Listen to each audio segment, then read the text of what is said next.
Hello, motherfuckers. Hello, everybody. How are you? How are you?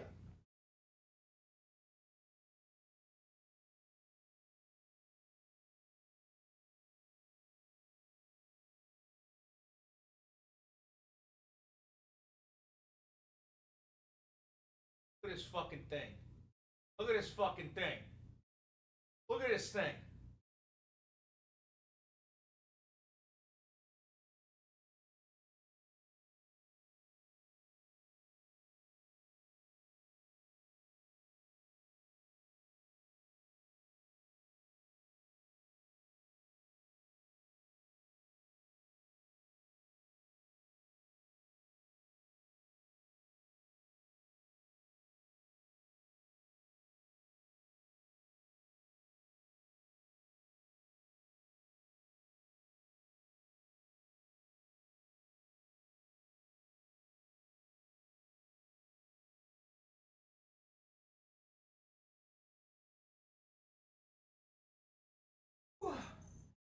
Hello, everybody.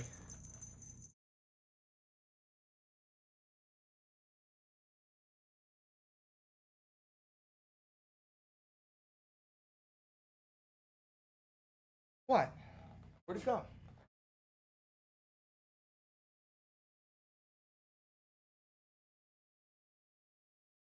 Hello. Hello, everybody. How are you? How you doing? How you doing? How you doing? Whew. You see the crowd Trump had? Yeah, no, that shit was pitiful. That shit was pitiful. That shit was absolutely fucking pitiful. Check Google Chat.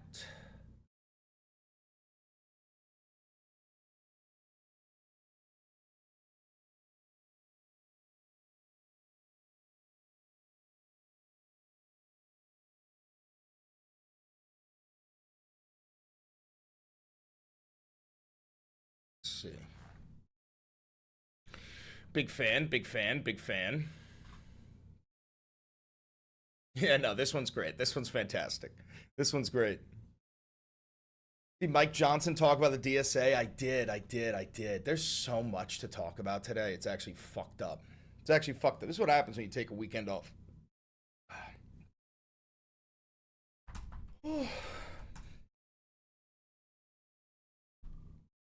DSA stays winning. Oh yeah, let's get me in these thumbnails real quick. Let's get me in these thumbnails. For everything's fine. Here's what we're gonna do for everything's fine.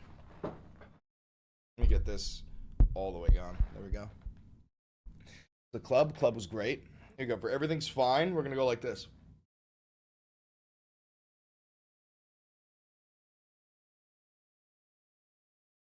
Okay, and then for the Supreme Court, I'm thinking this. I'm thinking.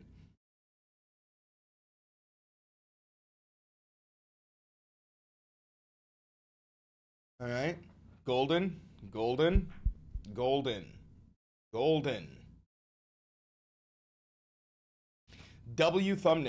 thumbnails. Yeah, no. Here's what Mike Johnson had to say about the DSA. The DSA, the Democrat Socialists of America, this is their platform. Listen, this is actually quotes from their platform that they published, I think, about a day or two ago.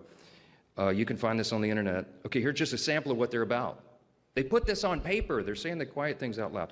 Abolish the Electoral College, replace the two-party system with a multi-party democracy. Expand the House of Representatives, implement proportional representation, and ranked choice voting in all elections. I love how he says that like it's the scariest thing he's ever heard. Like he's reading this as if it says like, and round up all the Jews and put them in gas camps. Like what the fuck, dude? Meanwhile, it's talking about ranked choice voting and abolishing the Electoral College. When in reality, guys, just so you understand, you vote and then the Electoral College, they're like, oh, no, you can't do that. Huh? Abolish, establish Please talk about Venezuela. Yeah, dude, Venezuela got fucked by an earthquake. public ownership of the largest corporations and essential industries to ensure democratic control and accountability to the people. Abolish Why did he say it like that? Sure, democratic control and accountability to the people. Why is he saying it like that, dude? It's so weird, dude. Abolish ICE and grant amnesty for all. End sanctions on Cuba, Venezuela, and Iran. Free Palestine. Quote, for a free Palestine with Jerusalem as its capital, end all military and economic aid to Israel, prosecute U.S. and Israeli leaders responsible for the genocide in Gaza. Abolish the carceral state. Quote, redirect police and prison funding to public services as steps towards abolishing the carceral forces of the capitalist state. Y'all, it goes on and on and on. Defund the Department of War, replace the president and the Supreme Court with an executive and judiciary chosen and subordinate to Congress. That's what, wait. That's what the fuck the president's supposed to be, is subordinate to Congress. Like, the funniest thing is, he's saying this stuff as if it would scare the average voter, when, like, I'm pretty sure in reality, if you showed that clip to the average American, they would not have a problem with the overwhelming majority of what was said. You know, what a fucking psychopath. But let me take a look at these. These look great now. Thank you, Nelson. Thank you, Nelson. Thank you, Nelson. This shit, yo, so before we even, you know what, should I record this? Just get a taste of it. Just get a taste of it. Just get a taste of it. Look at this title from Fox News. Just in. Iran reconstructed air defense missile systems, the U.S. official says. Oh, yeah? Is that what happened? They reconstructed them? It's not that we never destroyed them in the first place, right? It's that they magically reconstructed them. The fragile U.S.-Iran ceasefire is under strain this morning as American forces launch retaliatory strikes near the Strait of Hormuz. And President Trump is now warning that the U.S. may have to finish what they started if Iran continues to strike. Madeline Rivera is live in Washington with those details. Madeline? Hi, good morning. U.S. officials say Iran had a chance to stop shooting, and they did not take it. Instead, they attacked another ship Saturday morning, a Panama-flagged tanker traveling through the Strait of Hormuz. As a result, CENTCOM says U.S. military aircraft targeted Iranian military surveillance infrastructure, communication systems, air defense sites, drone storage facilities, and mine layer capabilities.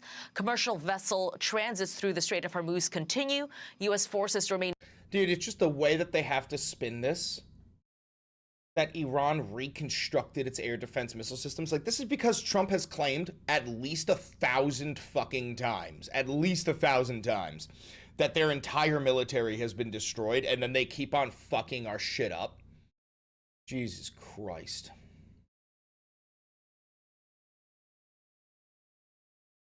Vigilantly. Meanwhile, dude, look at the comments. What the heck? What the heck do they think Iran is doing? They accept cease. Oh my God.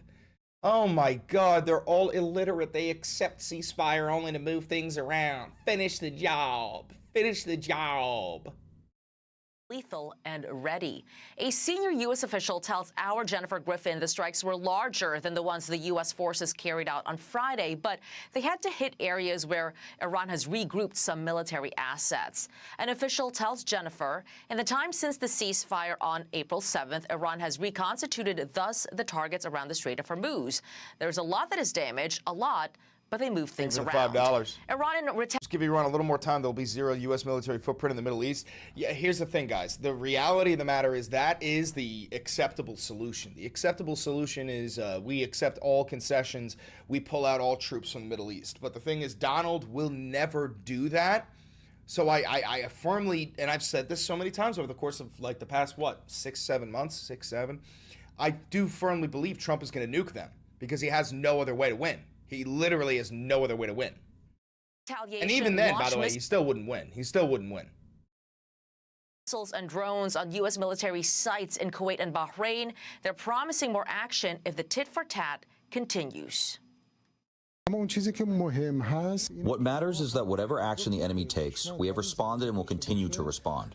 We have repeatedly said that if the enemy once again breaks its commitments or violates Hold on. Let me just pop off on Instagram real quick.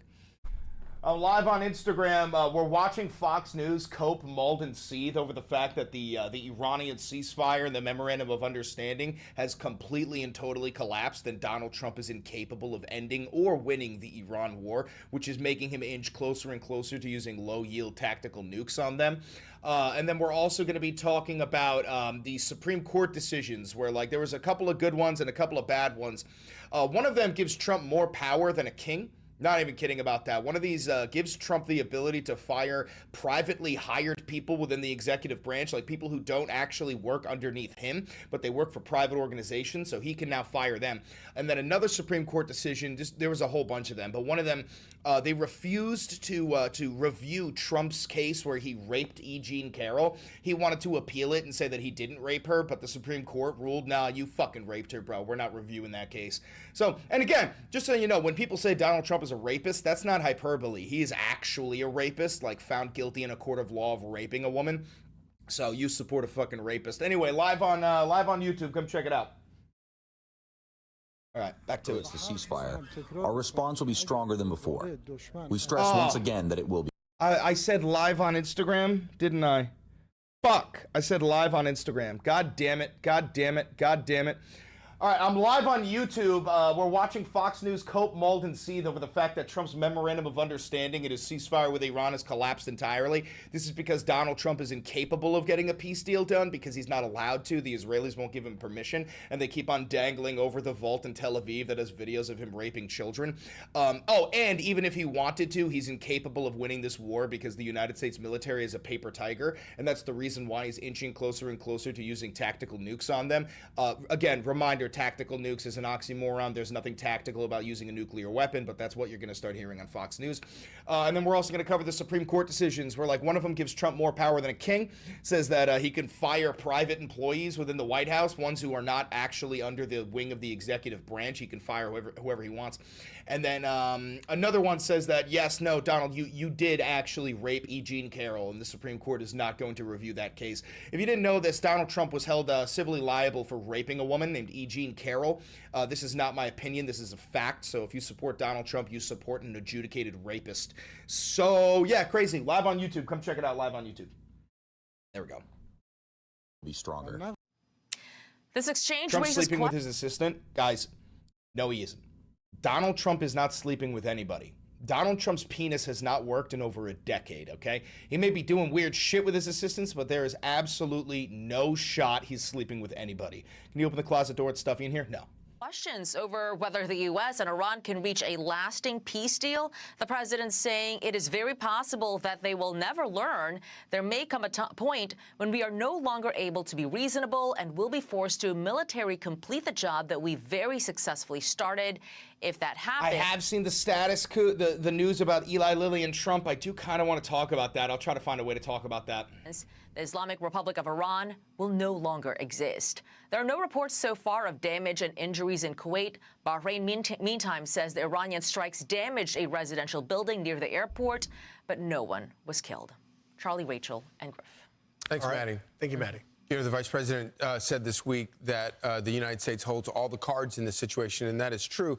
But at the same time, Iran has total control over where this goes. And if they cooperate with the peace deal, then this sort of thing is not going to happen. If they don't, it's going to keep happening. Yeah, and look, you look at what we have learned about from Maddie and others, Trey Yanks, Jim Griffin, that the strikes overnight were striking the communications, the air defense, the drone storage facilities, the mine-laying facilities, that we have the best technology. We know where these things are. These are all things that Trump has claimed he has already destroyed. So this strike is simply reminding them that there's two paths. Right. And President Trump and Vice President Vance on this couch with us laid it out, saying there's oh, thanks, Sun Trees, and congrats on joining the Australian Socialist Party. We win either way.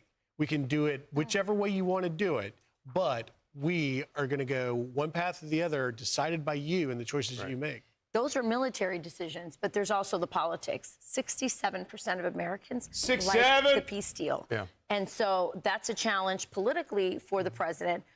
People want this war to be over. They want their gas prices done.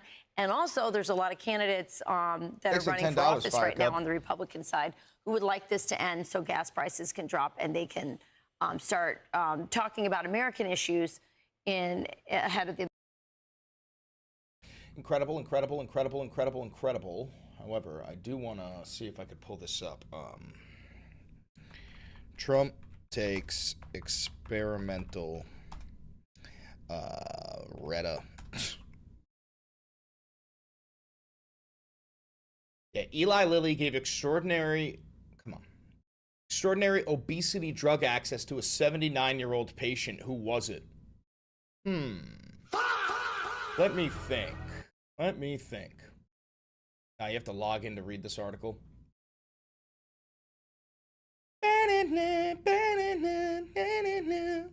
Investigating claim that Trump got exclusive access to potent obesity drug retatrutide. Is it retatrutide. Dude, fuck you. There's also, what's the name of the guy on Instagram who talks about this? I forgot his fucking name. There's a guy on Instagram. I follow him. Let me see if I can find. Like a doctor. Well, let's see.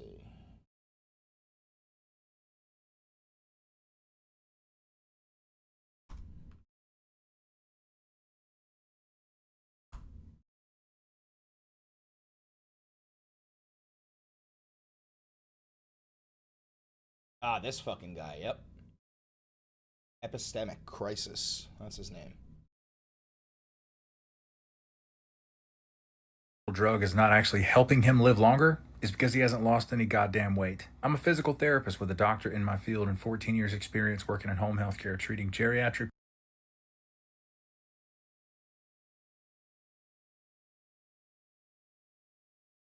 Fuck is this? Oh, is this that whole article? Yes, it is.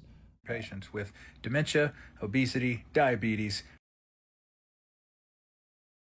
heart failure, chronic kidney disease, all the shit he has. The GLP-1 medications first came about because they were constructed to act upon the pathways that deal with hunger, appetite, and regulating blood sugar and weight. So you would give Question, thoughts on the possibility that Iran could purchase a nuke first? Well, Trump already said that any nation who sells Iran a nuke, he will nuke them.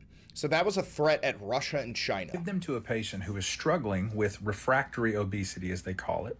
And then because it reduces appetite and food noise, the weight slowly starts to come off and all of the other health metrics improve as a secondary consequence. That's assuming that your patient actually gives a shit to do what they're supposed to be doing in conjunction with the medication regimen. We know he don't give a fuck. In the regime change book that's about to come out from the New York Times reporters regarding his actual personal habits, the whole world is about to learn I gotta read that fucking book. how much of a slob he actually is, leaving Are there any protests happening on the 4th? I'm assuming, yeah. Candy and food wrappers all over his bedroom floor, empty ice cream cartons all over the place. Hell, we even had footage of him eating pizza and french fries at the New York Knicks basketball game, which, by the way, they fucking lost. The only game out of the 5 that they lost. At this point, what I think is happening with his use of this drug is it's not fucking working, because his weight has not come down. What was Trump's stance on the Iraq war? Believe it or not, Trump was very against the Iraq war. Publicly, vocally against the Iraq war. Trump was against foreign wars up until the point where he became the president of the United States of America, right? And that's because back then, he wasn't capable of profiting off of these foreign wars. Maybe a little bit because he was wealthy, but like, now he's accumulating billions and billions and billions of dollars. And also, yes, he only ran for president to avoid going to jail. So, like, the only possible way that he could bury the Epstein files was by being the president of the United States.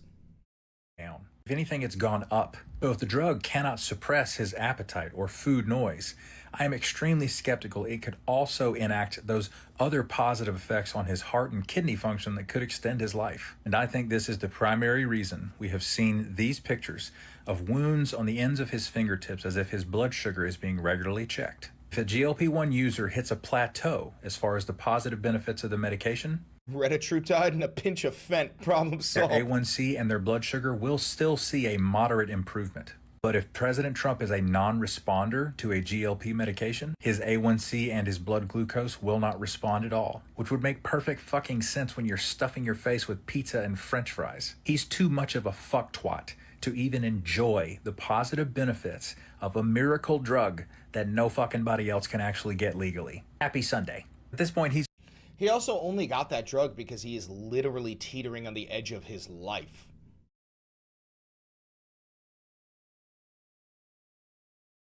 Trump's screaming match? Yeah, but do they even have footage of it? Like, if they don't have footage of it, I don't give a fuck. Yeah, I don't give a fuck about his screaming match if they don't have footage of it.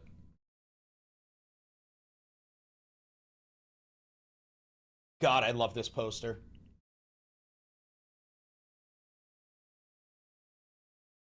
What the fuck is that? The sleep? Oh, it's just all turkey? Put you right to fucking bed. Super bisexual. Oh, yeah. Didn't he have like a whole anti-bisexual thing? What's his name? It's Jesse Waters, right?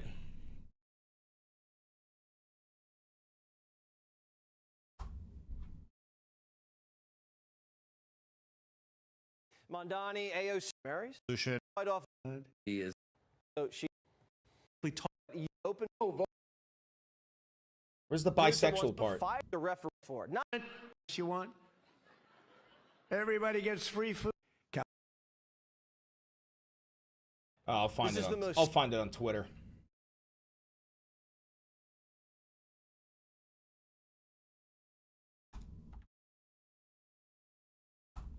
Oh wait. Beforehand, let's make sure. Okay, good. I think Greg agrees. I mean, but the whole bisexual thing, I think Greg agrees. Guys don't get into that.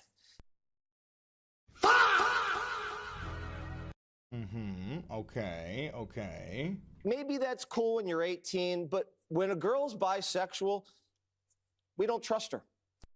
Uh-huh. You're also wearing eyeliner, but okay. We don't trust her, and the ones I've met are super weird. So to say you're bisexual, it's not a turn on. It's all right, so you're gay? So he's gay. So he's gay. Right? Jesse Waters is gay, right? not a turn on. He's got to be gay. He's got to be gay. It's so fucking funny, dude. Excuse me.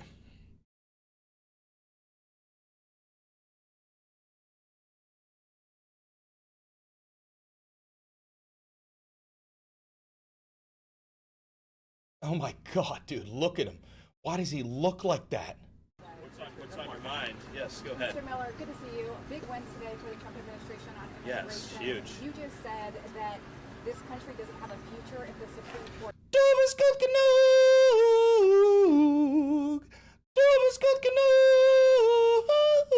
doesn't rule in your favor on the birthright citizenship case. If they don't, what actions is the administration planning on Well, just to clear, what I said was that this country doesn't have a future if we don't end birthright citizenship. Why does he always sound like he's chewing on a bag of rocks? The right and correct way to end birthright citizenship is for the Supreme Court to rule what the 14th Amendment clearly and correctly means. But one way or another, this nation has to end birthright citizenship. Like, dude, he's so hard to understand because he talks like this all the time. He says the nation needs to start birthright citizenship. I mean, like, it's like him and Tom Homan. They talk like they have marbles in their fucking mouth. You had another question? So, what actions does the administration plan?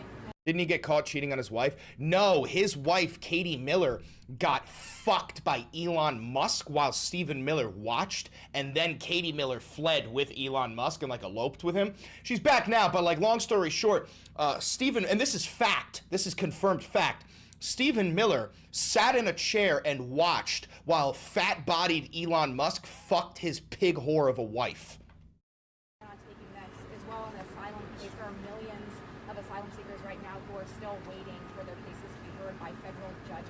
What is the administration doing to try to move some of those along the process? Well, I think the most important point is that this administration On the asylum point is we've implemented international agreements all over the... All right, I'm not watching this bald fucking loser.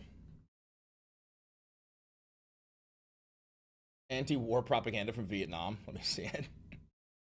When It's loud. they divide up the pie in Washington, do you ever wonder who gets the biggest slice?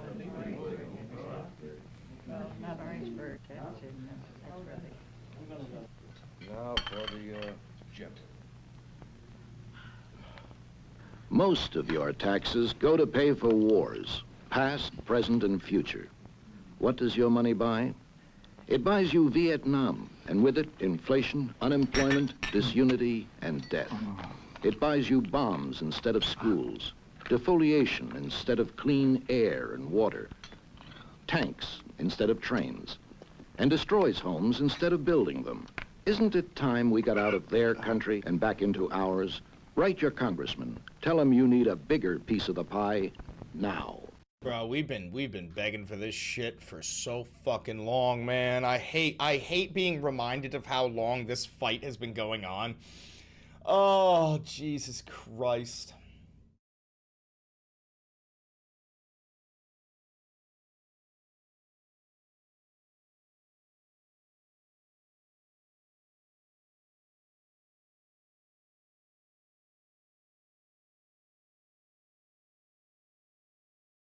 Dude, that Great America State Fair was miserable. Miserable.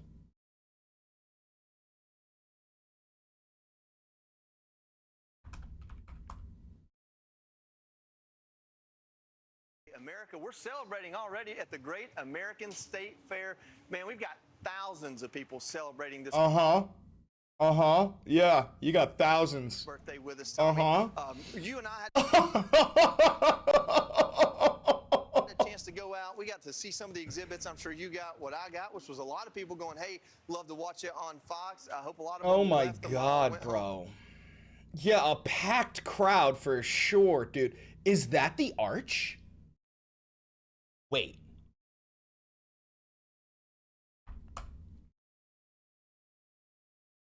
There's no way. Is that supposed to be Trump's arch?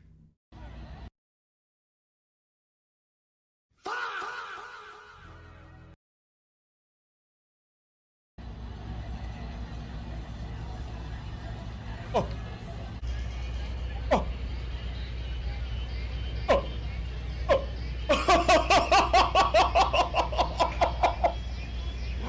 Oh my God!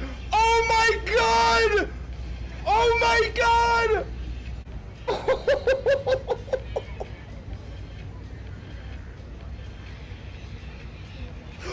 What the fuck? It looks like an inflatable bouncy castle.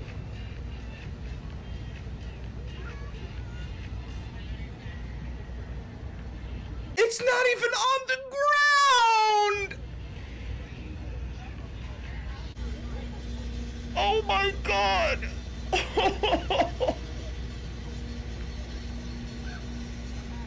Look at my arch. Oh, look at my arch. It's so pretty. It's so pretty. Yo, what the fuck? Oh my God, it's hollow. Oh my God, it's hollow.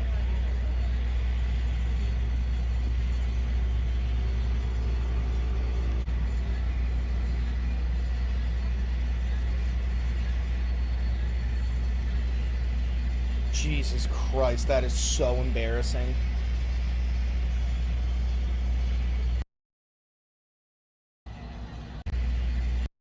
That is so unbelievably fucking embarrassing. I need that video. Thank you very much.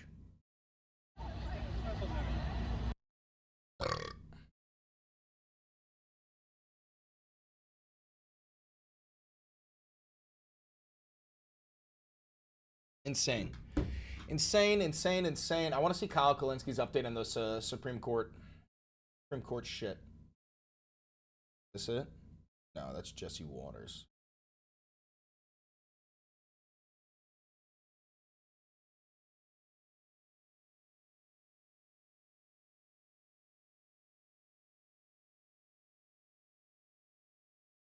with this mass.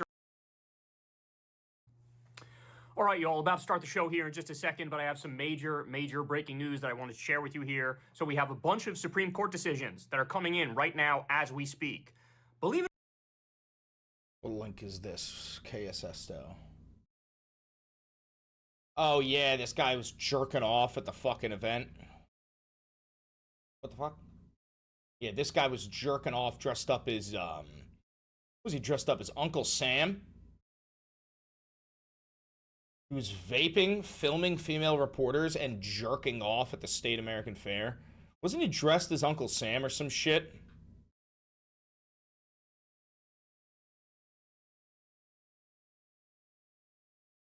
Believe it or not, a bunch of them are surprisingly decent. Okay, I'm just going to warn you up front. We're not used to this from the Supreme Court. They're a bunch of judicial supremacists and extremists, and very rarely do they actually get something right. But as the old saying goes, I'm going to leave you with Kyle while I go fill up my coffee. All right, so let's start with this one. Apparently, the court rejected Trump's E. Jean Carroll case. That, of course, is the woman who accused Trump of basically graping her in a department store. It was either in the late 80s or the early 90s. And they say that now Trump has to pay E. Jean Carroll $5 million after they're declining to hear his appeal of the sexual abuse verdict. So, yes, it is official. He now has to pay E. Jean Carroll. And this, of course, is a massive L for him. He's been refusing to hold this L. In fact, he's been trying to launch a DOJ investigation into E. Jean Carroll, trying to ruin her life because she told her truth.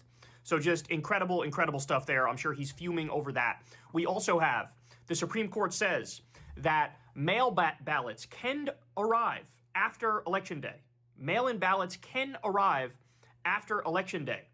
So, as long as you get it in before Election Day, if it arrives after Election Day, it is still okay. It is still a legal vote. This one is actually kind of surprising. A lot of people, myself included, thought that they would make the decision to basically rule out all these votes and basically do voter disenfranchisement, knowing that when it comes to mail-in votes, statistically speaking, Democrats are much more likely to do mail-in votes. And so this would mean that if you rule out all of those votes that arrive after Election Day, it's basically a big way to help Republicans while masking it as if you're not doing that. Ballot purging. And so I was bracing for the worst on this one. Many people were bracing for the worst on this one. Turns out they ended up deciding the proper way that, the mail-in ballots that arrive after Election Day are still legitimate ballots. And one person, one vote means something, and that we want to try to lean on the side of counting as many votes as possible and not just putting our thumb on the scale and ruling a bunch out and trying to keep the voter pool small, because in those scenarios, it ends up helping Republicans. And that's what voter disenfranchisement is all about. So another shock decision, which is a positive decision. Now, hang on here, because at the end, I'm going to tell you there's actually a horrific decision among these. All right, we also have this. In a landmark 6-3 decision, the Supreme Court ruled that geofence warrants, which allow law enforcement to collect sweeping smartphone location data over a broad area, constitute an unreasonable search and violates the Fourth Amendment. So that's a big deal. This decision obviously is a massive win for privacy, for your rights, for the Constitution. And again, I have to say, I'm a little bit surprised that they made this decision. I definitely would have expected them to side with this mass surveillance and this mass data tracking, because we basically already live in hell when it comes to mass surveillance and mass data tracking. Okay, we also have the Supreme Court prevented Trump from firing the Federal Reserve Governor Lisa Cook. Okay, huge win for Fed independence. The vote was 5-4. This is a big deal. Trump has been, of course, obsessed with lowering the interest rates. And, the Fed has been able to hold out and resist his political pressure. Jerome Powell, of course, has been leading the way on that. Well, now Trump, of course, took this to the Supreme Court, trying to fire the Federal Reserve Governor, Lisa Cook. And the Supreme Court said, fuck off. The Federal Reserve is independent. You cannot do that. Okay, so far, we're actually 4 for 4 on half-decent decisions. Ready for this? Now they take a massive diarrhea shit on their record from today. The Supreme Court backed Trump's firing of a Federal Trade Commission member, an FTC member. This is also a big deal. So as Kyle Griffin points out, the Supreme Court just overturned 90 years of precedent to transfer unprecedented new powers to the executive. So this is absolutely horrifying. Here's what Justice Sotomayor said in her dissent from the bench. She said, quote, "Today this court undoes centuries of political practice and concludes that all three branches of government have been acting in open defiance of the Constitution all this time. Its conclusion is wrong. In holding otherwise, the court gives the president a power unknown to even the English crown against which the founders revolted, elevating him above." You know what I want to see? Let me get rid of this. Get rid of that.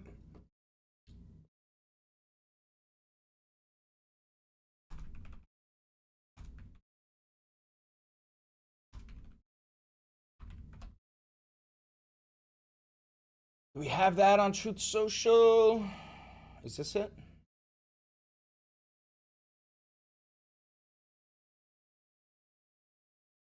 No, that's not it. That is not it. I did the Truth Social post that he made a couple of days ago, where he said that Iran will simply no longer exist.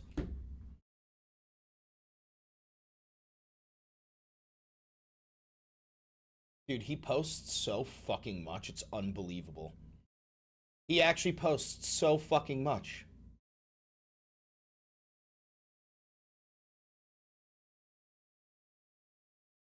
Oh, here it is. United States aircraft just struck Iranian missile and drone storage locations and coastal radar sites for violating the ceasefire agreement again. It is very possible that they will never learn. There may come a point where we are no longer able to be reasonable and will be forced to militarily complete the job that we very successfully started. If that happens, the Islamic Republic of Iran will no longer exist. God, these fucking... Oh my God. Oh my God. Ugh, ugh, ew, ew, ew, ew, ew.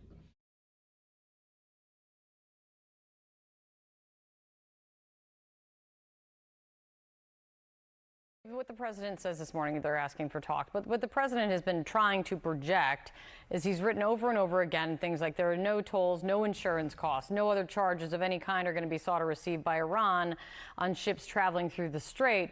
But the Wall Street Journal is reporting that Iran clearly is at least looking to have a different view on this. Reporting now that the Islamic Republic estimates that charging for security, safety, and environmental services in the strait would bring in $40 billion a year in revenue for states involved, according to the officials familiar with the matter. The idea, if implemented, would give Tehran cash flow and control that it did not command before the war. And Brett said it, but it is the question. If this is the new normal, a different type of new normal, what does it mean for the Middle East and the West? Well, it means quite a few things, Kate. And actually, you can extend the meaning not only to the Middle East and the West, but really to the entire world, because the potential is there that this is going to change the way in which commerce is conducted. Up until this point, the United States has stood for freedom of navigation, especially through areas like the Strait of Hormuz, choke points that are in several places around the world, where it's basically a naturally occurring phenomenon where you have to go through. It's not a canal like the Suez Canal or the Panama Canal, but a naturally occurring phenomenon. So the principle has been that there would be no tolls charged through areas like that, even if it's controlled by just a couple of states. Dude, all of this is talk because we don't have the power to force Iran to do fucking anything. Like, we are literally just praying that Iran doesn't fuck us up our ass. Another round of fresh attacks between the U.S. and Iran. Jesus Christ. All right.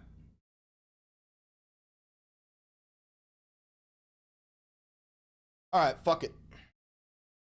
Shall we bool? Shall we bool?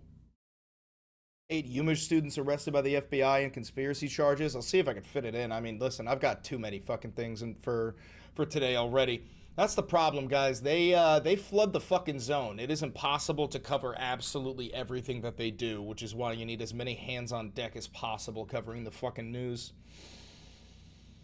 Oh, geez Louise, geez Louise, geez Louise.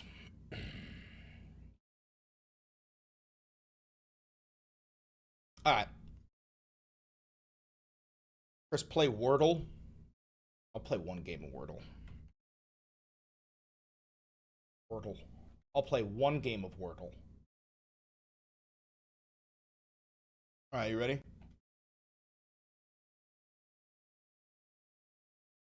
Nope. You can't spell that. Bombs. Nope. None of them. None of them. None of them. I'm not playing the rest of this. Okay. Y'all ready? Y'all ready? Y'all ready to kick in?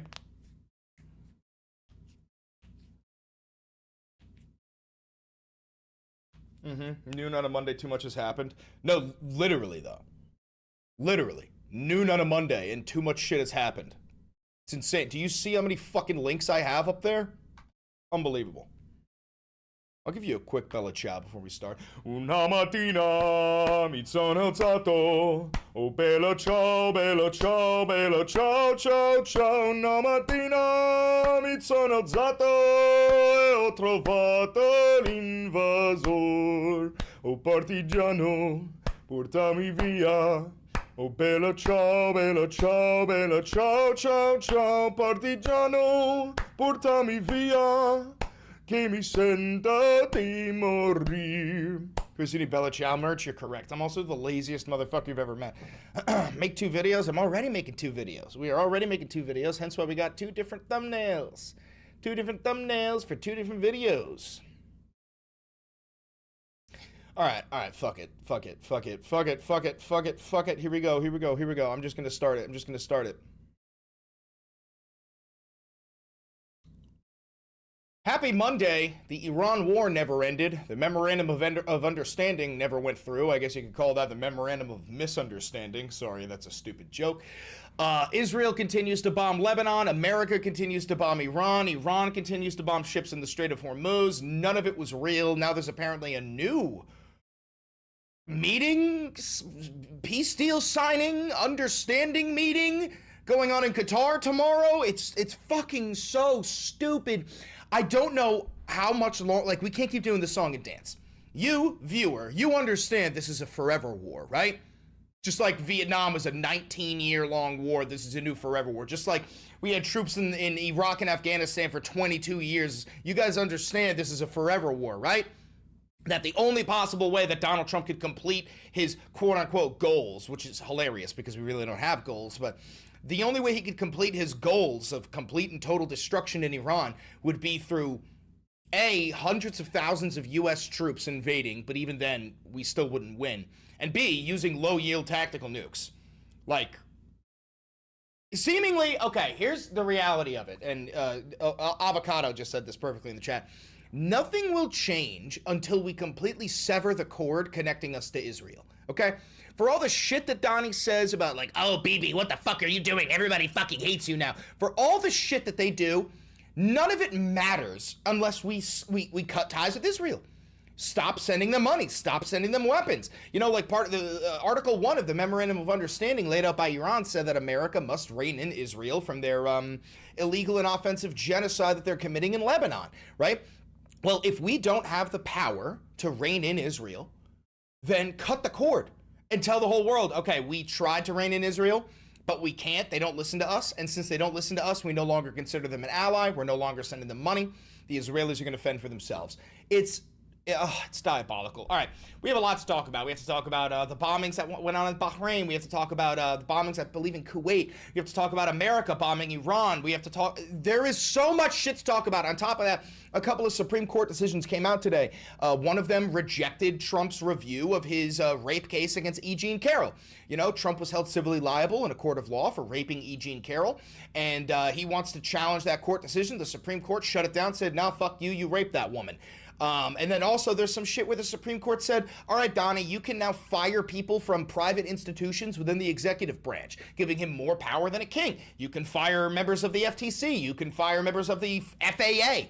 Trump essentially is like a god king now. He can fire anybody and everybody that he wants, despite the fact that he wasn't the one who hired these people. These are private institutions embedded within the government, right? What else? I mean, it's all fucking terrible nightmare shit. Trump allegedly, or he might have taken an experimental drug to keep him from being so much of a fat fuck, and like the only way that he could get this drug is if he was teetering on the edge of his life and about to die. Diabolical. All right, we have a lot to talk about, not too much time to talk about it. Granted, we're probably going to make 2 or 3 videos considering how much shit there is. Before we do, hi, how are you? I'm Chris Valenti. Welcome to the Valenti VOD. Friendly reminder that this is real independent media. I don't do sponsorships. I don't do advertisements. I don't take money from governments, billionaires, PACs, any of that shit. And I have been approached many a time over the past month after doing interviews with like fucking Brad Lander and Claire Valdez and Conrad Blackburn, all these fucking people. So if you want to help support independent media, such as myself, who refuse to take these big monies from donors and shit, you can help me out by buying merch like the posters behind me. That's located down below. You can click the thanks button down below to tip me directly. Huge shout out to everybody who's ever tipped me directly. You can click the join button down below to become a member of the channel for $5. That'll give you access to member-only content. And then last but certainly not least, you could become a patron on Patreon by donating $5 a month, $10 a month, $1 million a month, whatever the hell you want to donate. That goes a long way. It gives you access to the Patreon only content, and it gives you access to all of my videos without advertisements if you don't have YouTube Premium. Okay, let's start. So here's what I got for you. First, we're going to start off with Trump threatening to nuke Iran again. This is the 13th time he's threatened to nuke them. The United States aircraft just struck Iranian missile and drone storage locations and coastal radar sites for violating the ceasefire agreement again. Now, that's not true, okay? What you have to understand is Article 1 of the Memorandum of Understanding, okay, is that Israel has to stop bombing Lebanon, right? Israel started bombing Lebanon. That terminated the ceasefire immediately. And then ships were trying to transit the Strait of Hormuz. So the Iranians, who hold full control over the Strait of Hormuz, did exactly what they said they would, and they bombed the ships that were transiting the Strait of Hormuz. Iran did not violate the ceasefire agreement. America and Israel did. The Axis of Epstein did, okay? And now Trump is bitching and moaning about it. All right, so anyway, it is very possible that they will never learn. There may come a point when we are no longer able to be reasonable. You've been being reasonable. This is being reasonable. Murdering 165 little girls, assassinating the Ayatollah, murdering like hundreds of members of the government, bombing their civilian infrastructure, threatening to nuke them. Like, if that's being reasonable, I don't know what the fuck unreasonable is. There may come a point where we are no longer able to be reasonable and will be forced to militarily complete the job that we very successfully started. If that happens, the Islamic Republic of Iran will no longer exist, President DJT. So, again, that's Trump threatening to annihilate 93 million people. That is the 13th time he has threatened to nuke them. Oh, Jesus Christ. More. So, he posts this, I believe, was that this morning? Yes, 7:30 in the morning. He goes, Iran has requested a meeting. It will take place tomorrow in Doha, President DJT. The Iranians came out and said, no, the fuck we didn't. We're not showing up to any meeting. We didn't request any fucking meeting. That's you. That's you and your side on your hands and knees begging us, Iran, the supreme nation, the nation that holds all of the cards, the nation that is strangle-holding the Strait of Hormuz and holding the entire fucking world hostage. We have all the cards and you are begging us for a meeting in Doha.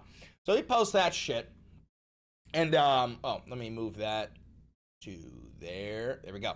So this is what we have now. This is from NBC News. U.S. and Iran are set for new talks, Trump says, after Hormuz clashes threatened peace deal. But then look here. You go down to the subheader, right? Trump said in a post on Truth Social that the two sides would meet Tuesday in Doha, Qatar. Hours earlier, a senior Iranian official denied such negotiations were set to take place. Now, I don't give a fuck what your belief is. If you believe the United States government more than the Iranian government, you're a fucking fool. The Iranians don't have any reason to lie. The Iranians have been fucking us up our ass the entire fucking time. When the Iranians come out and say, no, we're not coming to any negotiations, I 100% believe them. We have every reason to lie. We have accomplished absolutely nothing. We have embarrassed ourselves on the global stage. Donald has been threatening to nuke them relentlessly and still cannot accomplish any of his fucking goals. I 100% believe the Iranians. Here's the NBC coverage. This morning, the US and Iran appear to have pressed pause after a weekend of escalating strikes. US Central Command... Hey, by the way, war's over, right? The war's over, right? Releasing grainy videos saying it hit Iranian missile and drone storage sites and radar locations. President Trump had vowed to respond after Iran. All of these things, by the way, are things Trump said that he destroyed. They have no missiles, they have no drones, they have no radar. We got our ships out in the dead of night. I said, turn the lights off! Turn the lights off and just go! And they had no radar, so we just got through. Hit a ship trying to pass through the Strait of Hormuz outside Iranian waters Thursday. You're going to find out. The US hitting multiple Iranian targets on Friday and Saturday nights, less than a week after Vice President J.D. Vance in Switzerland declared he'd agreed a deconfliction deal with Tehran. Iran responding by deconfliction deal, right? targeting another ship, as well as Bahrain and Kuwait, with its military releasing this footage, though it's impossible for NBC News to independently verify when it was filmed. Just days after US Secretary of State Marco Rubio had visited those countries in a show of support. President Trump writing in part, "There may come a point when we will be forced to militarily complete the job we very successfully started," adding, "Iran will no longer exist." That is a threat of nuclear weapons, okay? There is no way around that. The only way that you can make a country 93 million strong, a mountain fortress like Iran no longer exist, would be to nuke the ever-loving fuck out of them. The Iranian regime thinks for a second that President Trump is going to stand by, while Iran continues to attack international shipping without a response, or our bases without a response. Dude, we're literally cry bullies. We're like, no, we can bomb you, but you can't bomb us. That's unfair. They're sadly mistaken. It's a battle of wills. Iranian officials insisting the Memorandum of Understanding signed with the US puts Iran in charge of reopening the Strait of Hormuz. It does. It was laid out in black and white text. It was one of the 14 points. Oh my God. And they say the agreement compels Israel to halt strikes on Iranian proxies. Compels. What a great word. Compels Israel. Oh, we compel you to stop mass murdering the Lebanese people. Yeah, I'm sure you're going to compel them into submission while you keep on fucking funding them. Hezbollah. Despite that, this weekend, Israel fired on Hezbollah strongholds. Oh yeah, because I'm sure these giant explosions, these massive explosions were targeted at specifically Hezbollah fighters, who, by the way, even if it fucking were, it still isn't okay, because Hezbollah is defending the Lebanese people from an illegal invasion in southern Lebanon. But look how massive that is!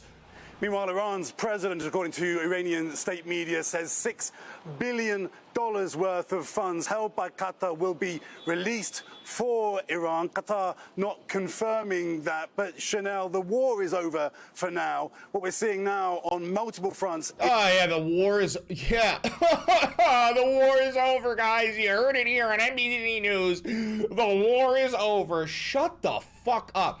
Ro Khanna at least had a good take on this, so we post this. He goes, "These strikes are a blatant violation of the War Powers Resolution that we passed. Trump must stop this war now, or we will take him to court to compel him to do so." Now, although Ro is, he's saying what's correct here. He's saying Trump is violating congressional approval, like he does not have congressional approval to keep this war going. We're going to take him to court. Guys, are we finally starting to wake up a little bit? Are congressmen starting to wake up to the fact that you're useless? Ro, you're a friend of mine, Ro. We've talked before. You don't have power. Congress doesn't have power. You ruled. You passed the War Powers Resolution, and still he's violating it. And now what are you going to do?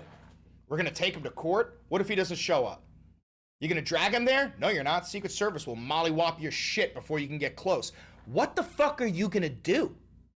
What are you gonna do? We live in a nation where we vote for representatives, right? And then those representatives go in and they say, okay, I have the power to compel you to go to court and stop your illegal war. And you know what Donald does? He goes, no, fuck you. What are you gonna do about it? And I don't even have the answer. I don't have the answer. We don't have an authoritative body that can physically drag that orange pedophile fascist piece of shit out of the Oval Office and throw him into like fucking Fort Leavenworth. We don't have that, right? And so now we are seeing the failure of democracy happening right before your own fucking eyes. All right, so this is from ACYN. Fox News reporting that the U.S. is carrying out a new round of airstrikes against Iran right now. This seems to be escalating and throwing into question whether the ceasefire is going to hold. There was never a ceasefire! There was never a ceasefire! Joey, I just spoke to a senior U.S. defense official who confirms to me that the U.S. military is carrying out a new round of airstrikes against Iran right now.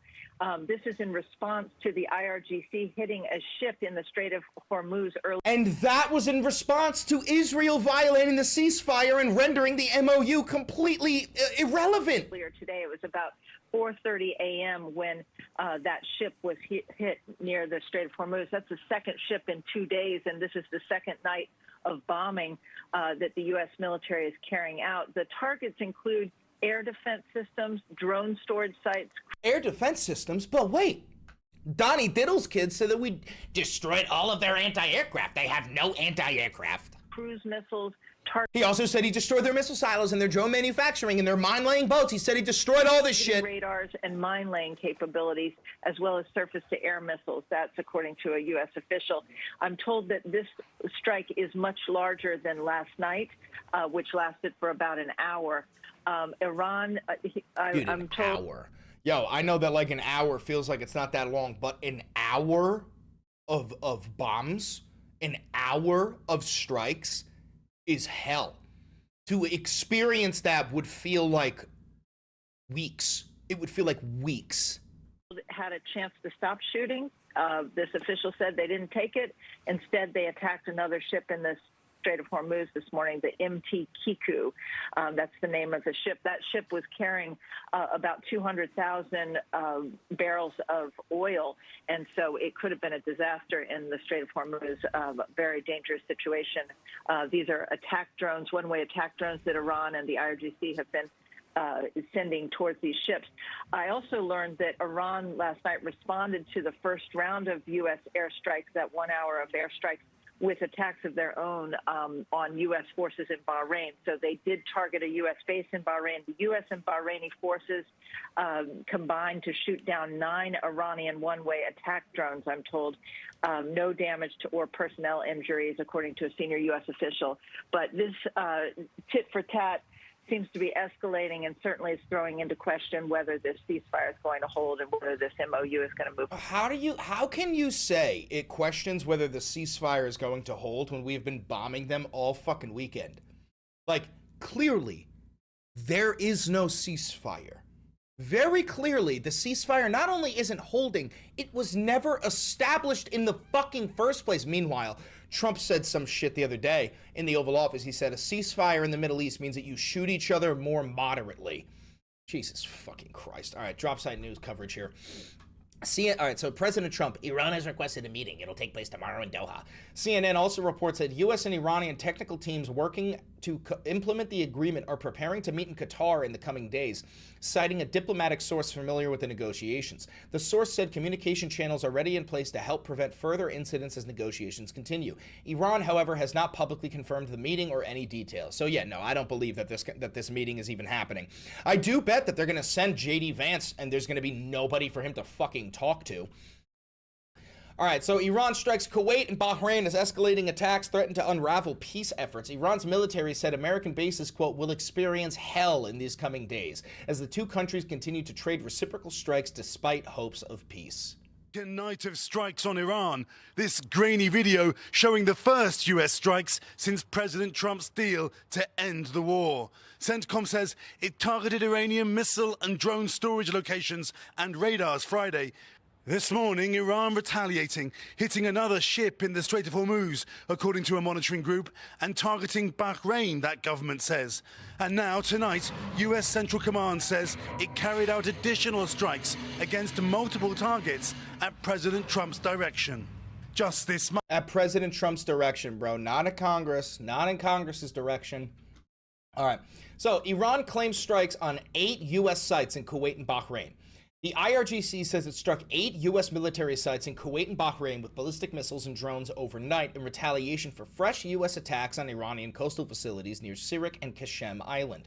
In a statement carried out by state broadcaster IRIB, the IRGC said its naval and aerospace forces hit the Ali al-Salem Air Base in Kuwait and the U.S. 5th Fleet headquarters at Port Salman in Bahrain between 2 and 3 a.m. Sunday, claiming the targets were destroyed. Again, I believe the IRGC more than I believe CENTCOM. So when the IRGC says the targets were destroyed and CENTCOM says they weren't, I believe the IRGC. Those claims could not be independently verified, but both Bahrain and Kuwait both condemned the attacks as violations of their sovereignty. Qatar separately said a citizen was killed by shrapnel from the military operations in the region. The exchange follows U.S. strikes that CENTCOM said were a response to Iranian drone attacks on commercial ships in the Strait of Hormuz and has pushed the June 17th ceasefire to the brink, with Trump warning he may have to militarily complete the job.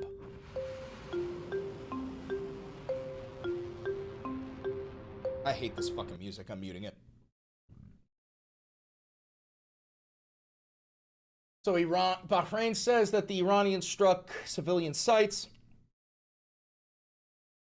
CENTCOM says that they attacked Iranian military headquarters. Both sides are accusing the other of violating the ceasefire. تکرار می‌کنیم که اگر دوباره دشمن عدشکنی بکنه و نقض آتش بس بکنه ما نسبت به قبل بیشتر پاسخ دادیم. Dude, the Iranians are such fucking legends, bro. The Iranians are doing the impossible right now. They're just like, it's like an anime where like they're just, we're hitting them so hard with death blows and they just keep getting up. They just keep getting up. Iran's like, nah, I ain't hear no bell, motherfucker. Like, this is proof. We are watching our entire understanding of modern combat, modern warfare collapse in real time. Because we spend literally trillions of dollars on missiles and jets and satellites and all this shit. We have the most expensive fucking shit known to man. And we're getting our asses beat by like $20,000 Shahed drones. You know, if there's one thing that this Iran war should teach you, it's that the military-industrial complex is a scam. It's entirely a scam where it's like, all right, we're gonna give you the blueprints to the most expensive shit ever. That also takes us so fucking long to make. You're gonna give us $1 trillion. We're gonna, in 10 years, give you 1,000 Patriot missiles. And then when you fire them, they're all gonna get fucked on by $20,000 Shahed drones. Like, all of your tax dollars have been going to fucking nothing. And it was designed that way because they're skimming off the top and they're just fattening their pockets. The people who are invested in Lockheed Martin and Northrop Grumman, right? They are just making billions and billions of dollars off of your money going into a completely failed military-industrial complex. It's a joke. It's a joke. All right, breaking. Oh, this is the tweet from CENTCOM. So CENTCOM says that U.S. forces conduct additional strikes after Iran's latest commercial ship attacks. Dropsite News paints it as this. Breaking. U.S. CENTCOM says U.S. forces launched strikes today in direct response to continued Iranian aggression against commercial shipping. U.S. military aircraft targeted Iranian military surveillance, infrastructure, communication systems, air defense sites, drone storage facilities, and mine layer capabilities. The strikes came after a second ship, an oil tanker, was targeted in the strait this morning. Quote, commercial vessel transits through the Strait of Hormuz continue, CENTCOM insisted. Now, this is a complete bold-faced lie. There are no fucking ships transiting the Strait of Hormuz because every time they try, they get bombed by the Iranians. Justifiably, might I add. Okay, here's Mike Waltz. Oh, we just listened to him say this, but we're going to listen again. If the Iranian regime thinks for a second that President Trump is going to... This is the U.S. ambassador to the United Nations, by the way.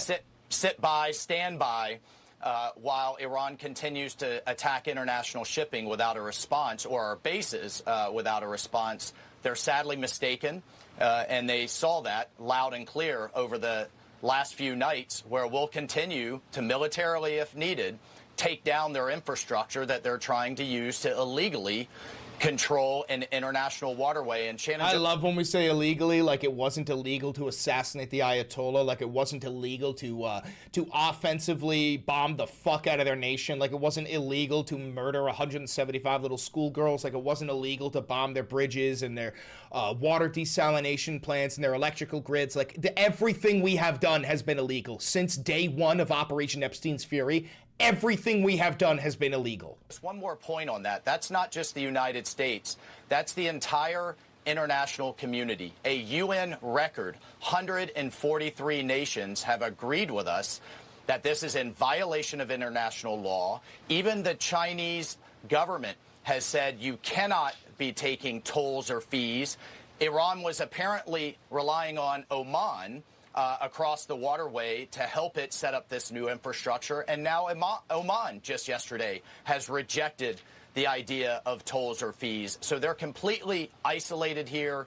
President Trump's not going to stand for it. And meanwhile, we continue to move ships out by the dozens every day, and world oil prices. By the dozens, he said.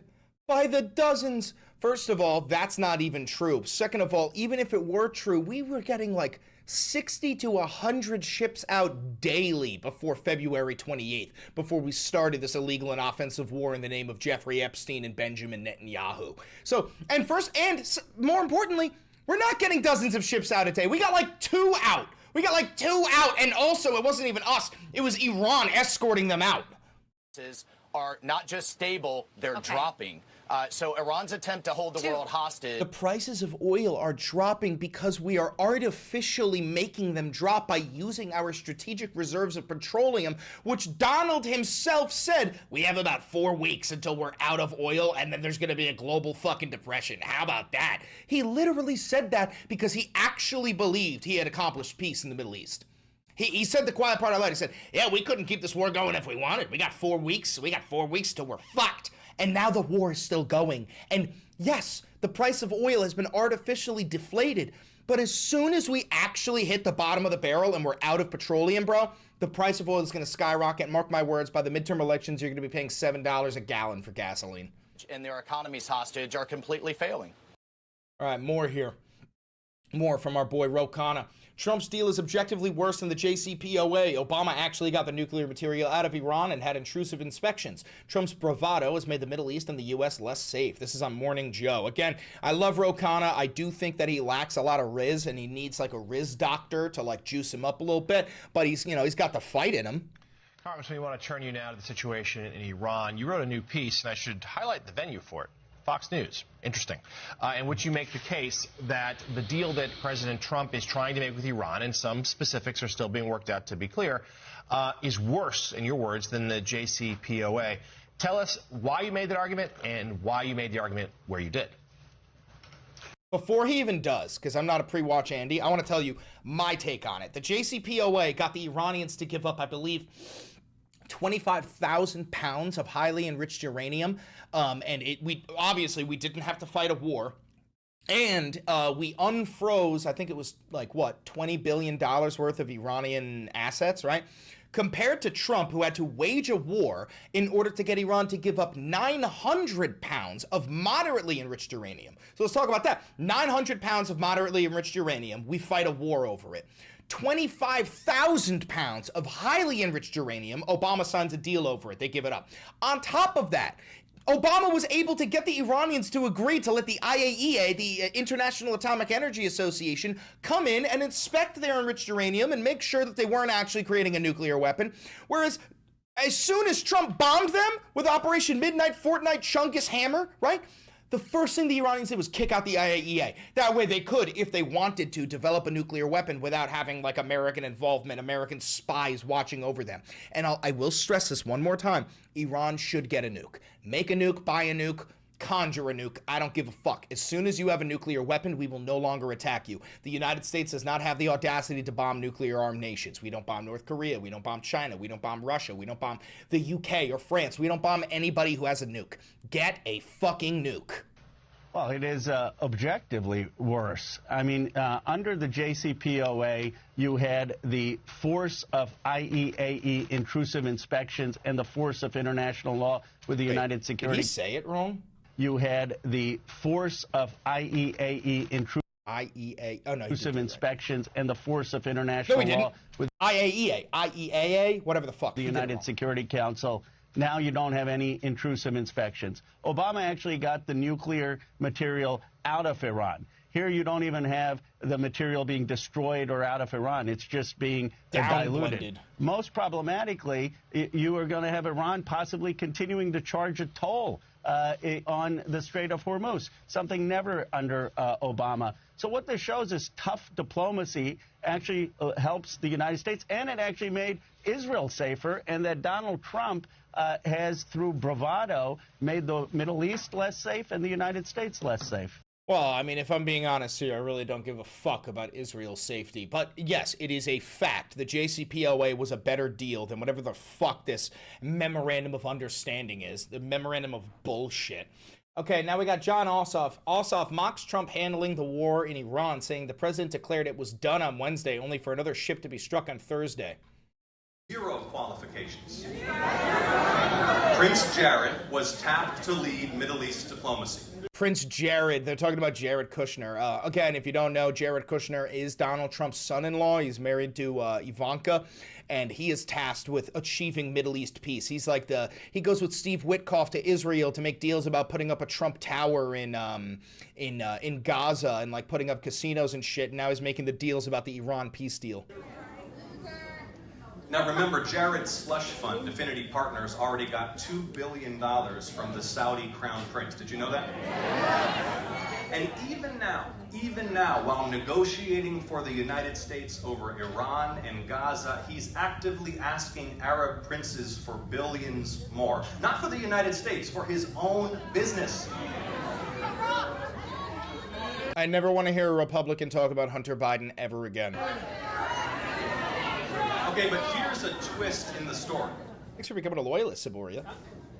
There's this beautiful little island off the Albanian coast called Sazan. Oh yeah, Epstein Island 2, Electric Boogaloo. And Jared Kushner wants it. So he took his Saudi billions and he decided he and Ivanka would buy the island and build a luxury resort. And then, like clockwork, just a few weeks after Trump wins a second term in the White House, Albania's prime minister grants Jared's company strategic investor status. See, this actually gives me a little hope, okay? For one thing and one thing only, okay? I don't know how much mafia history you guys know. I don't know if you know much about that world. But if there's one group of people that you do not fuck with, it's Albanians, okay? Albanians make Italians look like Jews, okay? Albanians are the scariest motherfuckers who have ever existed. And for Jared Kushner and Donald Trump to get into these backroom deals with the Albanians and then expect there to be no consequences, you've got no fucking idea what is coming. So permitting and approvals are expedited to help the American prince develop his new island. Now, this island is an Albanian national treasure, some of the last pristine coastline in the Mediterranean. Its waters were a national marine park protected from development until Albania changed the law to let Jared Kushner build his resort. And it turns out, Savannah, that ordinary Albanians are not fans of this arrangement. Didn't they burn down their like one of their prime minister's house or some shit for making that deal? There are right now massive national anti-corruption protests, like tens of thousands of people in the streets of the capital, Tirana. They're calling it the Flamingo Revolution, all sparked by opposition. Oh, yeah, because the island that they're building this resort on is like a flamingo natural reserve.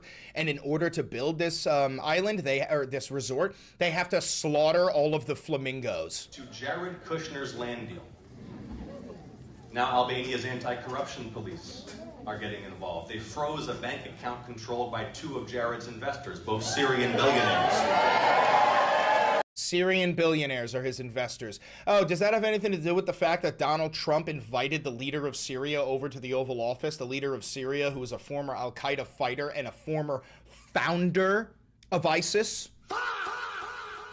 An actual, like, just so you know, the leader of Syria, who Donald Trump invited into the Oval Office and shook his hand, was all chummy with him. That motherfucker used to take American soldiers by their hair and saw their heads off. You probably saw the videos in the early 2000s wearing the orange jumpsuits and shit. Yeah, one of those guys is now in charge of Syria, and the Syrian government is making deals with Jared Kushner. Now, do you think Jared Kushner would get special island buying privileges if he weren't the president's son-in-law? Absolutely the fuck not, he wouldn't. And this is why I never want to hear a single Republican talk about Hunter Biden ever again. Okay, speaking of war, speaking of Israel, speaking of Jared Kushner, Satan Yahoo says he plans to send a delegation to Washington, D.C. to express Israel's concerns over the U.S.-Iran deal that it was excluded from. Prime Minister Benjamin Netanyahu says that he intends to send a delegation to Washington to clarify Israel's security interests regarding the nuclear provisions of any U.S.-Iran deal. Oh, surprise, guess what? There is no nuclear provisions. Nowhere in the 14-point memorandum of understanding did they mention nuclear material.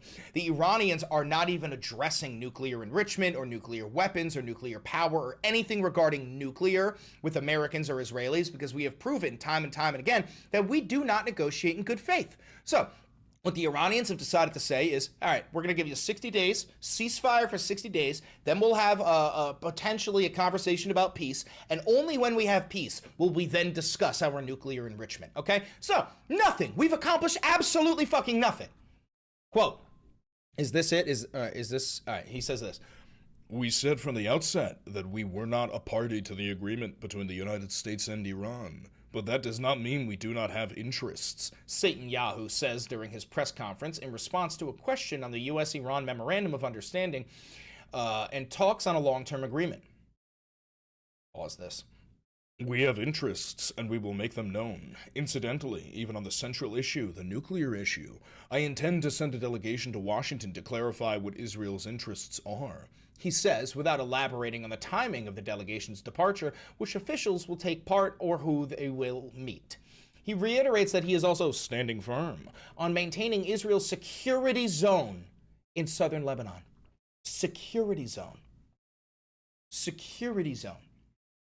Mind you, the Israelis literally invaded Lebanon and took over the entire southern half of the country, blowing up the fucking bridges and ethnically displacing between 700,000 and 1.2 million Lebanese people, never to return to their homes ever again. But no. It's not an occupation. It's not an invasion. It's just a security zone. It's a security zone, which also makes no sense because guess what?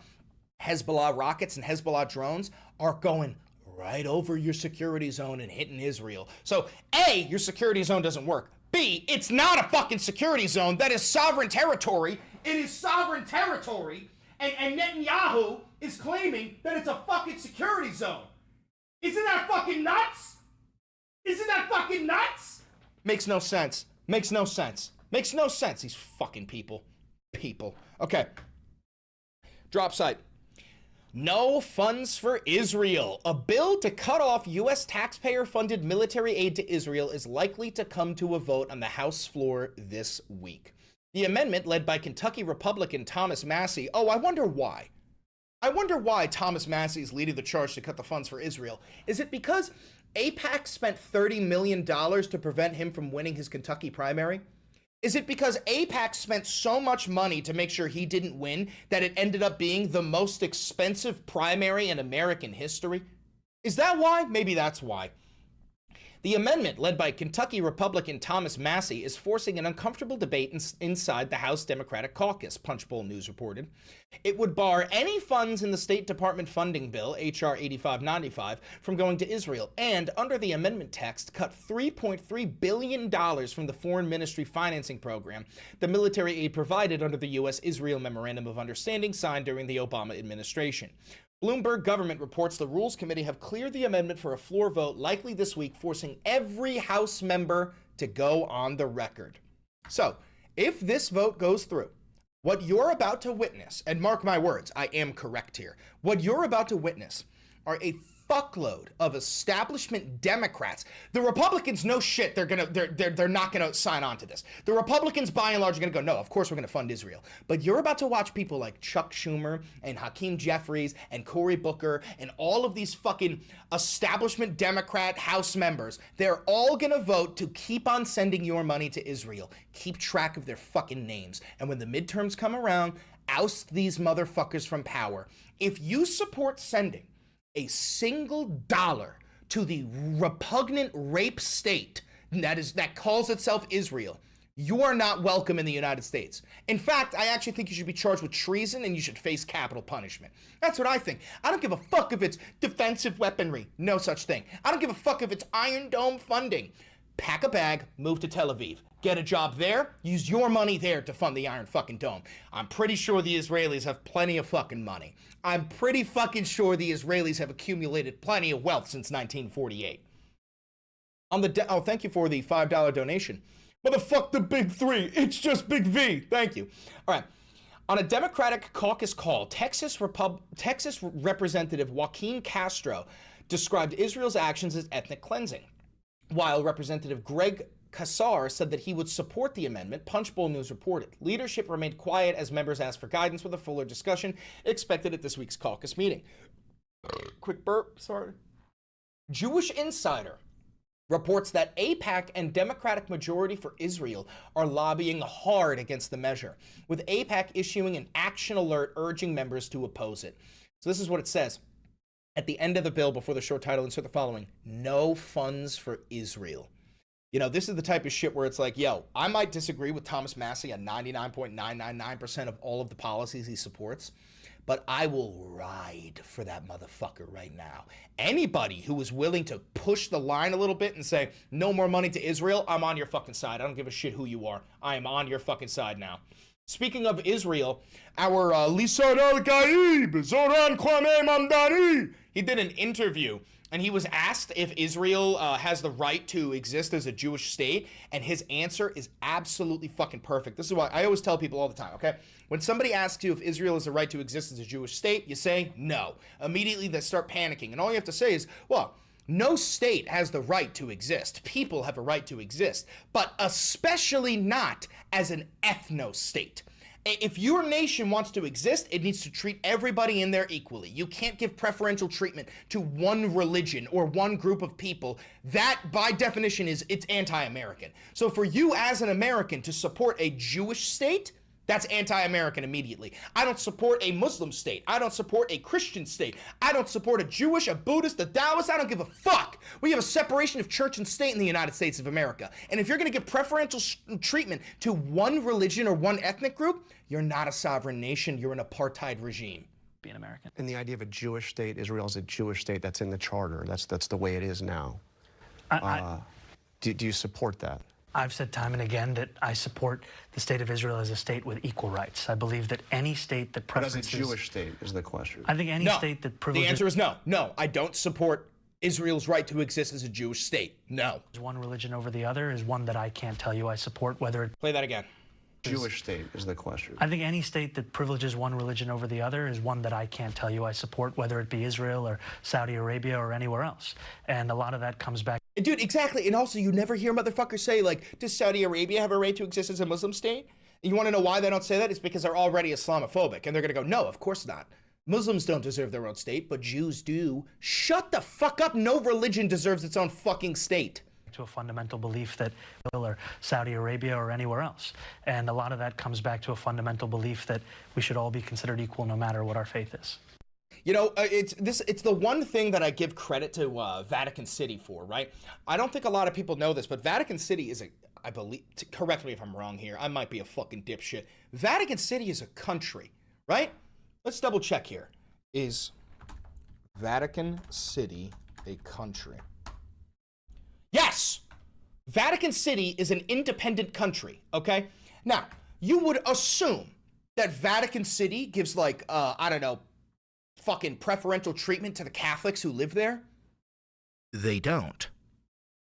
They don't. Now, again, this is coming from somebody who fucking hates religion by and large, but at least Vatican City doesn't say, like, okay, Catholics can live in the nice places and non-Catholics have to live in the shitty places. No, that's not how it works. That's not how it fucking works. If you really want to have your fucking state, make sure that everybody there can live equally despite what religion they have. I feel like this is basic fucking understanding. I don't understand how this can be misconstrued as anti-Semitic.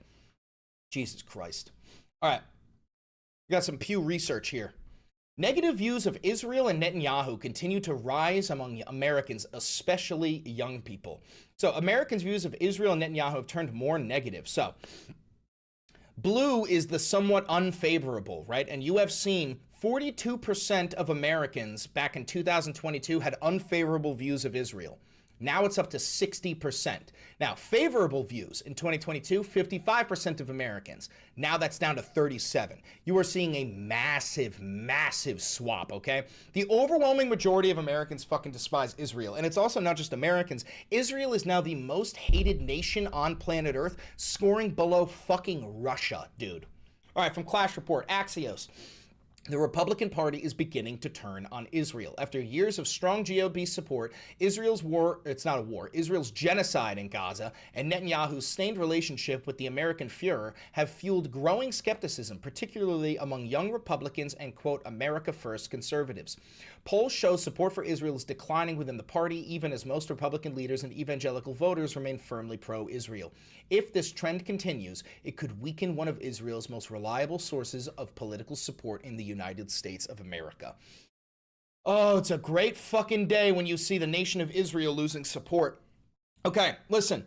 So, the Iran war continues. America keeps bombing Iran. Iran continues to bomb Bahrain and Kuwait and ships in the Strait of Hormuz. Israel continues to bomb Lebanon. The Memorandum of Understanding has completely and totally collapsed. There is no ceasefire. There is no peace deal. This is a forever war. The facts don't care. It doesn't matter. It doesn't matter. Here, will this help? Maybe this will help. I don't understand why this war keeps on going on, brother.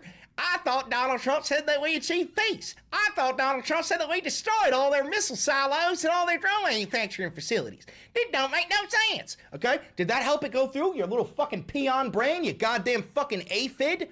Oh, okay. We're already at 44 minutes. We're going to cut the video here. We do have more to talk about. We're going to make a second video. We're going to be talking about the Supreme Court rulings. We have a lot of shit. So make sure you like, comment, subscribe, hit the notification bell. It costs you nothing. It helps me immensely if you're here live over there. If you're here live, you stay. If you're watching this pre-recorded on YouTube, don't forget to click that video right over there. It's a banger. And I know bangers. Incredible, incredible, incredible, incredible, incredible, incredible, incredible. All right, we're going to be talking about court decisions now.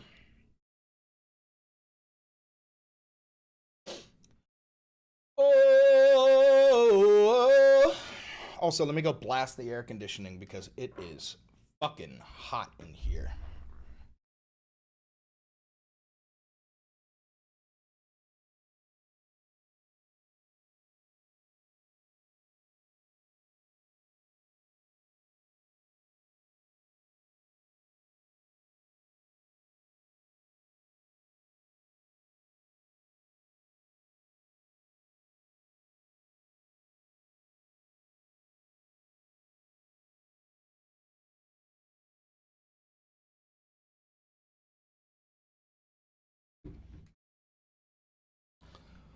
All right, so it was what? There were 5 different Supreme Court decisions made today.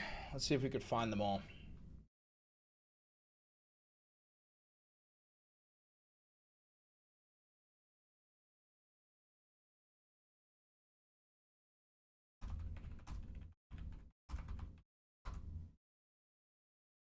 The chair smiles upon you. You're wearing a sweater? I know. Maybe I should change. Should I change? Should I put on a t-shirt?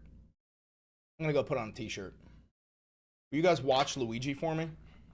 You guys watch Luigi for me for a second?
is so much more breathable.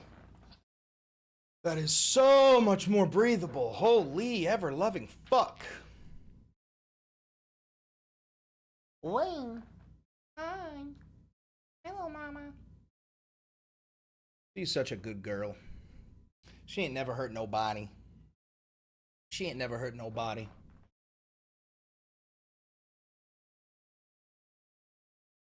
Alrighty.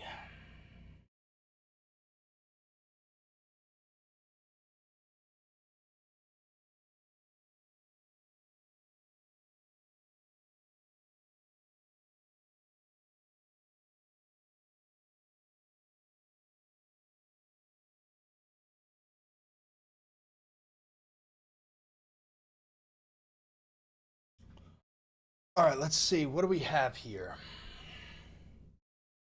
Supreme Court expands presidential power over regulators, but not the Fed. In twin rulings, the justices said President Trump could fire independent regulators for any reason, but explicitly affirmed that the Fed's independence and said its leaders could not be fired at will. Well, that's contradictory.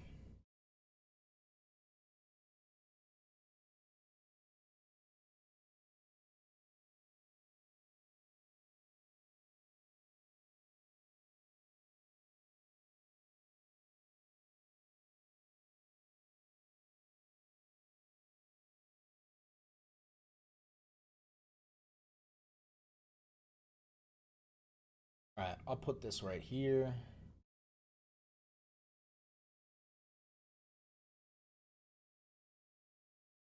So the first thing is the Supreme Court is going against Trump's mail-in ballot ban, right? He's trying to ban mail-in ballots as a way to, purge voters, right? The second one is the Supreme Court has given him the ability to fire independent regulators for any reason, okay, despite the fact that these work for private organizations within the government. Let's see. Oh, this one.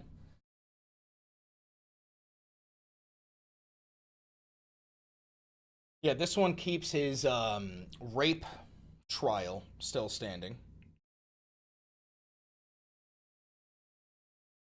Thummy reshoot? Yeah, wait, quick thummy reshoot for you, Nelson. Quick thummy reshoot. We'll go with this one. Ready? Ready, Nelson? Ready? Ready?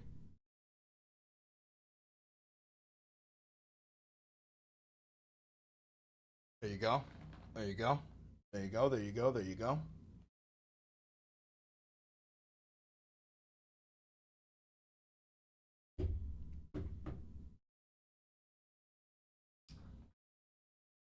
All right, so I want to talk about the Supreme Court.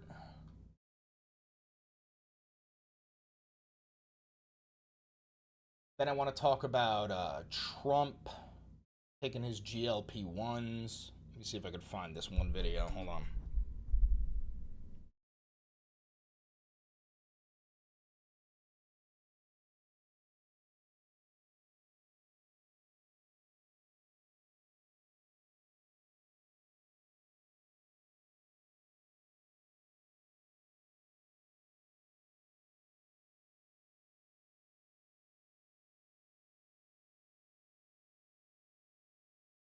All right.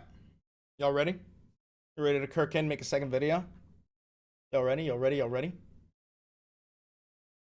All right, here we go. Here we go. Here we go.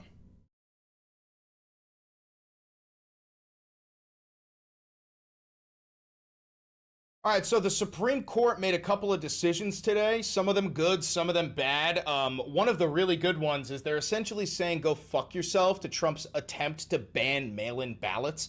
Just so you know, that's what the Save America Act is. The Save America Act is twofold. One, it is trying to force every single American to have some sort of voter ID, which means that your name must match your name on your birth certificate, right? That is a ploy to get all married women who have taken their husband's last names completely incapable of voting. The second part of Trump's Save America Act is to completely ban mail-in ballots, despite the fact that Donald J. Trump himself only votes by mail, considering he's registered to vote in New York, but he lives either in Mar-a-Lago in Florida or in Washington, D.C. Fucking asinine, okay? And then the thing is, there's also a good Supreme Court decision where, I'm sure you know this, Trump was held civilly liable for raping a woman named E. Jean Carroll. And Trump has been fucking going hard body karate trying to defame this woman and claim that she is a liar and get her thrown in prison for false rape accusations. Well, the Supreme Court said, no, Donnie, we're not doing this. We're not reopening your case. We're not reviewing your case. You were found civilly liable in a court of law for raping this woman. So they're not moving forward with that. What else? Trump also, here's another bad one. The Supreme Court rules that Trump is allowed to fire, independent regulators within the government, not like actual executive branch employees, but like people who work at the FTC or people who work at the FAA, and he can fire them for absolutely no reason whatsoever. So what that did was it undid 90 years of work in order to distance the president from having essentially Fuhrer-like powers. So now he's even more of a Fuhrer, and he can fire people for quite literally any reason whatsoever. You could just look at him the wrong way and he'd say, you're fucking fired. So right back to where we started with him on that show, The Apprentice. What else? We also have to talk about the fact that Donald Trump seemingly is taking an experimental GLP-1 drug, which is like a fat fuck drug. He's such a fat fuck that he got access. He's the only person in the entirety of the United States of America who got access to this Eli Lilly emergency super Ozempic to make him lose weight because he was teetering on the edge of dying because he has dementia and he has Alzheimer's and he has diabetes and his organs are failing, and it's absolutely incredible. The reason why people are speculating that it was Donald Trump is that Eli Lilly only gave access to one person. They gave one person access to this drug, and they happened to be a 79-year-old man. And Trump just turned 80. Okay, granted, he's not actually losing the weight because he eats like a fat fuck. He's just constantly eating pizza and McDonald's, and he doesn't believe in exercise and drinking Diet Coke like it's fucking water. It's disgusting. The last thing we're going to be talking about is Trump's failed Great American State Fair, where they had a guy dressed up as Uncle Sam beating his meat in front of all the kids. So that's absolutely fucking disgusting. And then they put up Trump's triumphal arch, and it's quite literally made out of paper mache. Just hilarious shit overall. We're going to dive right in. Before we do, hi, how are you? I'm Chris Valenti. Welcome to the Valenti VOD. This is real independent media. I've never had a conversation with an advertiser, a sponsor, a billionaire, a government, a PAC, any of that shit. So I don't make too much money on this channel. If you do want to help support me and help boost independent media, don't forget to like, comment, subscribe, and hit the notification bell. It costs you nothing. It helps me immensely. And if you do want to help support me financially and help independent media, you could buy merch like the posters behind me. We also have mugs, we got hoodies, we got all that shit located down below. You can click the thanks button down below to tip me directly. You can click the join button down below to become a member of the channel for $5. That'll give you access to member-only content. And then last but not least, you can become a patron on Patreon by donating $5, $10, $1 million, whatever you want to donate every month. It goes a long way. Huge shout out to all of the patrons. And then without further ado, why don't we just dive right into the shit here. So, Supreme Court allows states to count mail-in ballots that arrive late, rejecting the RNC challenge. The justices ruled that a Mississippi law that allows ballots to be counted as long as they were sent by Election Day is not prohibited under federal law.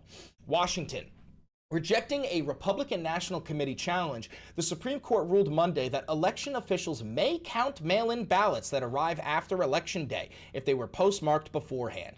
Now, the reason why Trump wanted it illegal, thank you for becoming a member for 4 months, Casey. The reason why Trump wanted mail-in ballots illegal are that mail-in ballots are disproportionately sent in by Democrat voters. Republicans go in and they vote on Election Day. I don't know why the fuck they do it, but they do. They go in and they vote on Election Day. We saw this heavily during COVID, where Republicans didn't believe that COVID was real, so they had no problem going in and standing in massive lines and massive crowds on Election Day, whereas a lot of Democrats sent in mail-in ballots. And what's funny about that is what you saw was, like, in states where Republicans were winning, you might not remember this, in states where Republicans were winning, they were chanting, "Stop the count," and then in states where Republicans were losing and more mail-in ballots were coming in, they were going, "Count the votes," right? So don't fool yourself into believing that Trump actually has a problem with mail-in ballots. He doesn't. The Republicans don't actually have a problem with mail-in ballots. They have a problem with Democrat votes being counted. That's it. They will go out of their way to prevent any and all Democrat votes from being counted in both the midterm and the general elections.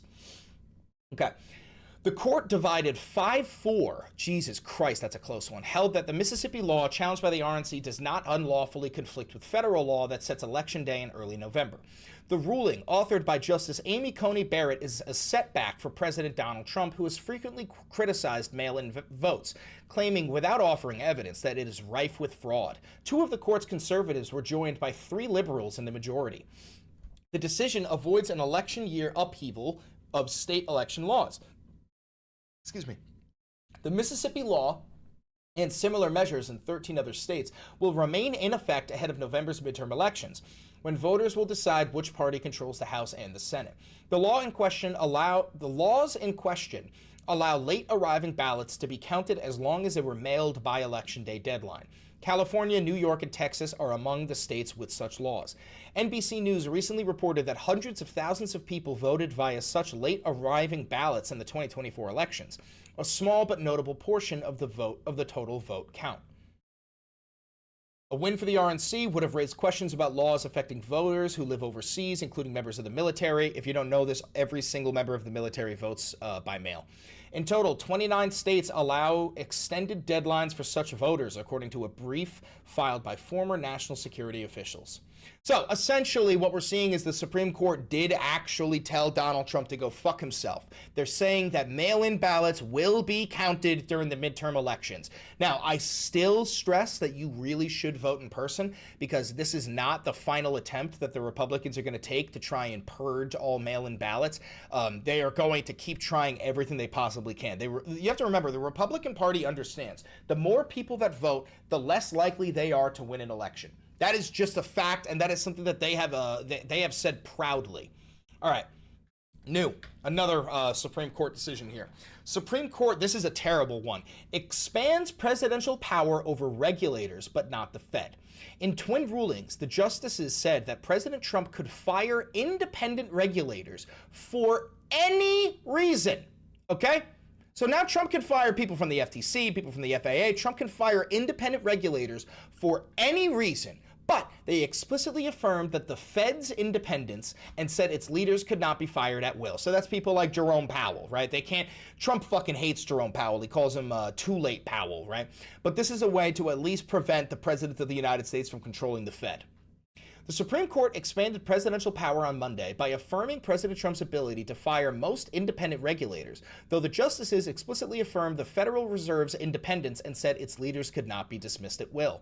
The court's 6-3 ruling to broadly allow the firing of federal regulators, with the 3 liberal justices dissenting, in a significant shift in power from Congress to the president that could usher in a drastic change to the government structure by giving the president more direct control over independent agencies. By the way, real quick, I want to take a side note.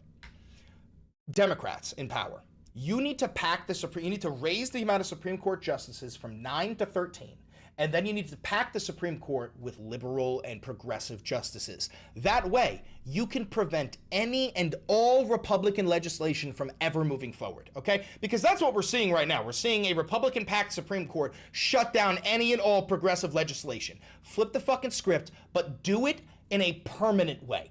Abolish the filibuster, pack the Supreme Court to 13, and fill it with Democrats so that it is physically impossible for Republicans to pass any policy. Slow drip, destroy their entire political movement, destroy all of their momentum. Okay. Rebecca Kelly Slaughter warned in a statement that the ruling to uphold her firing from the Federal Trade Commission could lead to presidential abuse of power. She said independent agencies like the FTC were created to act as watchdogs of powerful corporations without interference by the president. Quote, today's ruling makes it possible for presidents to fire watchdogs who don't put politics over principle and replace them with lapdogs, Slaughter said. It is a recipe for corruption. Working families will pay the price. And she is correct. We also have Trump celebrating this court decision. So this is what he says. This is how you know it's a terrible decision. He goes, to show the importance of the Slaughter case, 90 years of precedent has been completely and unequivocally overruled, greatly increasing presidential power at a time when it is most needed. President Donald J. Trump. So even Donnie understands that this Supreme Court decision has overruled 90 years of distance growing between private regulators and the President of the United States of America. Essentially, Trump now has more power over regulators, over independent regulators, than the King of England does over his parliament. Trump now, you know, he always said that he wants to be a king. He now has the powers of a king, and he can fire fucking anybody who pisses him off. All right. Now, oh, we just read this one. This one, another good one. The Supreme Court lets a $5 million sex abuse verdict against Trump stand. President Trump has asked the justices to intervene after a jury found that he had sexually abused and defamed the writer E. Jean Carroll. The Supreme Court on Monday declined a request by the Fuhrer to review a $5 million civil judgment case against him after a jury found in 2023 that he sexually abused and defamed the writer E. Jean Carroll. The announcement by the justices did not include any reasoning, and no public dissents were noted. A second case that arose out of Ms. Carroll's allegations also could head to the Supreme Court. In January 2024, a separate jury ordered that Mr. Trump to pay Ms. Carroll $83.3 million in damages for defaming her in 2019 after she accused him of a decades-old rape. Lawyers for the Fuhrer have said that they plan to ask the justices also to hear that case. Still, Monday's decision is a major blow to Mr. Trump, likely marking the end of his legal efforts to contest the jury verdict, findings that he assaulted Ms. Carroll in the mid-1990s in a department store dressing room. Okay, so here's Trump's reaction to that. Refresh, because this app is dog shit. Surprisingly, the Supreme Court declined to review a fake case brought against me by a woman I never met. Decades-old celebrity photo line standing with her husband does not count. I will continue the fight against this weaponization and lawfare case against me, including the ridiculous claim of defamation, with all my power and strength. This case is really against the United States of America and all it stands for, and should never be allowed to happen to another president or candidate to be. New York State created a law for an instant speck of time going back many decades in order to wrongfully nab me. It was tailor-made, and this injustice cannot be allowed to stand. Thank you for your attention to this matter, President Donald J. Trump. Dude, for him to say to wrongfully nab me is such an admission of guilt. It's like him saying, like, oh, come on, it was just a little rape. You can't nab me for this. Mind you, this case is about the fact that Donald Trump forced E. Jean Carroll into a changing room and then raped her at a department store. By the way, just so you know, every single woman who has ever met Donald Trump has accused him of rape. All of them. All of them. All of them.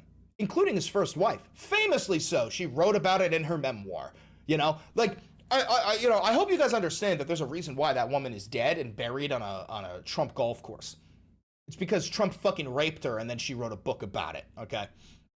All right, more. We're going to move on to this here. So, this I'm excited to talk about.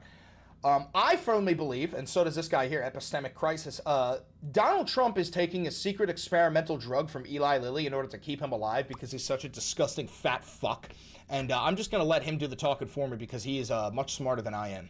This fat fuck has been taking an experimental weight loss drug that no one else has access to in an attempt to keep his sleep apnea, pulmonary hypertension, and congestive heart failure from killing him sooner. I'm a physical therapist with a doctorate in my field and 14 years experience working in home health care, treating geriatric patients, many with sleep apnea, heart failure, pulmonary hypertension, all the bullshit that he has. Lizzie Lawrence from Stat News has learned that Eli Lilly and the FDA have allowed one person to gain access to the drug, retatrutide is its name, through the FDA's Compassionate Use Program, a pathway that gives patients with serious and immediately life-threatening medical issues access to experimental treatments. You hearing that? You hearing that? So somebody got access to this drug, and they needed to have immediate life-threatening issues in order to get access to it. And just wait, it gets better.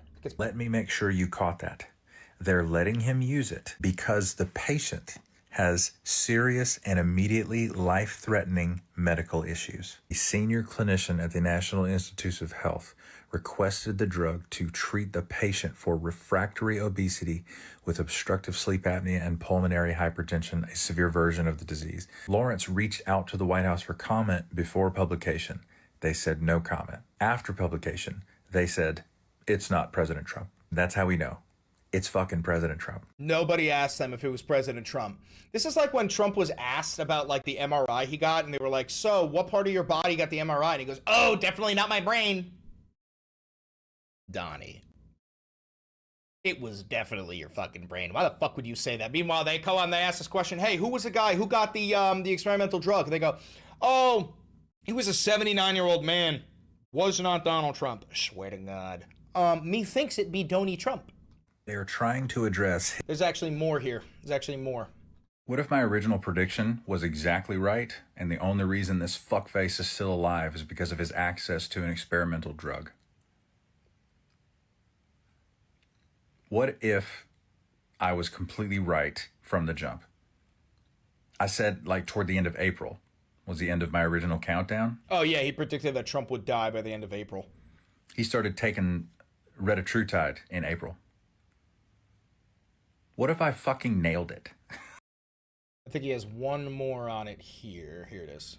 The reason the experimental drug is not actually helping him live longer is because he hasn't lost any goddamn weight. I'm a physical therapist with a doctorate in my field and 14 years experience working in home health care, treating geriatric patients with dementia, obesity, diabetes, heart failure, chronic kidney disease, all the shit he has. The GLP-1 medications first came about because they were constructed to act upon the pathways that deal with hunger, appetite, and regulating blood sugar and weight. So you would give them to a patient who is struggling with refractory obesity, as they call it. And then because it reduces appetite and food noise, the weight slowly starts to come off and all of the other health metrics improve as a secondary consequence. Here's the thing, though. I haven't watched this in its entirety. Like, you can't just take a GLP-1 and then lose weight. You know what I'm saying? Like, you can't just take Ozempic and lose weight. You also need to make sure you're not eating like a fat fuck, and you also need to make sure that you're, like, exercising. Donald eats like a fat fuck, and he doesn't believe exercise is a good thing. Famously, he said that he believes that the human body is like a battery with a finite amount of energy, and the more you exercise, the more you drain your battery. He actually believes that if you exercise, you will die sooner. Now, wait a minute. Here's the thing. Maybe he's right. I ain't never seen an 85-year-old bodybuilder, but I have seen an 80-year-old Donnie Trump. So who knows? Who knows? I also see Mitch McConnell. I don't think these motherfuckers are working out. So who knows? Who knows? Who knows? That's a joke, by the way. You should definitely be exercising and eating well. Assuming that your patient actually gives a shit to do what they're supposed to be doing in conjunction with the medication regimen. We know he don't give a fuck. In the regime change book that's about to come out from the New York Times reporters regarding his actual personal habits, the whole world is about to learn how much of a slob he actually is, leaving candy and food wrappers all over his bedroom floor, empty ice cream cartons all over the place. Hell, we even had footage of him eating pizza and french fries at the New York Knicks basketball game, which, by the way, they fucking lost. The only game out of the 5 that they lost. At this point, what I think is happening with his use of... I'm still not over that. This drug is... it's not fucking working because his weight has not come down. If anything, it's gone up. So if the drug cannot suppress his appetite or food noise, I am extremely skeptical it could also enact those other positive effects on his heart and kidney function that could extend his life. And I think this is the primary reason we have seen these pictures of wounds on the ends of his fingertips as if his blood sugar is being regularly checked. If a GLP-1 user hits a plateau as far as the positive benefits of the medication, their A1C and their blood sugar will still see a moderate improvement. But if President Trump is a non-responder to a GLP medication, his A1C and his blood glucose will not respond at all, which would make perfect fucking sense when you're stuffing your face with pizza and french fries. He's too much of a fucktwat to even enjoy the positive benefits of a miracle drug that no fucking body else can actually get legally. Happy Sunday. At this point, he's on 66 days of borrowed time. Who did he borrow the time from? The 17th Amendment. Everyone who voted for Trump has no fucking clue what that is, from when he should have been engulfed by his own adipose tissue, been impeached, or they should have finished the process of invoking the 25th Amendment. Thank you for your attention to this matter. I don't think they ever even began the process of invoking the 25th. Thanks for becoming a member for 6 months. How do you think convicted pedophiles should be handled? Death penalty or life in prison? Or I believe life in prison and use them as slave labor. Listen, I'm a firm believer in the fact that pedophiles are not people. So you don't need to worry about violating their human rights because they should not be considered to be humans. So I would fully support using convicted pedophiles as slave labor in prison. Anyway, so little deep dive here. Eli Lilly gave extraordinary obesity drug access to a 79-year-old patient. Who was it? Sources point to a single instance in which experimental therapy retatrutide was provided for quote-unquote compassionate use. Millions of Americans with obesity are eagerly awaiting a powerful new drug from Eli Lilly called retatrutide, which has demonstrated bariatric surgery levels of weight loss. Some aren't even waiting for approval from the FDA, instead racing to acquire it through sketchy means.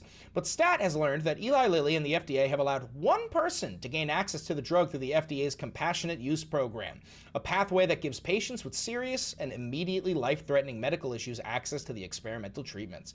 This person was a 79-year-old man at the time the request was made in April, according to 3 sources familiar with the matter.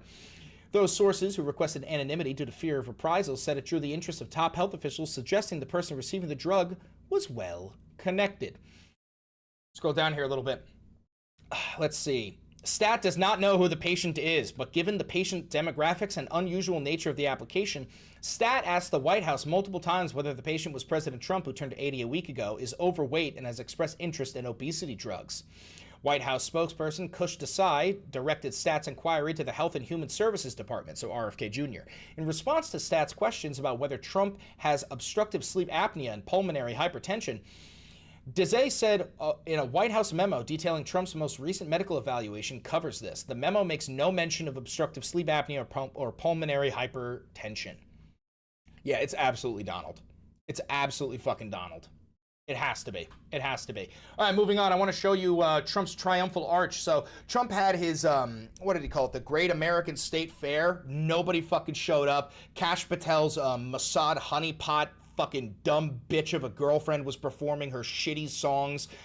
They put up Trump's triumphal arch, and it's quite literally made out of fucking paper mache. Gotta look at this. Gotta look at this shit, dude. Look at this fucking thing. Look at this trailer park trash shit. If you're capable of looking at this event and feeling proud to be an American, brother, more power to you. I would love to be as blissfully ignorant as you. Look at this shit. Look at this shit.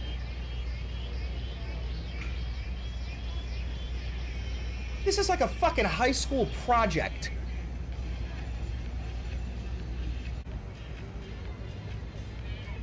Oh my God, it's so pitiful. Look at that. Look at that.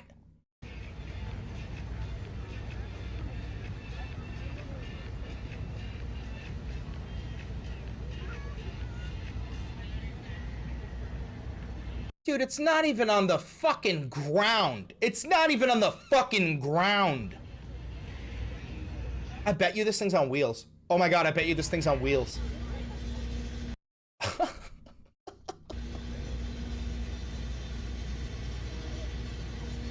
Holy shit, bro. I bet you it's also infested with termites. Look at this fucking plank. Look at this fucking plank, dude. I know there's a contractor in here. There's gotta be a contractor in here who is literally yanking out their fucking hair. Oh my God. It's hollow. It's fucking hollow.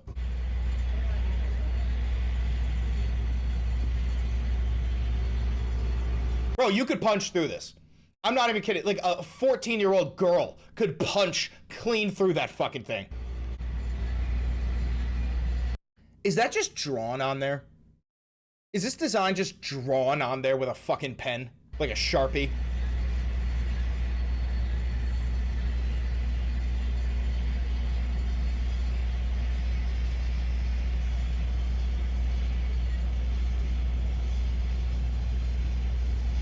Dude, it's gotta be on wheels. It's gotta be on wheels. Look at how raised off the fucking ground this thing is.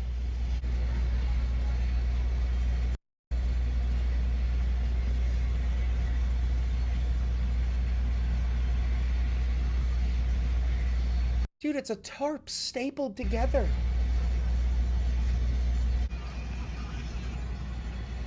Yeah, make America great again, right, guys? We're gonna have the most beautiful triumphal arch in all of the land. It's gonna be even better than the one in France. That's why it's made out of paper mache. In other news, man accused of filming performers sticking his hand down his pants at the Great American State Fair. There was some guy dressed up as Uncle Sam jerking his shit at the fucking performers. Police say a baby is in the hospital after a domestic violence. Is this it? Has gone up. I'll tell you what the stand that the crowd out there is growing. Crowd out there is definitely growing, sir. It's grown. It's been really Larry though. It has gone up. I'll tell you what the consistent thing has been. There has been not an empty car on that Ferris wheel or the free. Oh, that's so exciting. The Ferris wheel, which has 1, 2, 3, 4, 5, 6, 7, 8, 9, 10, 11, 12, 13, 14, 15, 16, 17, 18, 19, 20, 21, 22, 23, 24, 25, 25 seats on it. Oh, it's just, there's so many fucking people, man. Oh, it's just, there's so many fucking people, man. Freedom Wheel, they're calling it, for hours. That has been the main attraction. But people have always really loved checking out these booths that represent the 56 U.S. territories and states. I'm kind of a homebody, so I'm going to take you inside really quick. We'll go into D.C.'s booth. All right, we're taking a trip to D.C. inside D.C. And like this is peak Goyam. Peak Goy activities, bro. If you took your family to the Washington, D.C. Great American State Fair, bro, brother, you shouldn't even be paying your taxes. You should be writing checks to Benjamin Netanyahu and send them straight over. All these booths, most of them, a lot of information, even some interaction, some trivia in here. It's so dark in there. People I talked to that attended, that are here, say they've come from places just across the Potomac to across the country to be here. Stepping your way state to state and around. Is that a penis? Is that a cock? The country. Guests from outside the DMV and close to home came to see what this was all about. Being local, we can go like to the Arlington County Fair, but to get to have like a Great American State Fair on the National Mall, this is cool. Jackie, this is cool. I voted for Donald Trump 3 times. I voted for him a 4th time. Buddy and Sarah Solano came here from Alexandria, and they've been to the National Mall before, but haven't seen it like this. It was good. It was not. It wasn't as stressful as I thought it'd be. Wait, I thought it was packed. I thought you said it was packed. There ain't nobody fucking there, Donnie. It's good. It was not. It wasn't as stressful as I thought it'd be. Yeah, because there's no one there, honey. Being up high, but no, it was nice. Inside the booths, guests get a snapshot of every U.S. territory and state. This is the Virginia 250 passport, which showcases all of the historic sites throughout the Commonwealth that are Trump's helping to gonna be in celebrate 250 years of independence. Trump's going to be in it. Visitors from outside the DMV, like Nancy Bennett and her grandson Miles, even got a taste of the South right here. We went to Texas, of course. Okay. He wanted to see Texas, and then we went into... Oh my God, this is just Epcot, but like Republican. Is this just Republican Epcot? Like, yeah, we went over to Texas. You know, like you go to Epcot at Disney World and it's like France, China, Germany, you know, like you travel the world and you get all the drinks. This is just Republican Epcot. That's all this is. This is just rapist Epcot. Maryland. I actually lived there, and I lived on Andrews Air Force Base. 7 states didn't participate in the celebration. North Carolina was one of them, citing financial concerns. A privately owned company, Spevco, told WUSA 9 they stepped in when they heard their state wasn't involved and set this up in 2 weeks. It's just really neat to see all the businesses and the things that each state represents, because they're all just slightly different. Oh my God, we live in a nation of chimpanzees. Yeah, Freedom 250's website says the Great American State Fair is going to stay open until 11 o'clock tonight. It'll reopen 10 a.m. Friday. In fact, it's going to open 10 a.m. every day through July 10th. Larry, closing a little bit early Sunday through Wednesday. Bro, every day they're going to have less and less people there, and Donnie Diddle's kids is going to fucking rage. Speaking of, real quick, I want to check his most recent Truth Social post if he has anything. Oh, well, here's his fucking bitching and moaning about the Save America Act. In light of the tremendous loss in the Supreme Court today concerning voters' rights and the fact that people's votes... I love... Dude, he put it in quotes. He put the word people in quotes. He's saying that Democrat voters are not people. Oh, my God. And the fact that people's votes are allowed to be counted long after an election is over, it is more important than ever to pass the Save America Act, which is 1, all voters must show voter ID. 2, all voters must show proof of citizenship. 3, no mail-in ballots except for illness, disability, military deployment, or travel. There is no excuse for a politician or otherwise to be against the above 3 requirements. There is only one reason to oppose: cheating! The House of Representatives has approved this vital act 3 times. The United States Senate seems unable to do so. In a time where there is a powerful communist movement taking place in our country, that's us! And one more dangerous than World War I, World War II, Pearl Harbor, or September 11th?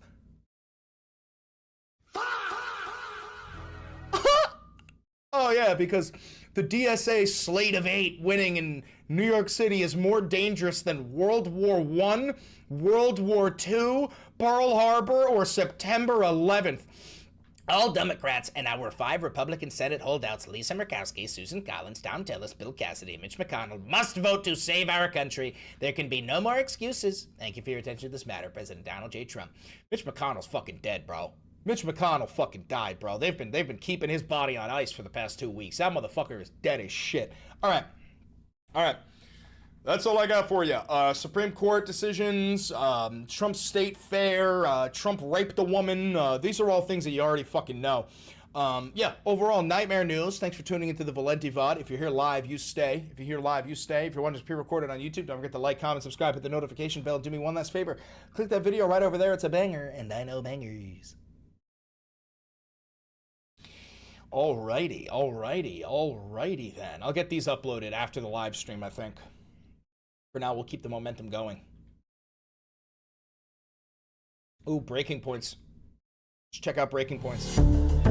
Guys, make sure you're all subscribed to Breaking Points. Good morning, everyone. Welcome to Breaking Points. We have some big news on the show today, Crystal, not just about the news, but about Breaking Points. Yeah, this is a very exciting addition to what we can offer here. So we are starting, or technically restarting, a show newsletter, which is the period we're in right now, but we will tell you the whole story of what happened, unfolded over the weekend.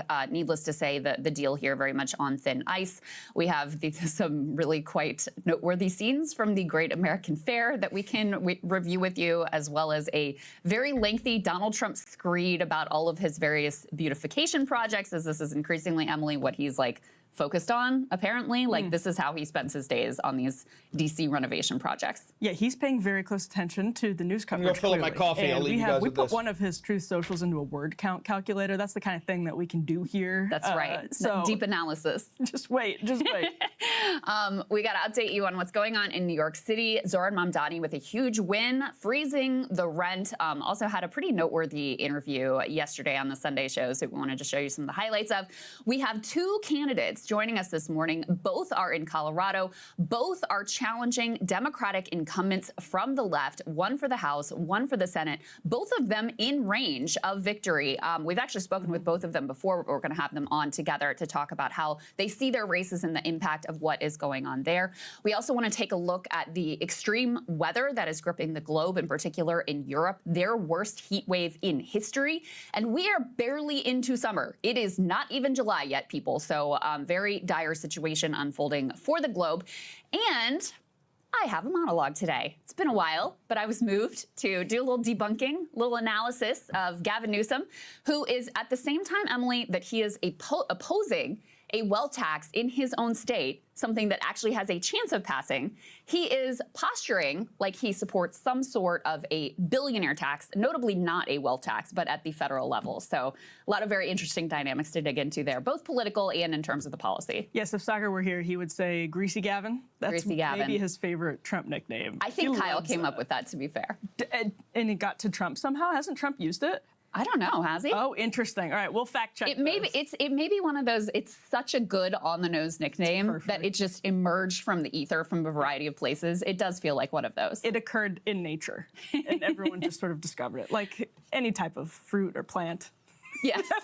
It was there. Not invented. It was just discovered. We came upon it as a society. Like Crystal just ran down, this is a big show, so let's get started. All right, let's get to it. We've got some wild scenes that were unfolding this weekend in a variety of places. Let's put these images up on the screen. This was actually Iraq, near the American embassy, in the green zone. You see this military operation going on. There were tanks in the streets. it's still kind of unclear what exactly was going on here. The best that I've seen is that some sort of pro-Iran, probably more Shia-aligned Iranian officials were arrested, were accused of corruption, but I think it is indicative of the sort of chaos and tumult that has unfolded in the region. As I mentioned before, we had renewed hot hostilities between Iran and the U.S. Let's go ahead and put A4 up on the screen. This is the newest news. As I mentioned before, U.S. and Iran agree to halt strikes and meet this week.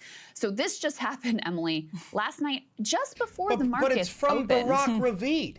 It's from Barak Ravid. He's an actual Israeli agent. I mean, how many times have we done this dance where over the weekend when the markets are closed, you had first it started with there was a dispute over what's going on with the Strait of Hormuz. There were U.S. strikes. Iran hit a couple of ships that were transiting in a route that they did not approve of. Then the U.S. retaliated quite significantly, put A5 up on the screen here, some of the details here. U.S. launches fresh strikes in retaliation for Iranian attack on a tanker ship. Dude, Barak Ravid is such a fucking cuck, bro. Everything he fucking says is painting the U.S. to be simply defending ourselves. Never actually highlights the reality of the matter. Weenie, wow, you're doing little dances. We had some classic Trump threats. We can put A6 up on the screen. He says, United States aircraft just struck Iranian missile and drone storage locations and coastal radar sites for violating the ceasefire agreement. Again, very possible they will never learn. There may come a point when we are no longer able to be reasonable and will be forced to militarily complete the job that we very successfully started. If that happens, the Islamic Republic of Iran will no longer exist. Krista, can we pause on that? Yeah, just for a second, go ahead. because he says something important here, which is that we will complete the job we very successfully started. He is now selling all of these deals as very much a completed job, but implying in that post he would need to do all kinds of strikes to complete to actually finish the job. Yes, and so the implication is that the job has not been finished. That is true. That is a good reading of that. And of course, even just the threats that are in that Iran will cease to exist or whatever he says. That is in direct contradiction to the memo of understanding that they signed, which was supposed to include the fact, okay, we're not going to go around threatening each other, and he did not abide by that for even literally one day after the memo of understanding. Let me say, probably man-made earthquake in Venezuela, brother. Come on, I don't think you can man-make an earthquake that fucking big, dude. Are we really claiming the fucking earthquake was man-made? Are we really there? Oh, Jesus Christ. Oh, Jesus Christ.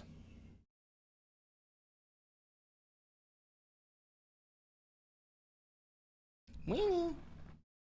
Come here. Yeah, let me just shift this tectonic plate real quick. Is that cool? Is that cool?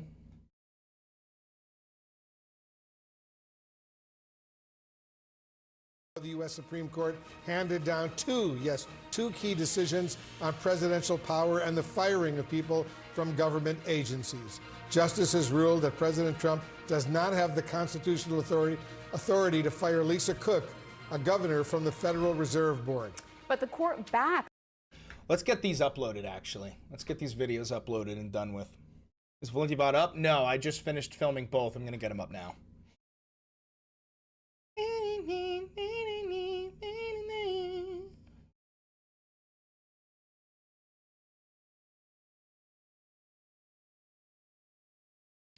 Okay, everything's fine. Download.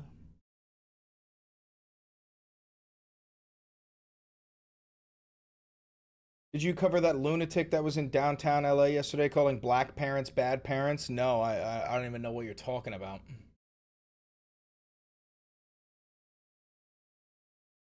Episode 483.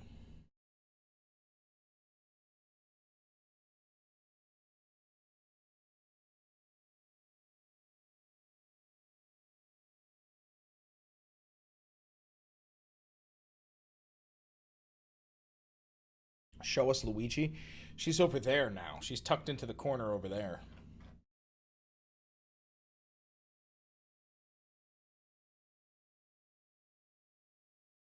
Okay.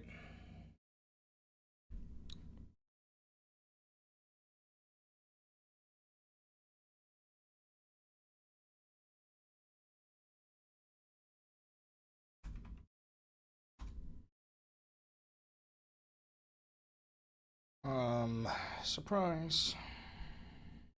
Or how about this?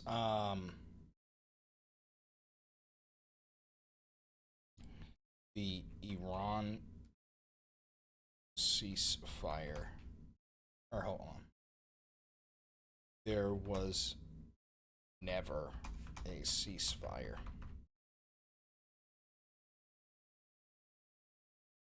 Trump's MOU has officially collapsed. Threatens. Hold on.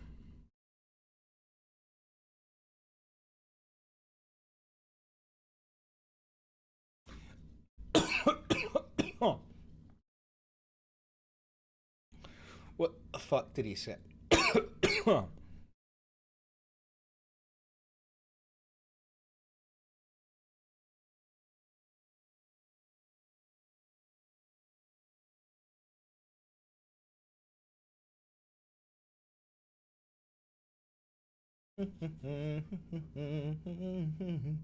The Islamic Republic of Iran will no longer exist. That's what it said.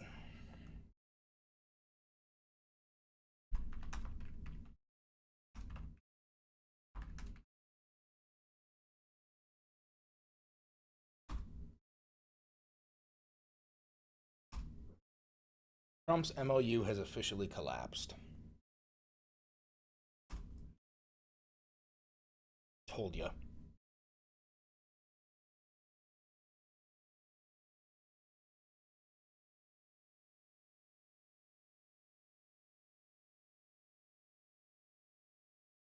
Weenie.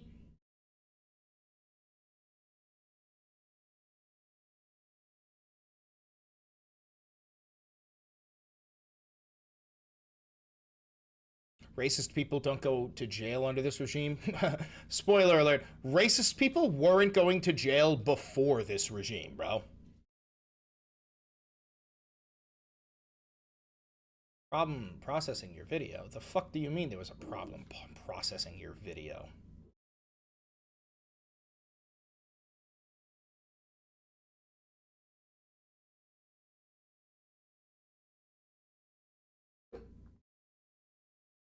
Alrighty.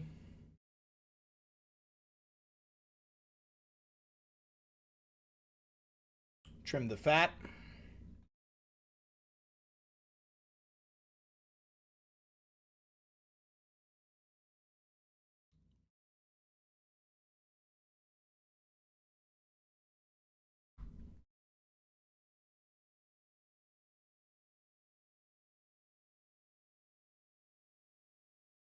Happy Monday. The Iran war never ended.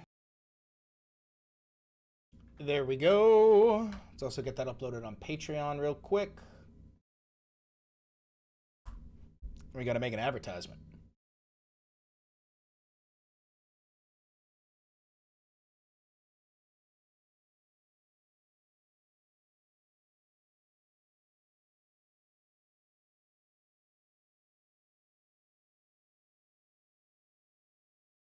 What the fuck? Oh, they changed the layout of Patreon. Must have been a recent update.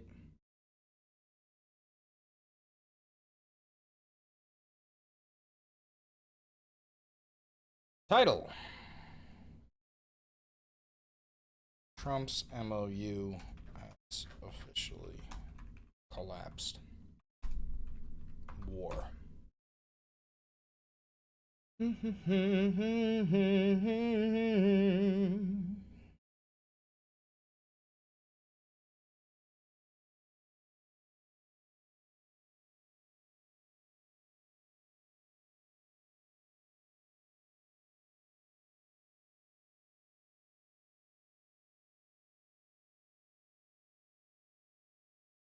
Hope I didn't miss the entire live. Well, not the entire thing, but you did miss the juice. You did miss the juice.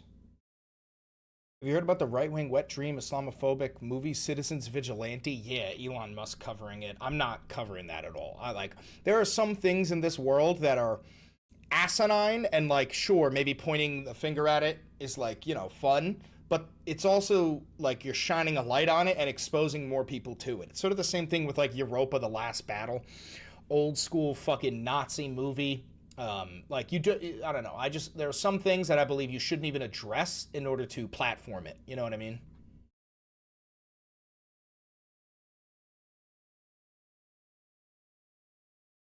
You're never getting your ray gun back. It ain't happening. It ain't fucking happening. All right, that's uploaded on Patreon. All right, let's make a quick advertisement for that first YouTube video. What did we primarily cover? We covered Trump's Memorandum of Understanding collapsing. That was really it. That was the main focus of it. I'll just make an advertisement for both of them. Okay. All right. So, Trump's Memorandum of Understanding with the Iranians has completely and totally collapsed. There is no ceasefire. The Iranians are firing on ships in the Strait of Hormuz. America is firing on Iran. Israel is firing on Lebanon. Hezbollah is firing on Israel. All of this, by the way, the Iranians knew would happen, which is why they laid out in point 1 of the 14-point Memorandum of Understanding that America must rein in its dog, Israel, and get them to stop fighting in Lebanon. The Iranians knew that we were incapable of doing that and that we didn't want to do that, so the entire Memorandum of Understanding has collapsed instantly and immediately. There is no ceasefire. And now Trump is claiming that there's going to be a new meeting, a new peace deal being signed tomorrow in Qatar. The Iranians came out and said, no, the fuck there isn't. We're not sending any of our representatives to Doha. We're not fucking doing this. So overall, nightmare shit. Donald is completely incapable of ending the war in Iran, which is why he's inching closer and closer to doing a full-scale ground invasion with hundreds of thousands of U.S. troops and then using low-yield tactical nuclear weapons on them. Absolutely diabolical behavior. We also talk about how Donald Trump is taking an experimental GLP-1 drug. It's essentially a drug to prevent him from being such a fat fuck. Except the thing is, you can't just take the drug. You also need to eat healthy and exercise. Donald Trump eats like the fat little piglet that he is, just shoving Big Macs and fish fillets down his fat fucking face. And he believes that exercise is actually bad for you. Famously, he says that the human body has a finite amount of energy like a battery, and the more you exercise, the more you drain your life. So he's a fucking idiot, and the GLP-1 drug is just barely keeping him alive. Who knows? Who knows how long he'll fucking last? Then we talk about his failure of the Great American State Fair.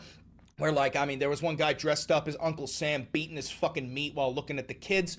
He put up the triumphal arch, Trump's triumphal arch. I'm not kidding. The thing was made out of paper mache. You could fucking punch your fist clean through it. A 14-year-old girl could punch her fucking fist clean through it. The thing was on goddamn wheels. It was such a fucking joke. It was just a hick festival. It was just, it's the most disgusting and embarrassing display of American failure I've ever fucking seen. And there's nobody there. There's nobody there. You got aerial shots of it. There's like maximum 500 people at this fucking event. Absolutely pathetic behavior, but granted, we are talking about Donald Trump. All he knows is pathetic behavior. Anyway, 2 new YouTube videos talking about all this. Go check it out. 2 new YouTube videos. Go check it out. New YouTube videos, new YouTube videos, new YouTube videos.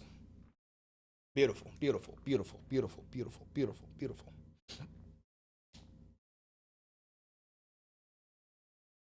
You say fish fillets are disgusting? I disagree. I think the McDonald's Filet-O-Fish is actually pretty damn good.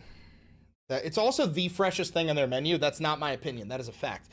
The freshest thing on the McDonald's menu is the fish fillet. I think they have to get fresh fish every single morning versus like their burgers and shit. They can just freeze them.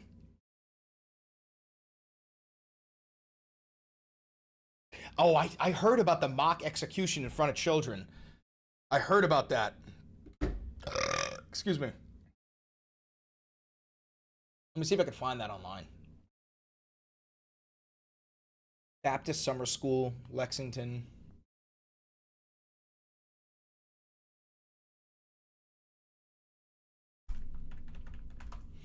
Yeah, I did hear about that. Yeah, here it is. So this is what Republicans do to indoctrinate their children at church.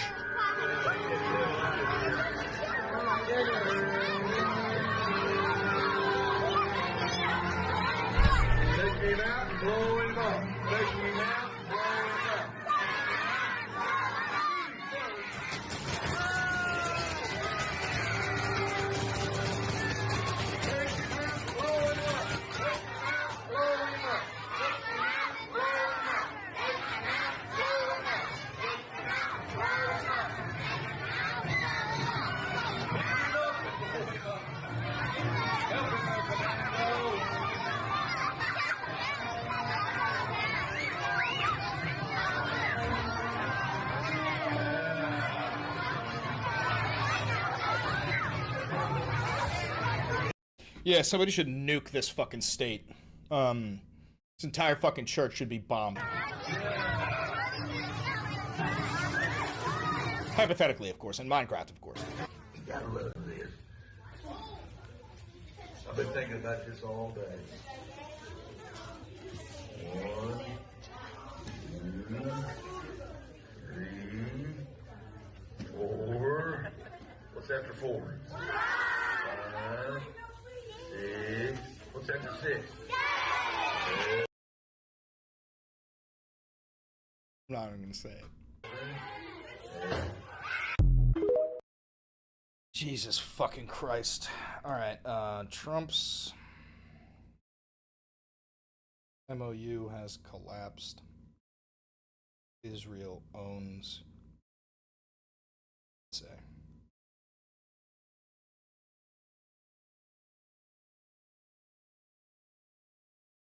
New episode of the Valenti VOD on YouTube.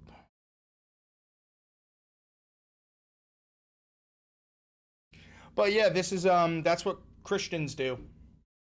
This is what Christians do. So don't ever ask me why I fucking hate Christians.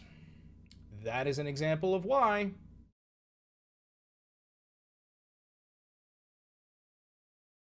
Oh, the Supreme Court will officially issue its birthright citizenship ruling tomorrow.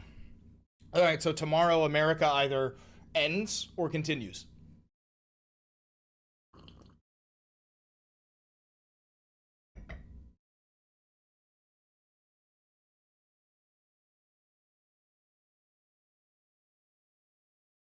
Ain't that something, huh?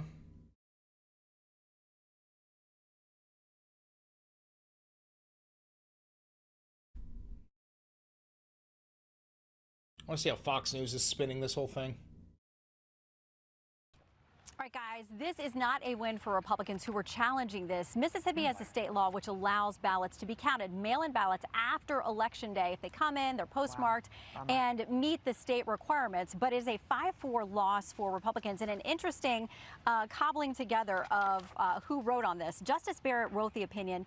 Justice Roberts joined her along with Justices Sotomayor, Kagan, and Jackson. So those 5 stuck together on this.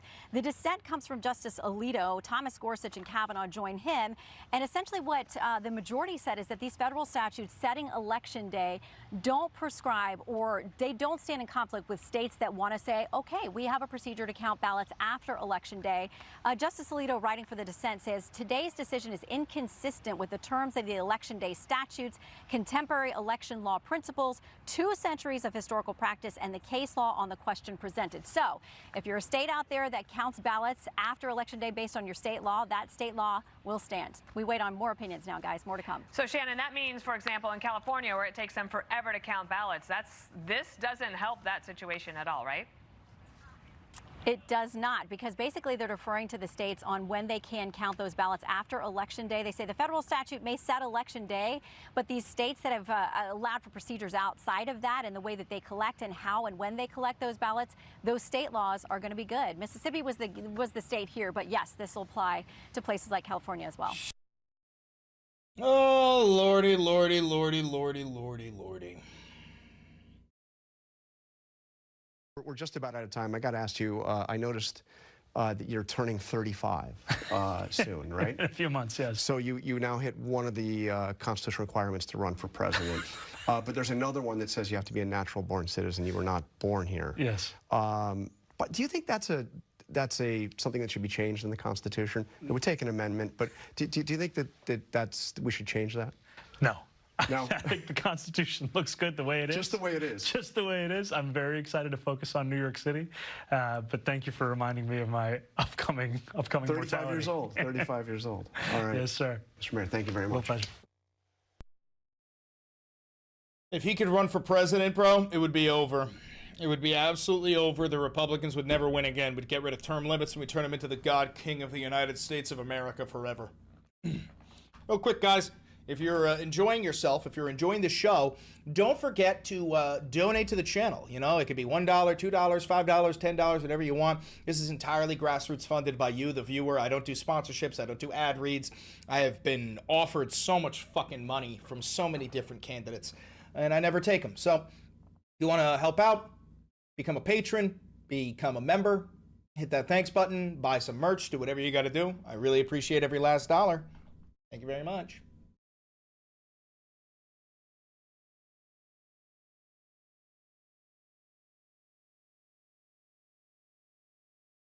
Sunday show.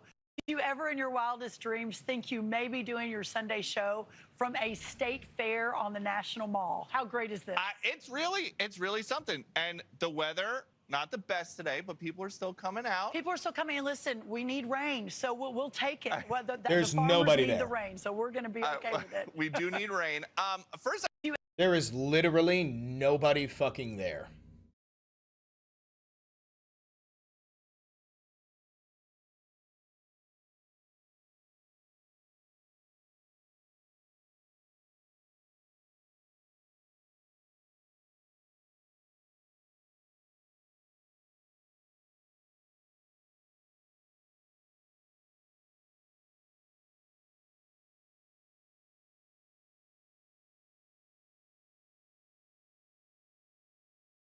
Meanwhile, domestically here, we have Ben Shapiro reacting to the bombing over the weekend. He had a great weekend, Emily. Well, this is A8. Let's roll Ben Shapiro's reaction to Trump bombing Iran.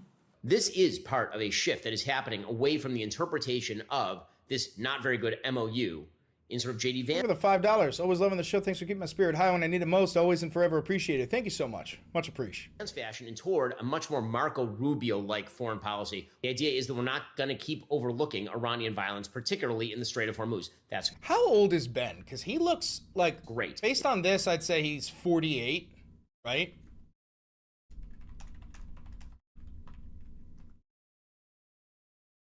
Okay, he's 42. Okay. It's excellent. And the reason it's excellent is because you need the credible threat of use of force in order to get the Iranians to even abide by basic terms of agreements. And when you add what just happened in the Strait of Hormuz to the move that was made by Secretary of State Rubio at the behest of President Trump in this deal between Israel and Lebanon, you're starting to see the beginning of a good foreign policy emerge once again in the Middle East. Today, says Secretary Rubio, the governments of Israel and Lebanon made a bold decision to agree to a framework that builds a realistic path out of endless conflict. This agreement establishes a clear and structured process to restore Lebanon's sovereignty, disarm Hezbollah, and dismantle its terrorist infrastructure and enable Israel to return to its borders once that threat to its citizens is removed.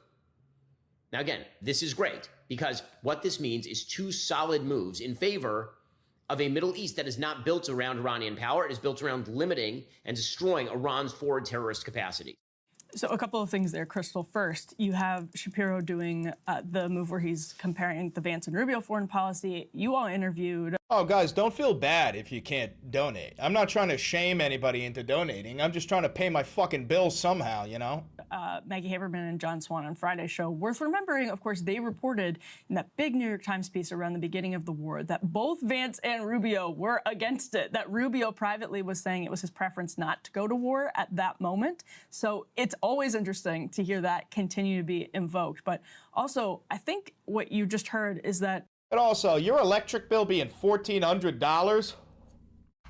Bitch, what the fuck? Do you have 15 refrigerators? How the fuck is your electric bill $1,400?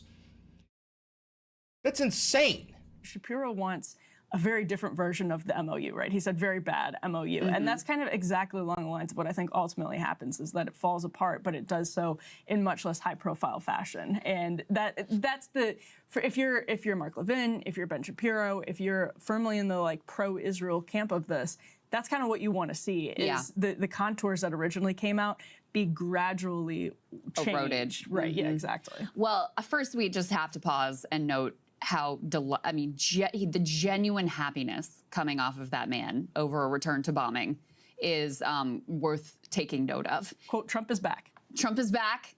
Ben Shapiro is very happy. I'm sure this morning he's less happy now that there's, back to talks and potential ceasefire negotiations. But the joy that people like him and Mark Levin get from an American bombing campaign is something I really cannot relate to. He talks about there, though, this piece with Israel and Lebanon, which is extremely, extremely significant. And of all the potential stumbling blocks, and I think this is part of why he's so happy, of all the potential stumbling blocks that could cause this whole thing to fall apart, there was this new supposed agreement between the U.S. and Lebanon's prime minister and Israel that did not include... You know what it is, too? I'm spoiled because, like, everything you're seeing is natural lighting, bro. It's all coming in from the window. Like, I don't have many lights. Like, I have a light on right now. You want to see what happens when I turn it off?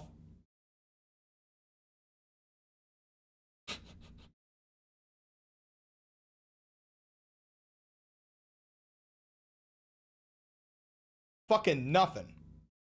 Fucking nothing. So I don't know. I don't use many lights. The significant political player in Lebanon, Hezbollah, which people have to remember is not only a fighting force, they have representatives in government. In fact, the speaker of the Lebanese parliament was very upset by this deal being struck. It has all kinds of provisions in it that really undermine Lebanese sovereignty. So, for example, they're not allowed to pursue any sort of legal action against Israelis for war crimes that they have been committing. And as a result of this deal, there were actually put A11 up on the screen. There were actually protests that broke out in Beirut. With some, significant scenes. There were all these motorcycle groups that occupied the roads. There were some fires that were set. There was some, some genuine upset and protest over this deal that was struck. This is how you protest, by the way. Americans do not know how to protest. Everybody come out on Saturday at 12 o'clock noon for the No Kings protest, okay? Nah. Burn everything. Burn everything, okay? On the screen, this is the Barak Ravid version of what happened here. The U.S. asked Israel for 2 changes in order to secure the deal, including Israeli withdrawal from a village in southern Lebanon currently under Israeli occupation. Clear statement that this would mark the beginning of a broader process of redeployment out of Lebanon. But notably, just to be clear, we asked for them to leave this one particular village, but put A13 up on the screen. There was a long list of villages that Lebanese citizens still cannot return to and have been, expelled from. He comes running. He woke up from a nap and he comes running to daddy. Hi, honey. You okay, little guy?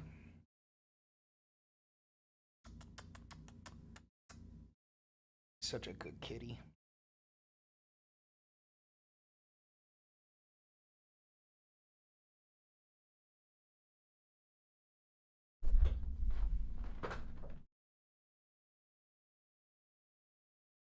Ooh, little fella. Big little fella.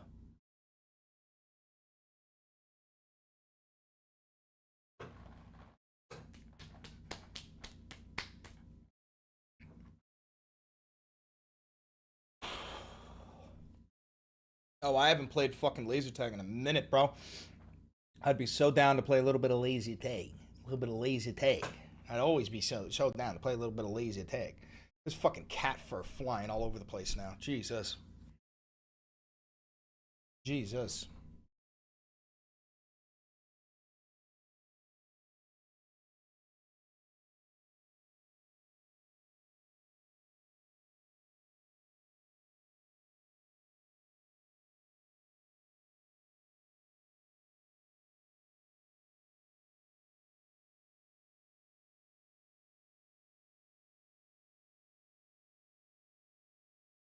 Oh, Beans, get away from Louise.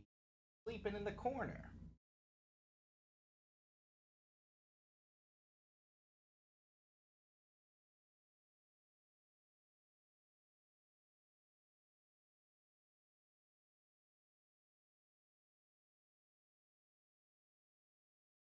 Cover your laser gun in a way that covers your chest back against the wall that can't hit you? You're wrong.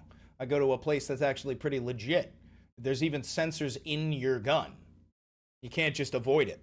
You simply cannot avoid it.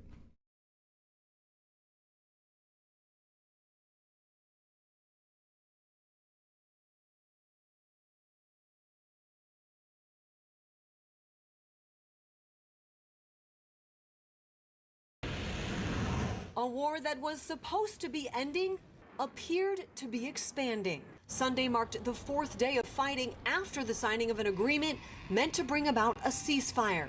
U.S. Central Command confirming U.S. strikes on 10 Iranian targets, a response to Iran firing attack drones at a commercial ship in the Strait of Hormuz on Thursday. U.S. retaliatory strikes met with Iran hitting U.S. allies Saturday, including Kuwait and Bahrain. I don't think the war is over. I think there is a detente going on right now that President Trump, for the first time ever, got Iran to sign a document that they will not develop any nuclear weapons in the future. I'm asking America to hang in there. This is a detente. This is a ceasefire, and yeah, they broke the ceasefire. We have to answer that as well. What a lying piece of shit, dude. Mainstream media is so fucked. It's so fucked. Starts now said to be stopping once again, according to Axios. The two countries agreeing to halt strikes and meet this week, despite a war of words. Yeah, my ass, bro. My ass. Thanks.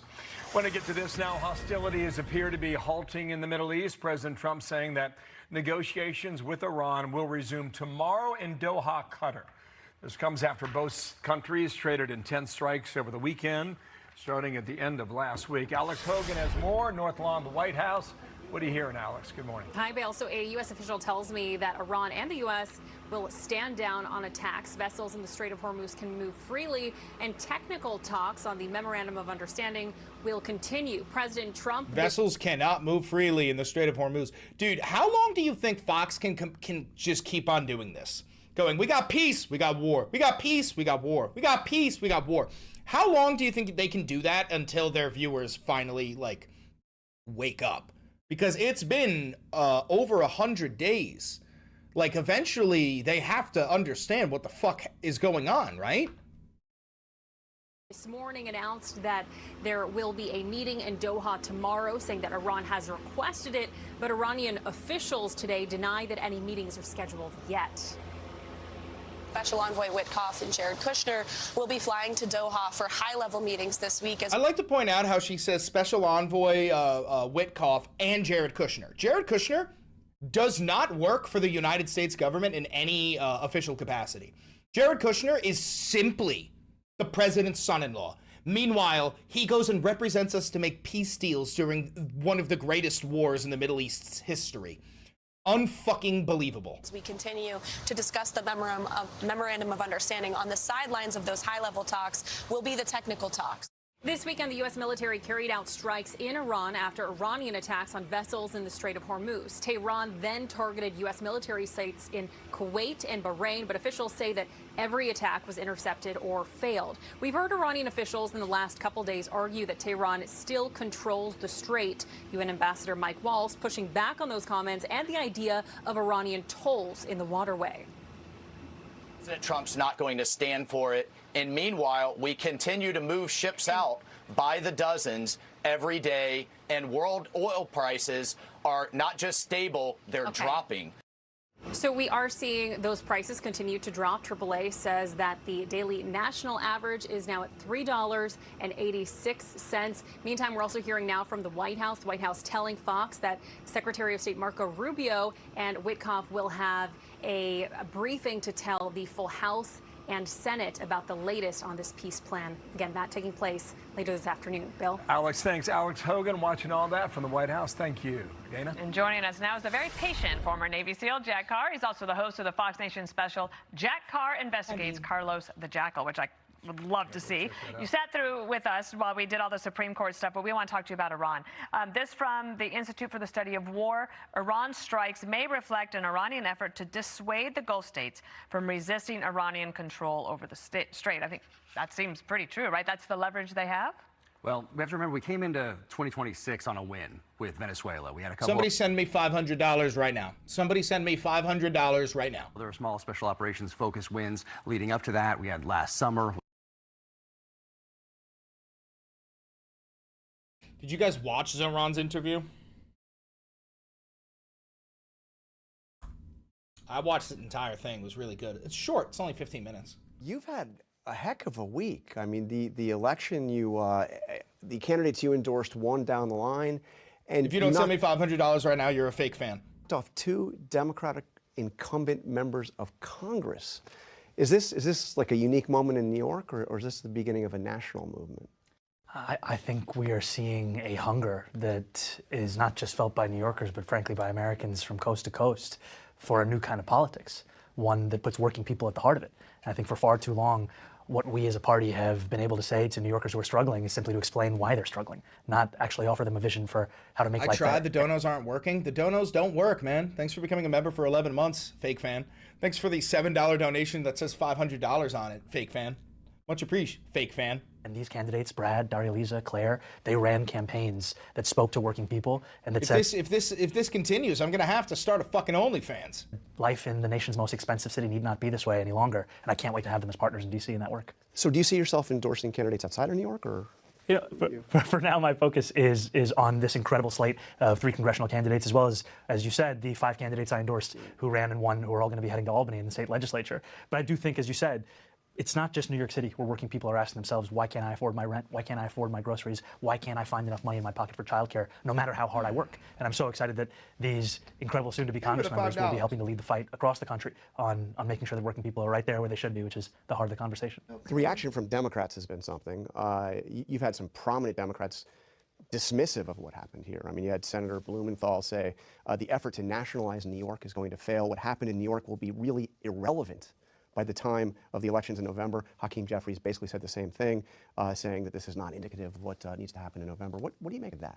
You know, I think that when you ask Americans what they're feeling in this moment, amidst reports of an economy that's strengthening, of a stock market that's booming, you will hear an exhaustion and having to try and make ends meet every single day, every single week, every single month, and that it's getting harder and harder. And so a message I know y'all weren't for trying people, to guilt trip me. Don't worry, I'm just fucking with you. Thank you for the $10. I appreciate the 999 cents, Matt Murdock.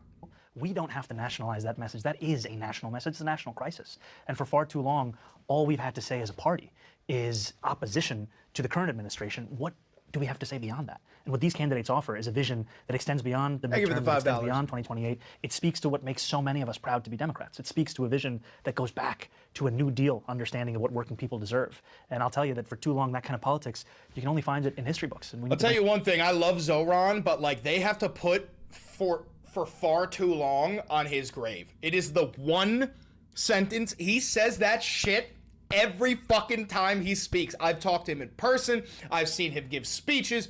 Every time he speaks, he goes, and for far too long. Like, that's his... Trump goes like this.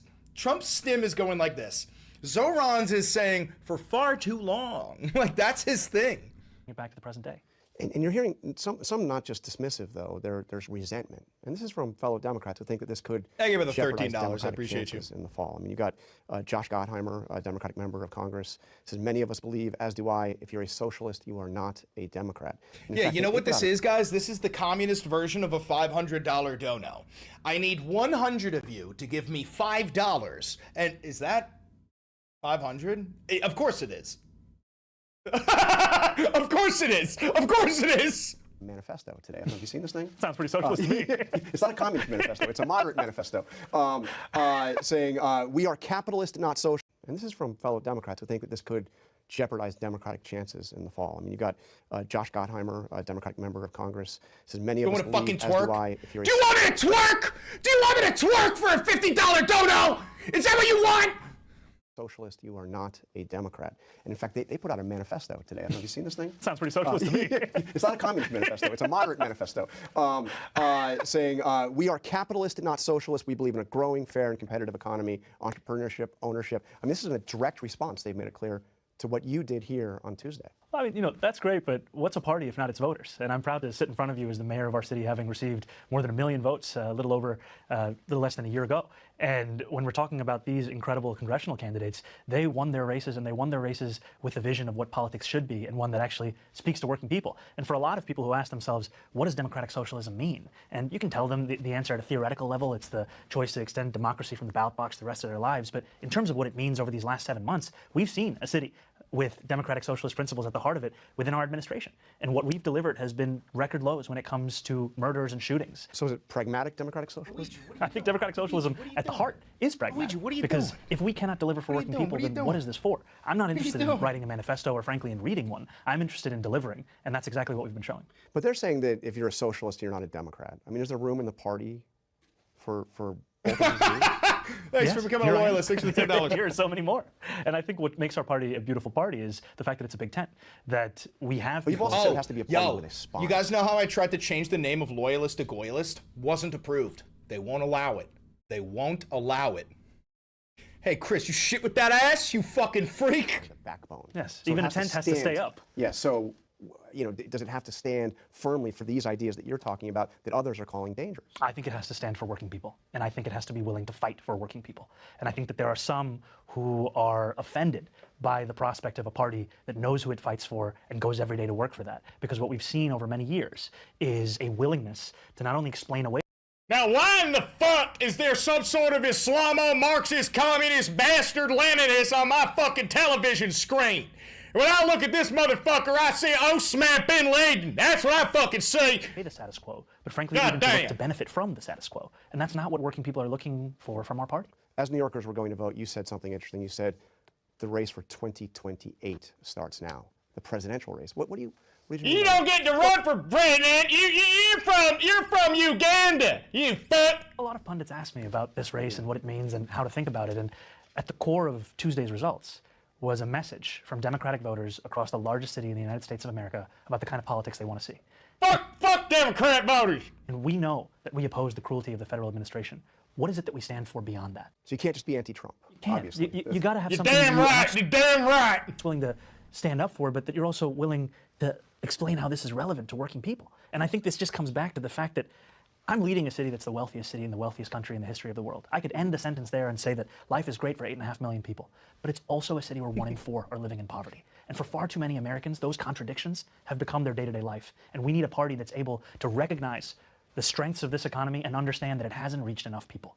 Now, there's been a lot of attention. One of the candidates you supported, who knocked off an incumbent Democrat, is Darlisa Villa-Chevalier. She said some very controversial things. It's pronounced Darlisa Villa-Chevalier. Including calling for the abolition of prisons, couldn't say whether or not somebody who had committed murder should be in prison, called for open borders. Oh, thank you for the $70 donation. What's a budget? Get you a bag. Thank you very much. Thank you very much. Much appreciate. Much appreciate. Much appreciate. Against all deportations, including those of violent criminals. Are those positions that the Democratic Party could win on nationally? I think what the Democratic Party can win on nationally is a focus on working people. And I think that what I saw from Darlisa when I would walk the streets of her district was a focus on what she describes as a politics of life. She would talk about how we have to invest in babies, not bombs. She's now going to represent what is one of the poorest districts in the United States of America. And what people in that district are exhausted by is a politics that has justified the spending of tens of billions of dollars in killing civilians overseas while working people are struggling just to do the basics. But how does abolishing prisons or having open borders fit into that? I mean, do you see how those are ideas? I think with a $50 donation. Chill, bro. Here's $10. Love what you do, but I ain't gonna go broke for you. Well, you just sent me $50 fucking dollars, so you're going broke for me. A lot of your Democrats much appreciated. Thank you. Here say they're toxic. Most of America won't go along with it. They're bad ideas. They're dangerous ideas. I think what the focus of her race was, what the focus of her candidacy was about the struggle that working. And also, I do want to point out something, guys. I hope you understand that I would not be asking you for donations if I was doing what some people, who I will not be naming, are doing, where they're receiving $20,000 to $30,000 a month from the DNC, or $20,000 to $30,000 a month from specific billionaire candidates. I'm not doing any of that. Do you think I haven't been approached? I have been approached more times than I could possibly fucking explain to you. More money than I would ever fucking need. And I've turned down all of it because I understand that you would have to answer for that crime, okay?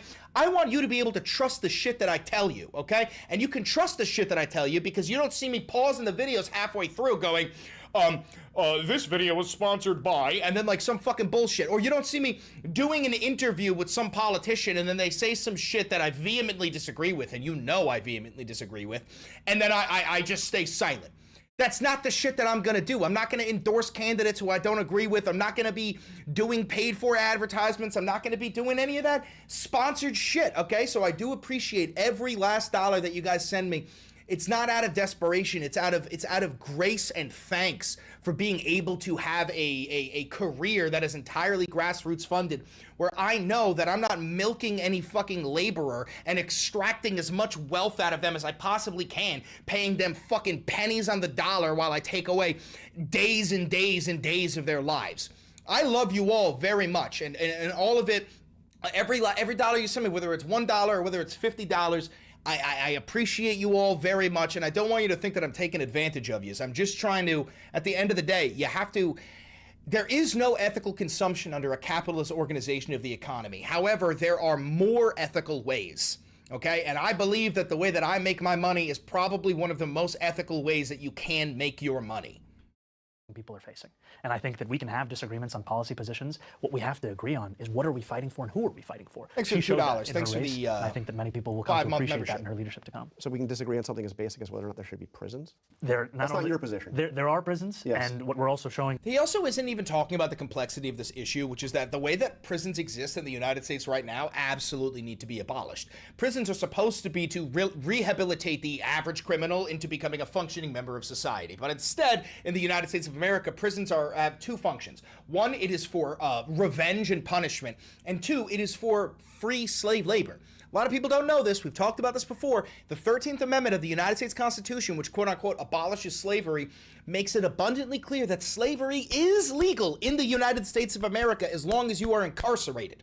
And we use disproportionate black and brown populations thrown in prison as slave fucking labor. So yes, the American prison system needs to be abolished. Private prisons need to be abolished. We need to convert it into essentially a rehabilitation center, except for the people who have committed such heinous crimes that they deserve life sentences. In this city is that safety is not something that's up for debate. So what are you going to do with rapists and murderers? Well, we did elect one as the president of the United States of America. Donald J. Trump is literally a rapist and a murderer. Now, I'm not saying that that's what we should be doing, but what I am saying is that the prison system in the United States of America acts like revenge. Somebody commits a rape or a murder, and we're more driven to force them to suffer in prison rather than try and rehabilitate them and get them to turn into a functioning member of society. That's what I firmly believe in. It's something that we're actually delivering on, and I'm proud Let's to go be to the mayor of Google a city that chat. currently has the lowest recorded number of murders and shootings in recorded history in New York City. So there was also a take, it's not just Democrats, you've probably heard what President Trump had to say about you and about the candidates you supported, and he warned that if socialists win, and he calls you communists, but you will start living in squalor, there'll be no food, no housing, no military, no law and order, there'll be... You fucking monster. You fucking monster. You already made this? You already fucking made this, dude? You're a fucking monster. That's what you are. You sick fuck. Nothing. And he had a few other choice words. By the way, he also said he still likes you. But what do you make of what he... I mean, the Republicans are going to make you the poster child for the Democratic Party. Let them. We don't have to ask ourselves what life looks like if a socialist wins. I won last November, and over the course of these last 6 months, what we've delivered for working people are the very things we were told were impossible. We delivered free childcare for 2-year-olds for the first time in New York City history. We've delivered tens of millions of dollars back to tenants who were taken advantage of by bad landlords. We've delivered 165,000 potholes being paved. And we've done all of these things while also delivering the lowest recorded crime in our city's history. That's what it looks like to have democratic socialism. And what you're seeing is that New Yorkers experienced this for 6 months and made the decision that they wanted to see more of it on the national stage as well. Can a Democratic Socialist get elected president? I think a Democratic Socialist we already can get had elected one. Fucking FDR.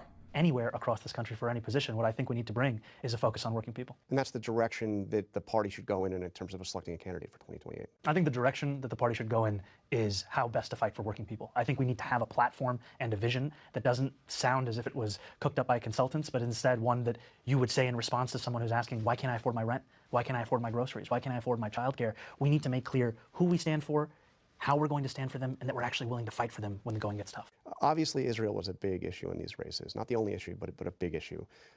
Is there room in the Democratic Party for candidates, officials who support Israel, not just support Israel, but support military aid for Israel? The correct answer to that is no. However, I can guarantee Zoran is going to politics his way around the answer. This was a huge issue for you.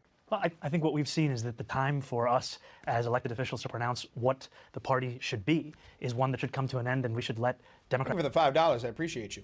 voters themselves take the lead. And we've seen on Tuesday evening, we saw Democrats turn out in districts across the city to make clear that they were tired of tens of billions of dollars. Wait, did I upload both videos? I don't think I fucking did. I think I only uploaded one, right? Right? Oh, yeah, I only uploaded one. All right, let's upload the other one real quick. Let's upload the other one super quick. Super quick.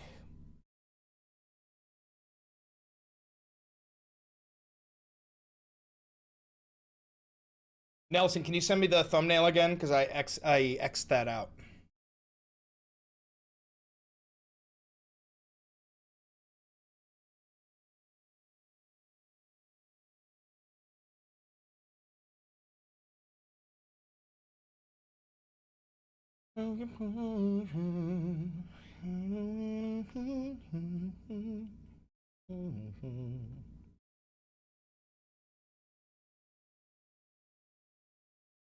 It's in the Google chat.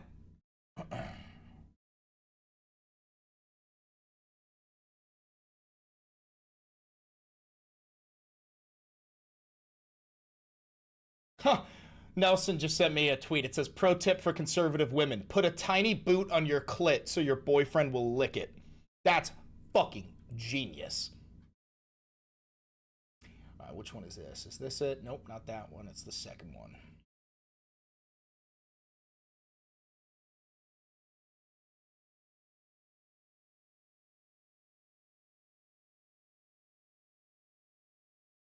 That's fucking genius.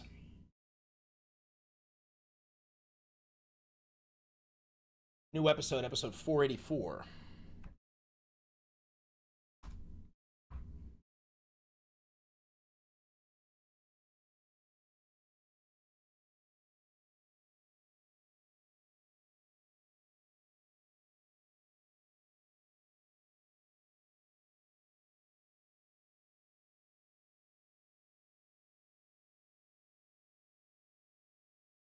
All right.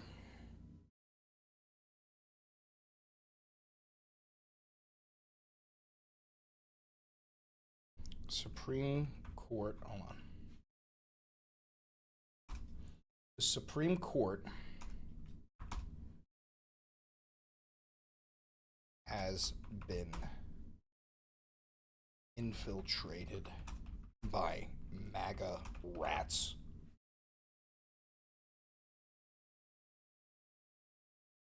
Why do we even have a Supreme Court?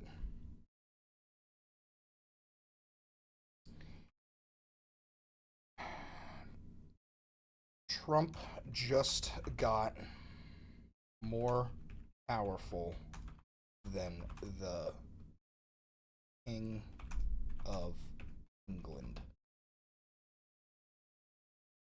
Is now more powerful than the King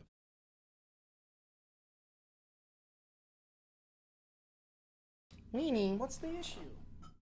What's the problem?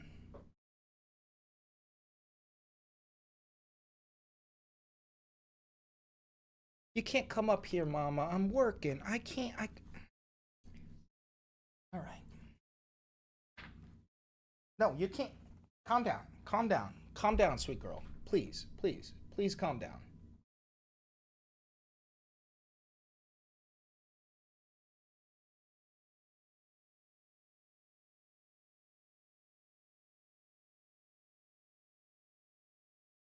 All right, so the Supreme Court.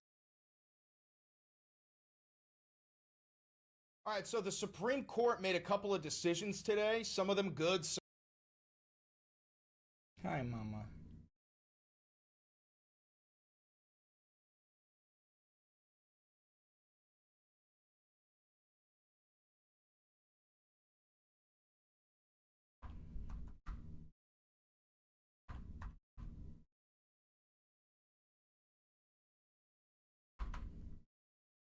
All right, so the Supreme Court made a...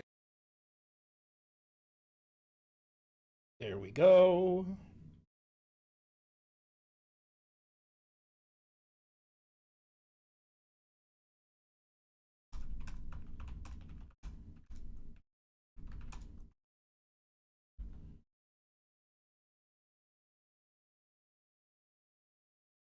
There we go.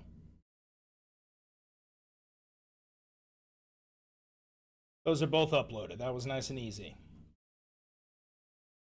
Easy peasy lemon squeezy. Not a reflection of my superb loyalty. Thank you for the $2, Jenna X Ray Dragon. Much appreciated. Thank you, thank you, thank you, thank you, thank you.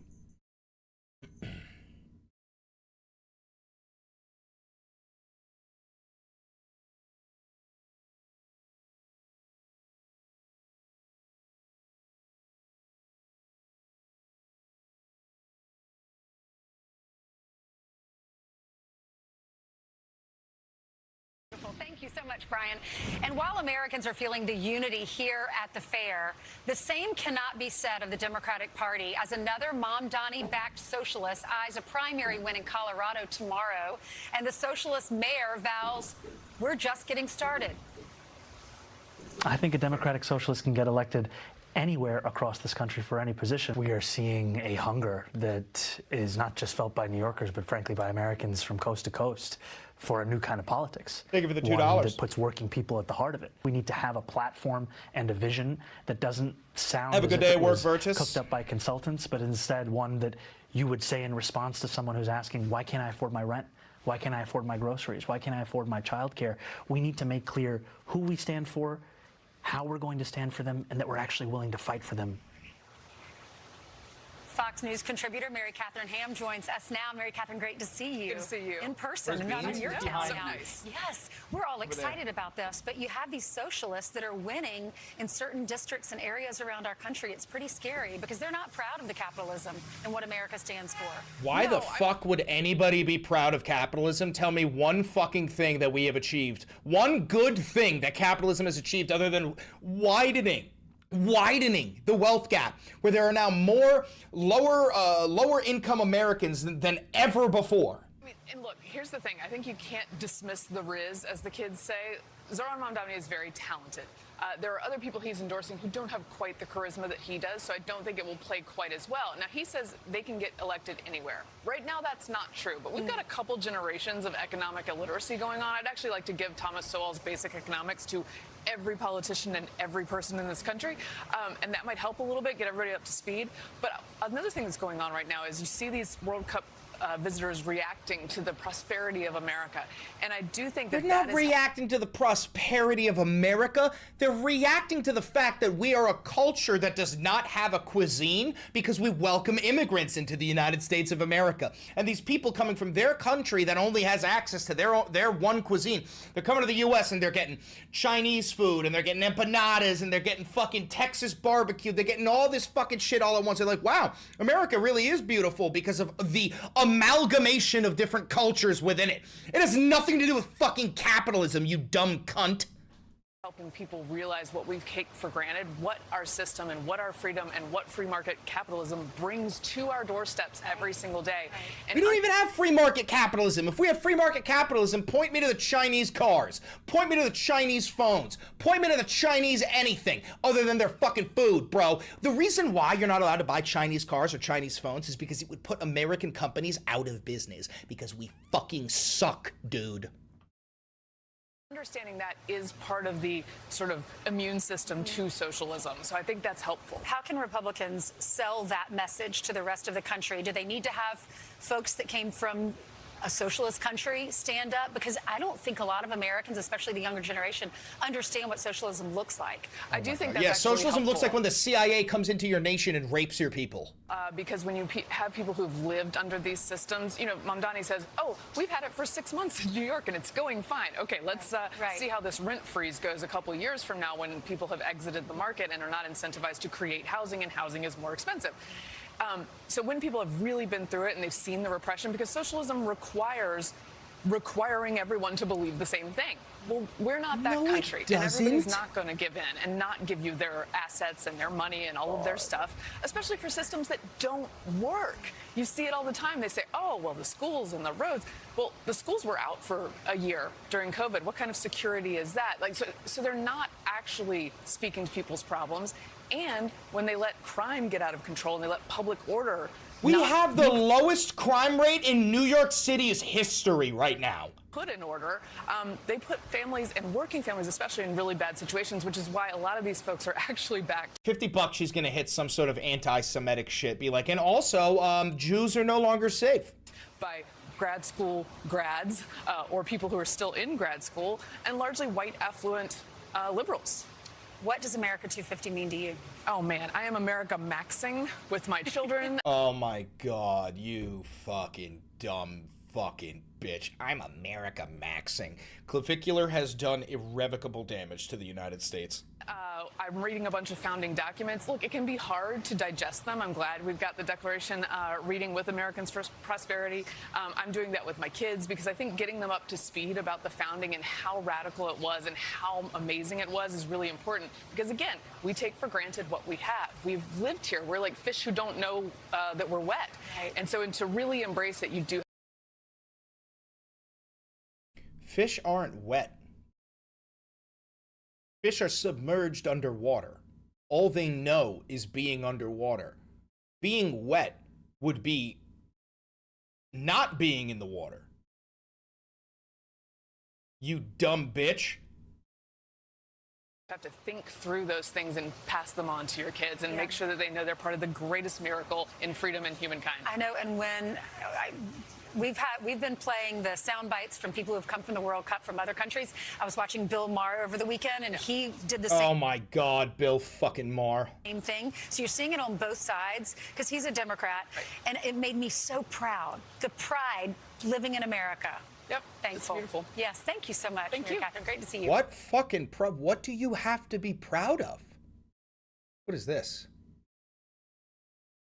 That's what I'm going to call it, the whole thing, because it's watching momentum catch fire right now. After New York wins, the next test is tomorrow in Colorado. Hold on, I'm going to record this because I have a feeling it's going to be really fucking bad. Hold on. I'm about to watch a Fox News segment all about socialism, and I have a feeling in my taint that it's going to be fucking hilarious, so I started recording. No idea what's coming up here, so let's just do it together. Hi, I'm Chris Valenti, and welcome to the Valenti VOD. That's what I'm going to call it, the whole thing, because it's watching momentum catch fire right now. After New York wins, the next test is tomorrow in Colorado. Incumbent Senator John Hickenlooper faces a challenge from Julie Gonzalez, a state senator aligned with socialists, and Melat Quiros is trying to unseat 15-term Democrat Congresswoman Diana DeGette. Critics say Quiros has crossed the line into Jewish hatred. Oh, we're off to a fucking banger 26 seconds in. You've said that the October 7th massacre of Israeli civilians by Hamas fighters was the, quote, inevitable consequence of apartheid. Can you explain what you meant by that? Absolutely, 100% correct. You know, I think identifying... You know what that is, by the way? That's like the same thing that Hassan said when he said America deserved 9/11. Obviously, the innocent people who fucking died didn't deserve to die, but America, the entity, absolutely deserved backlash for never-ending colonialism and conquest in the Middle East, and it was inevitable to eventually happen here. So it's the exact same thing with October 7th. Hamas wouldn't need to exist if Israel wasn't slaughtering the Palestinians. October 7th wouldn't have had to happen if Israel wasn't an apartheid genocidal rape state. What's happened over the course of these events in Israel and Palestine is inevitable. Israel is a country that has been accused of apartheid. And all right, you've already made a mistake. Israel is not a country. Israel is a terrorist organization that pretends to be a country and cloaks itself in the religion of Judaism so that anytime you point the finger to their insane actions, they can go, like, dude, shut the fuck up. All right, let's see. Occupation for decades now, and has been able to resist any kind of change. That's it? That's... Didn't they said that she's, like, teetering on the edge of, like, Jew hatred? Yes, the liberal left has said for decades that is true. We see their hatred on full display. Their hatred on full display? Brother, oh my God, put me on Fox News. You think that's hatred on full display? Watch this. Nuke Tel Aviv. Do it now. That's fucking hatred on full display. And I mean that shit, bro. We go to war with terrorist organizations left and right. Meanwhile, Israel gets to control the United States through fucking AIPAC and keep us in a never-ending war in Iran by bombing Lebanon, and gets to genocide their neighbors and fucking train dogs how to rape Palestinians. Dude, oh my God, put me on Fox News. A handful of Democrats have publicly opposed the far-left agenda of the Democrat Socialists. They're going to say John Fetterman. Wow. Others are talking up how inclusive the party is. Come on, socialists, it's warm. I want us to be a Big Tent party. I think that it's actually a sign of a party that is alive and growing. We are a Big Tent party focused on the ordinary concerns of everyday Americans. We've got to have a Big Tent if we want a majority. One of the things that makes the Democratic Party great is it's a Big Tent party. We need to stay that way. No, we don't. No, we don't. There are plenty of things that we could debate about. There are plenty of things that we can negotiate about. But there are certain red lines that if you cross them, I don't even want you on my fucking side. You are the enemy. Okay? So it's things like, is Israel committing a genocide? If you can't say yes, fuck off. Get out of the tent. Abolish ICE. If you disagree, fuck off. Get out of the tent. Universal health care. You disagree? Fuck off. Get out of the tent. So what that is you're still having a quote-unquote big tent, but you also have something called a spine, right? Something called a spine where it's like, no, this is what we believe in. And if you disagree with what we believe in, then you're not one of us. I mean, for fuck's sake, is that so insane? Power panel now. Tiffany Smiley, former Republican Senate candidate in Washington and Endeavor PAC founder, and Richard Fowler, Fox News contributor. Great to have you both. Richard, what is it that your party likes about socialism right now? I don't necessarily think it's a like. I think you have to really zoom in on the voters here. Well, if you tolerate something, you celebrate Hold on, wait. Okay, so why does your entire party like pedophilia? We don't like pedophilia. You tolerate it. Therefore, you like it. We all know Donald J. Trump is a fucking rapist pedophile, a sex trafficking child fucker. We all know that. You're okay with it, therefore you support it. So I say shit like that. I say all Republicans support pedophilia and you got a fucking problem. You say all Democrats support socialism and we're supposed to not have a problem? First of all, I'm a fucking socialist. I'll die on that fucking hill. Socialist policies are better than neoliberal policies. They're better than conservative policies. It's in the fucking name. Socialist policies are for society. Socialism, society, dog. Maybe my tax dollars should go into making my city better. Maybe my tax dollars should go into providing social safety nets for the most marginalized communities. But no, I'm sorry. We've got to send $55 trillion to Israel. Suck my dick and leave my nation. But Harris, remember, millions of people voted in New York, millions of people voted in Virginia, millions of people voted for in New Jersey, and they voted for a reason. They didn't vote because they were afraid of socialism. I think when us in the belt. Yeah, no, I need a video with this. I'm already recording. Nelson, if you're here, make me a fucking thumbnail for this shit. Way in the media sort of land. We live in socialism of the 1960s, kids doing nuclear bomb raids. In today's America, kids are doing active shooter raids. We're seeing schools that are taking cuts. We're seeing schools that are taking closures. And for a lot of American voters, they're frustrated at the fact that in this building here in Washington, D.C., a block away from our bureau, they're not doing enough to address the real needs of everyday working Americans. The cost of health care, cuts happening in schools, the cost of rent, all being too high, and a Washington, both Democrats and Republicans, that are ignoring the real issues facing everyday Americans. All right. So why do you hate Jews? That's going to be your fucking retort. You start with crime, you start with shooting and all of that. And I want to know, since abolishing police and prisons is something that is, I mean, it's just basic socialism from what Democrats are laying out that float that way. I want to know, how do you address some of the issues? If Daria Lisa was so focused on abolishing police and abolishing prisons, why didn't she run on that in her campaign? Maybe it's because she has changed her position. Maybe it's because that's not what the fuck socialism is. Maybe it's because we're about reform. You know what we should be abolishing? All private prisons. Do you know where 99% of ICE detainees go? Private prisons run by Geo Group and Civic Corps. The same motherfuckers who own the concentration camp in fucking Delaney Hall, okay?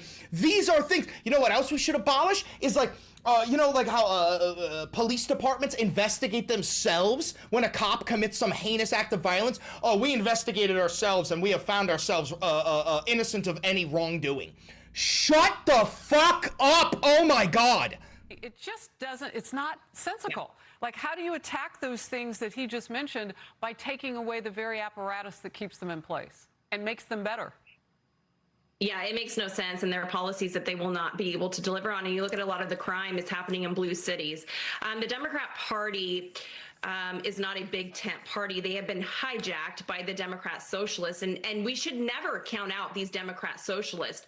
Harris, what we got motion, twin. We got motion. we are seeing in Colorado, what you just explained and laid out, is what I have been talking about for years now, this rise in anti-Semitism.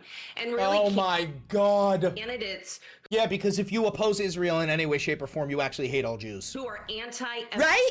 America. They want to abolish police. They want to abolish ICE.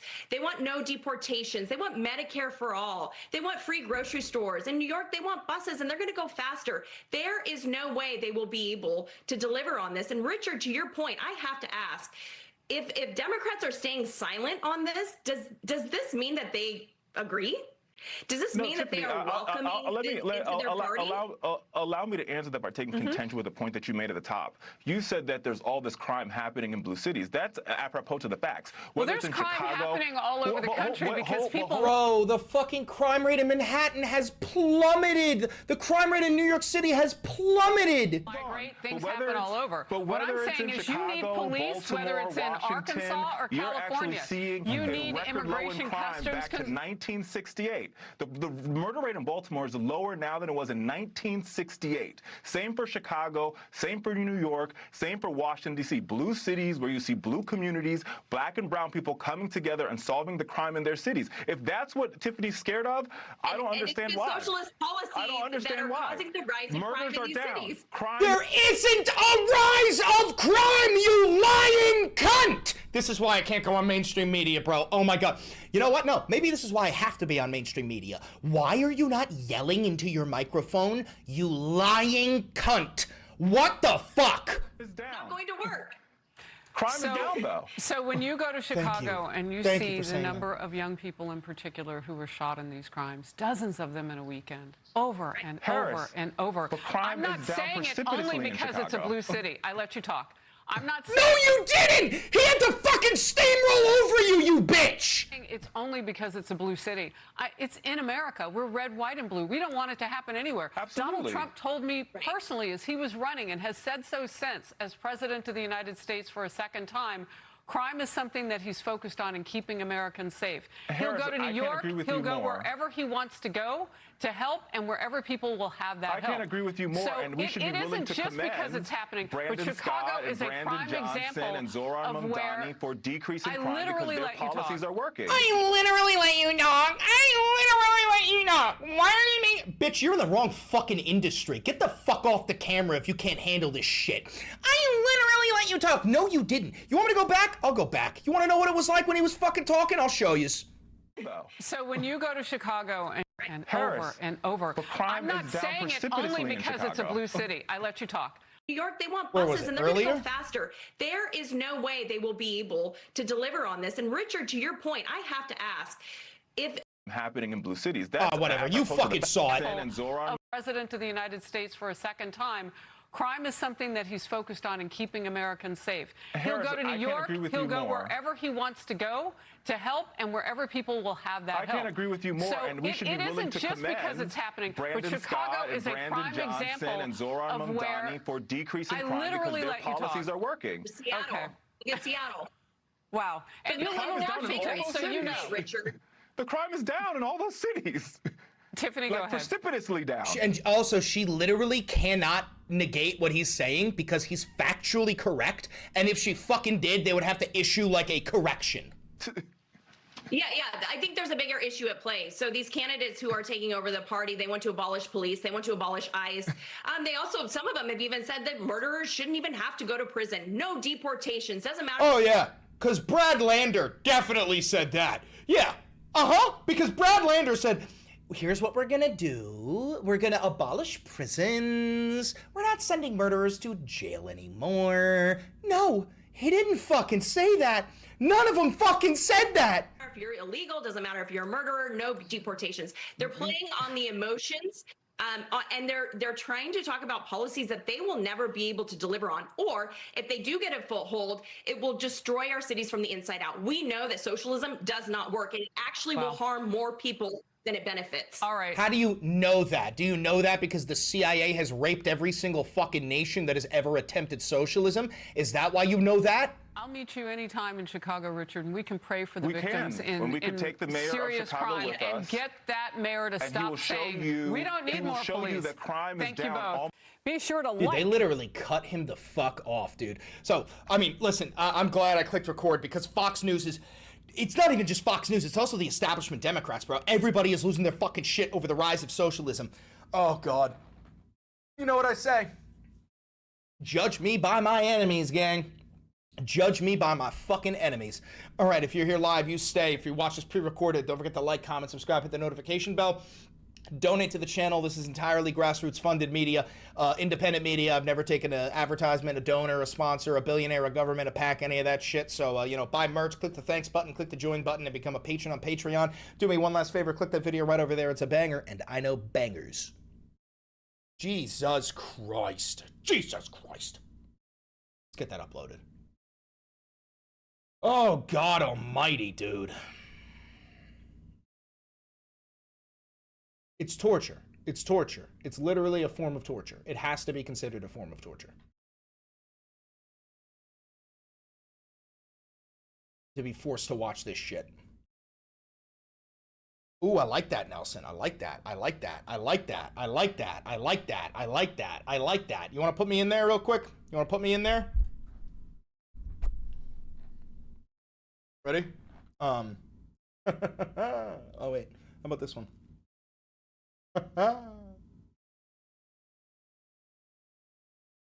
There you go. All right. There you go. Red Scare 2, Electric Boogaloo. Oh, it's great. Oh, it's great. Fantastic. All right. Titles. Look at the camera. Oh, you want it again? All right. I'll give it to you again. Ready? Ready?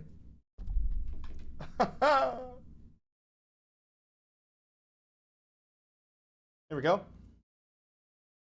When's the revolution? I don't know. Hopefully after lunch. All right. Titles.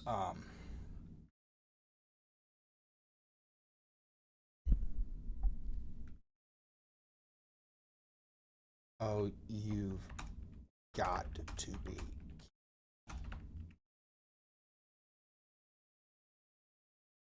Fox News is spiraling over the rise of socialism.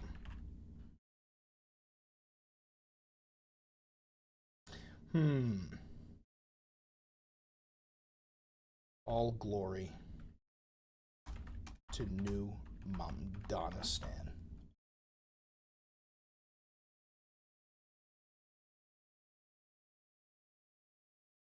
I just hyped 2 of your videos. Keep it up. Oh, so the hype button is back. So I can be hyped. Isn't that beautiful? Fantastic. Yo, can we get Democratic Socialist on a sweater? I don't rock tank tops.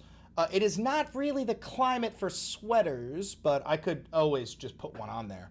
It is genuinely not the right time to be dropping a sweater in this scalding heat wave. I'm saving that, Nelson. Thank you very much. Documents. Valentivod. Episode 485.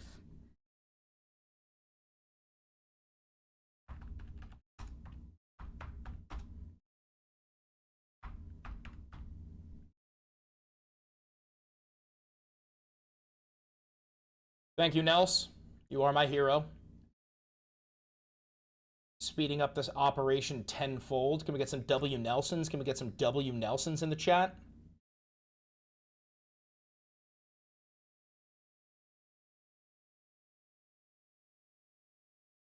Can we get some W. Big Naturals in the chat? Some W. Big Naturals?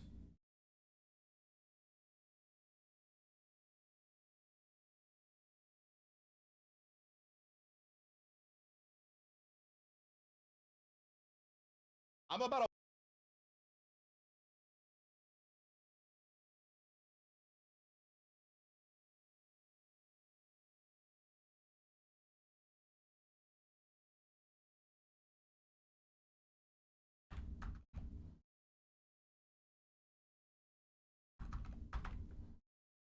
I'm about to watch a Fox News segment.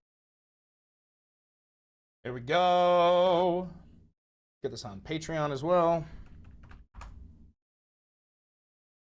Yes, socialism is so scary. It's so scary.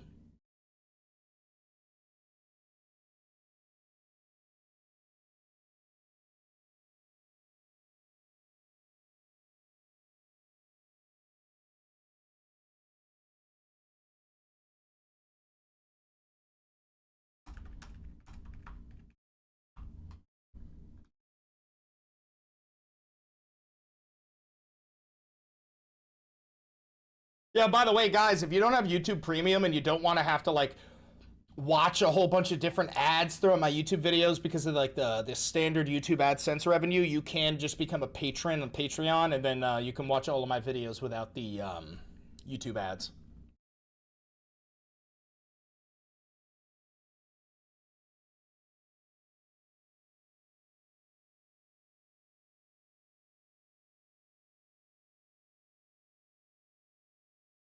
Chris, show us those areolas. Y'all are out of your fucking mind. All glory to the big naturals. We love big naturals. Oh, Trump's live? Just won't vote for it. It's crazy. Big Daddy Trump is live. Lisa Murkowski from Alaska. Nobody's done more for Alaska than me. She's Trump deranged. What can I tell you?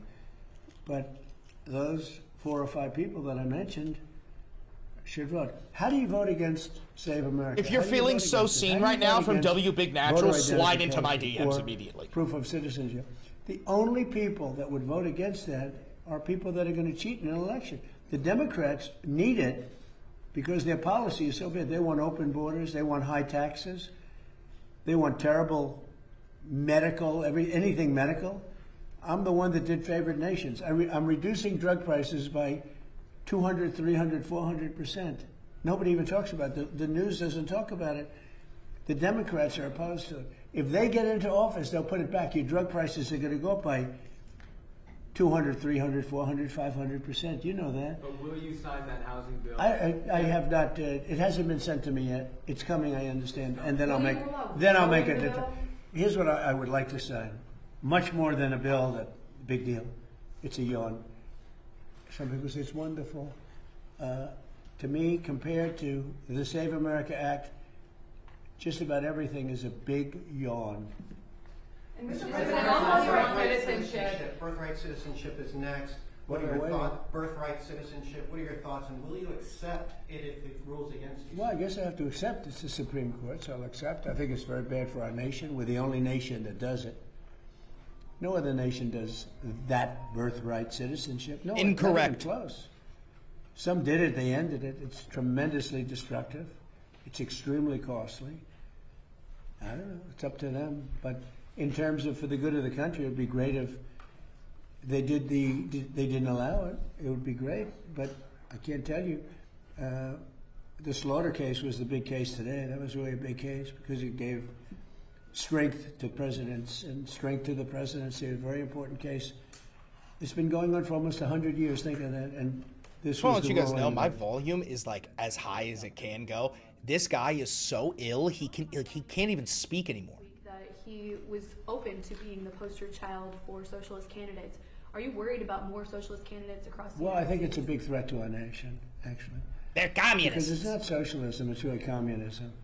They use the word social democrat because it sounds so nice, but it's really communism you're talking about. I think it's the biggest threat to our nation. Bigger than World War I? There is, maybe since our founding. Bigger than World War II? That includes World War I, World War II, September 11th. It includes the Pearl Harbor attack. I know you! I know you like the back of my hand, motherfucker! When I say that, but the smart people are going to say, you know, he's probably right. It's basically introducing communism into the United States of America. There's never been anything so dangerous. Thank you very much, everybody. Thank you, guys. Thank you, President. Thank you, guys. Everyone get the fuck out! Everyone get the fuck out! Get the fuck out! Everyone get the fuck out! Thank you, guys. Thank you. Get out! Get out! Everyone get the fuck out! Oh, Jesus, Donnie. Oh, Jesus, Donnie. Donnie, what are you doing, Donnie? What are you doing to me? Oh, Donnie, you don't do this to me, Donnie. That socialism is seeing within the Democrat Party, and the dangers it presents is the House Republican Conference chairwoman. I hate this bitch. Oh, I hate this bitch, Maria Bartiromo. Congresswoman Lisa McClain here with us here at the Capitol. Great to see you. Good to see you. Thanks for having me. Thank you so much, and thank you for having us here in the Capitol. What's your take on this? What is going on? The Democrats will not work with you to get any policy across the finish line, and you're seeing Mayor Mamdani's candidates sweeping the key House primaries, including 2 incumbent defeats. Your reaction? I know. I'd rather be us than them right now. I'll tell you that, because look at what we've seen, right? We have pride in America. I think there was a study done that 90% of Republicans love this country. They have pride. They have patriotism. Yeah, because they're all uneducated hicks, bro. They don't know what the fuck we have done. You take a look at the Democrats, and only 30% of them have pride and patriotism for this country. Because we're educated. We know what the fuck we've done. We are the evil empire. It's sad. This is still the greatest experiment that in freedom and democracy that we've ever seen. We should embrace it and applaud it and be proud of it. And the Democrats, they're just angry right now. Well, I mean, the next test is in Colorado, June 30th, and Michigan, August 4th. You've got progressive candidates gauging whether this shift extends beyond just a coastal stronghold, certainly. What are you expecting in the midterm elections? Well, I guess... Chris, I know you love this place. Come on. I love what America stands for, okay? But I hate what America has become. I grew up in New York. We have a fucking statue of a lady in the harbor, and it says, give us your tired and give us your poor. And nowadays, we're rounding up the tired, we're rounding up the poor, and we're putting them in concentration camps. We're bombing the ever-loving fuck out of random nations halfway across the fucking planet at the behest of a Zionist apartheid regime. Like, there is very little to be fucking proud of. And I'd rather be us than them. I'm very optimistic about the midterms. And this is going to be, you hear me say it all the time, this is going to be a contrast election. The difference between common sense, Maria, us, and communism. And absolute crazy. You missed the opportunity there. You had a layup. The difference is between common sense and communism. That's a banger. Go with the bangers, dude. I gotta not give them free advice because they're gonna go with that. I actually think Mike Rogers... Mark my fucking words, you're gonna hear that tomorrow. I don't know who the fuck is watching. I know there's Mossad agents in here. Mark my fucking words, you're gonna hear that tomorrow. We're the party of common sense. They're the party of communism. Guaranteed. Will win the Senate race because I think the Democrats, because of their craziness, will elect the socialist al-Said. And you know, if you look at Abdul al-Sayed, not al-Said, you Islamophobic cunt. Michigan isn't a radical state. There's a small amount of people, right? If you're Republican, you're going to vote Republican. If you're Democrat, you're primarily going to vote Democrat. But you have about 14 to 16% independents. The independents want normal. They want common sense. They want nothing at all. Just tack to the middle. Say, oh, yeah, no, well, maybe we'll do something somewhere at some point. How about that? Hi, I'm Chris Valenti. I am an enlightened centrist running as an independent. My take is that we will do something at some point, probably.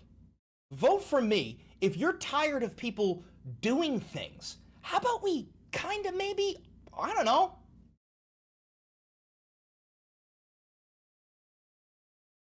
Wait. Crazy? And that's what the Democrat Party is right now. Well, you have to say, though, that even within the Republican Party, you're not seeing the kind of unity that you would expect, given the stakes being so high.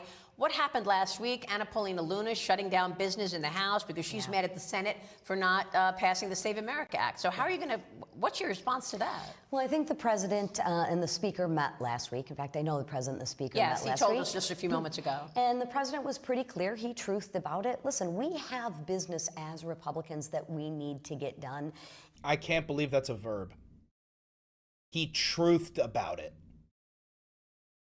Wow, we're fucked, man. We're fucked. You know, because I hope you understand we're going to approach a time where people are going to be like, well, of course it's true. He posted it on Truth Social. He truthed it, therefore it is true. It's Oh my God, it's the Ministry of Truth. It's the Ministry of Truth. That's what it is.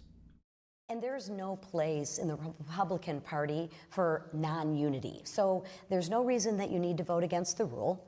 Let Republicans do their business. And there's no reason you need to vote against the rule. So she's quite literally saying to all Republican representatives, just do what the Fuhrer says. There is no room for dissent. Okay, great. Yeah, no, okay. So thanks for just selling it that we are genuinely up against the fascist authoritarian death cult of inferior vermin. To remember, as Republicans, we need to make progress. Shutting down the floor doesn't make progress, right? I understand that we need to control what we need to control, and we need to influence the Senate. And I think that's what Anna was trying to do, was influence the Senate. But at the end of the day, we got a lot of business we need to get done, Maria. In terms of that business, it's hard to believe anything else gets done beyond just the defense money, right? I mean, the supplemental $87 billion. Is there anything else that you think is going to get done before the midterm elections? Well, we have the NDAA, obviously, like you said. We have to get that. The president will sign. The NDAA, literally, I'm not kidding, the NDAA merges the Israeli military and the American military into one with a relationship stronger than NATO.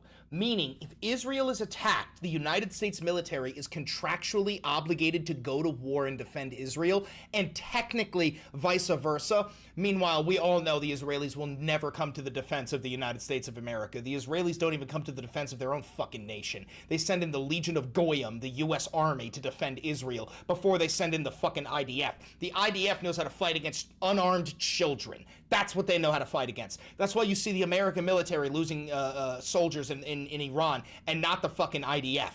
The housing bill, but I think there'll be a few bills. The housing bill? Trump shut down the housing bill. Trump, they set the stage. They were ready for him to sign it, and Trump said, I'm not signing that fucking shit, not until you ban all mail-in ballots. So even you don't even know what the fuck the Fuhrer wants. That will get done, but nothing super major I don't see happening before the midterm elections. Well, you've got other priorities, and I know the speaker is talking about... Friendly reminder, this is real independent media. Never had a conversation with an advertiser, a sponsor, a billionaire, a government, a PAC. If you want to help support independent media and help support the Valenti Videos Project, all you've got to do is click that thanks button down below to tip me directly. Click the join button down below to become a member of the channel for $5. Buy some merch like the posters and or the mugs, and consider becoming a patron on Patreon by donating $5, $10, $1 million, whatever you'd like to donate on Patreon. It goes a long way. Thank you very much, and don't forget to like, comment, subscribe, and hit the notification bell. Potential for reconciliation 3.0. Yeah. Is that doable? It sounds tough. If anyone can get it done, Speaker Johnson can absolutely get it done. That man. Speaker Johnson can't get anything done, bro. You ask Johnson about anything, and he goes, oh, I don't know. I haven't heard about that. Oh, I don't know. I haven't heard about that. Oh, I don't know. I haven't done any research into that. Has been able to get things done that I don't think anyone thought possible. But if we're being honest with each other, the path to get reconciliation 3.0 done is really narrow. And it's narrow because of all the pay-fors. And part of, I think, why it's really narrow is we accomplished so much in the first reconciliation package. You know, the working families tax cuts, whether it's regulations, whether... They're talking about the big bullshit bill that literally raised the taxes of the working people and lowered the taxes of the Epstein class. It's not even a joke. It also cut Medicaid and Medicare, and it also defunded pediatric cancer research. It's lower taxes. We got 80% of the farm bill done in that.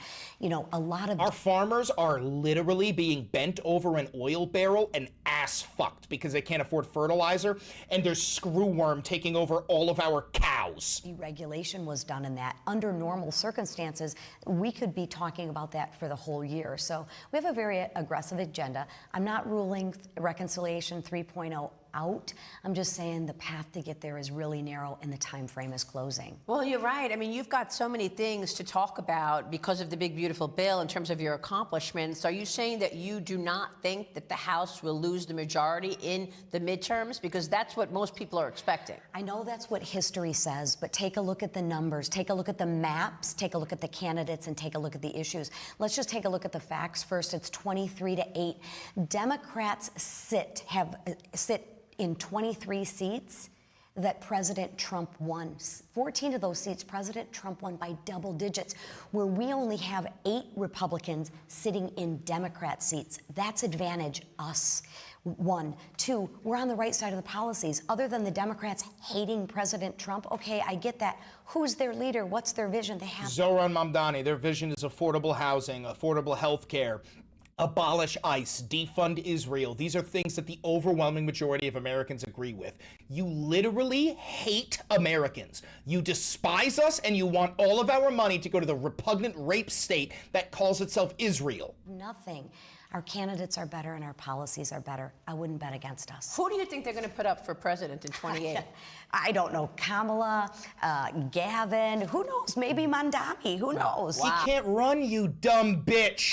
All right. Well, Congressman, it's great to get your take on all of this. However, I will say, if Donald Trump runs for a third term, which he legally cannot do, then we should run Zohran Mamdani, which he legally cannot do. You want to say fuck it to the Constitution? Then let's play by your rules, bitch. Let's play by your fucking rules. Jesus Christ.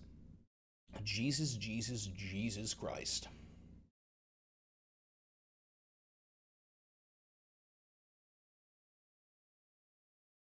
Oh!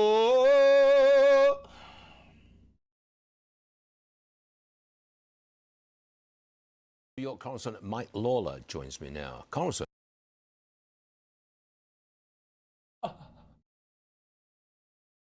I hate Mike Lawler. Hate Mike Lawler. He represents the district that I was raised in.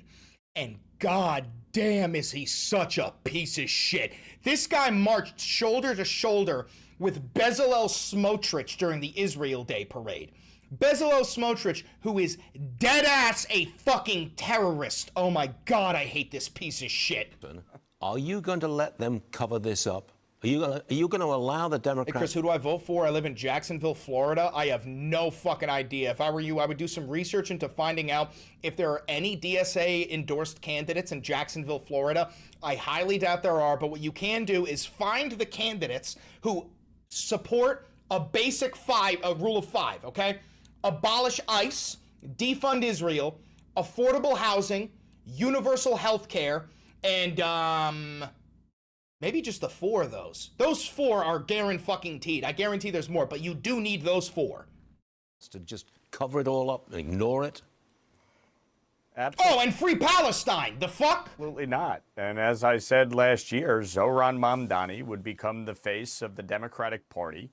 He would be the most political mayor in the history of New York City, and he would use his power at City Hall to help elect radical socialists across New York. And that is precisely what he did. It wasn't just 3 members of Congress to be. It was state legislators. Yep, 5 of them, baby. That's the socialist sweep. That's the slate of 8, baby. They defeated half a dozen incumbent state legislators on primary night. So you're damn fucking right we did, Mike. They are working to remake the Democratic Party. And you are so fucking lucky that you are the representative of the district in the United States of America that has the largest population of Jews outside of Israel. The only candidates who ran in, I think it's New York 15, I could be wrong. The only candidates that ran, every single one of them was a Zionist. Literally every single one of them, including the quote-unquote liberal candidates. The only reason you have power is because you are in a primarily Jewish Zionist district. That's it. Put you in any other fucking district, you would get shellacked. They've made it very clear. Bernie Sanders made it clear. AOC has made it clear. Zohran Mamdani has made it clear. They view the Democratic Party as a vehicle to advance this radical socialism. They want to abolish the police. They want to abolish ICE. They want open borders. They want to shut down prisons and let criminals back out onto the streets. They want to take away private property rights and ownership. And you saw just what they did. Does this work? Do these bullshit lies work? Do people believe that Zohran Mamdani wants to abolish the police and take away all private ownership and like turn this into a communist utopia? Is this actually like, does this sell? Does this fucking sell? This week with quote-unquote freezing the rent. What they don't tell you is that their freezing the rent policies have created over 100,000 vacant units in New York City. So if you're to be reconstructed into affordable housing. Oh My God, bro, these people will lie about fucking anything. These people they're terrorists. This is ideological terrorism. Actually trying to house people, if you're actually trying to make housing more affordable, what they are doing is the exact opposite. Yep. They are creating a calamity in New York's housing market. I just want to bring President Trump into this. He says that New York City's rent freeze will be, using his words, an epic disaster. Watch this. What the mayor doesn't say is that these buildings will soon turn into ghettos and slums and that everybody will continue leaving New York. All right, so what he just said is, I'm not kidding. If you speak my language, you know what he just said. What he just said is, what they're not saying is that a lot of black and brown people are going to move into these buildings, and the rich white folk, they're going to pack their bags and move to Miami. That's what he just said. That's what he just said. First of all, it's not even true that the rich people are fleeing New York City. That's not true. But second of all, blatant fucking racism here. I'm also going to go fill up my coffee while we listen to this shit because I need a fucking break from Mike Lawler, you repugnant piece of shit. And as this spreads throughout the country, very much like an uncontrollable form of cancer, the country itself will be taken down. It will be third world, strictly third world. And it's happened many times before to very big and very powerful countries. But it's not going to happen to the United States of America. You know, the president there, he has some pretty harsh words. Would you go that far? Yeah, but what he's talking about there is specific to the fact that you have private property ownership, and they are putting rent controls in place and capping the ability of private owners to charge a certain amount. However, they are requiring them to modernize and upgrade the apartments. And so what has happened in New York for a number of years now is that these property owners are saying, we're not going to upgrade the apartment. We're not going to fill it. We'll take the tax write-off. And so you've created this situation where you have over 100,000 vacant units now in New York City. It's outrageous. We just passed a bipartisan housing bill that I was one of the leads. You didn't pass it because your Führer refused to sign it. I have 6 pieces of legislation within it. I'm hopeful the president will sign it this week. But it is rooted in capitalism. It is rooted in free markets. It is rooted in supply and demand. Terribly sorry, I'm out of time, but sir, thanks very much for joining us. Always a pleasure. Thanks, Stuart. Yes, sir, thank you. Jesus Christ. Meanwhile, Scott Wiener, who is running to succeed Nancy Pelosi, says he was harassed at the Trans March in San Francisco. It was so bad that he was forced to leave the march and leave it early. California Post opinion editor Joel Pollack joins me now. This guy is openly gay. He supports a Palestinian state. He has actually labeled Israel's actions as genocide, but he was chased away because he was Jewish? Is that why?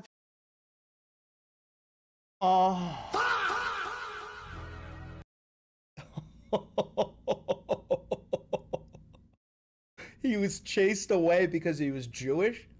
Yeah? Not because of his previous undying loyalty to Israel and signing off on sending them weapons? Huh? It had nothing to do with that. No, it had to do with him being Jewish, yeah. People have attacked him? There's a sickness at the core of the Democratic Party where the state of Israel has become a symbolic catch-all for everything that the left says they hate. It's become a symbol of capitalism. It's become a symbol of American influence. It's become a symbol of religion. Hold on, I gotta make a quick Instagram video. Okay. All right, everybody, we came to a decision here at the Supreme Court. If you send in your mail-in ballots before Election Day, we will be counting your ballots.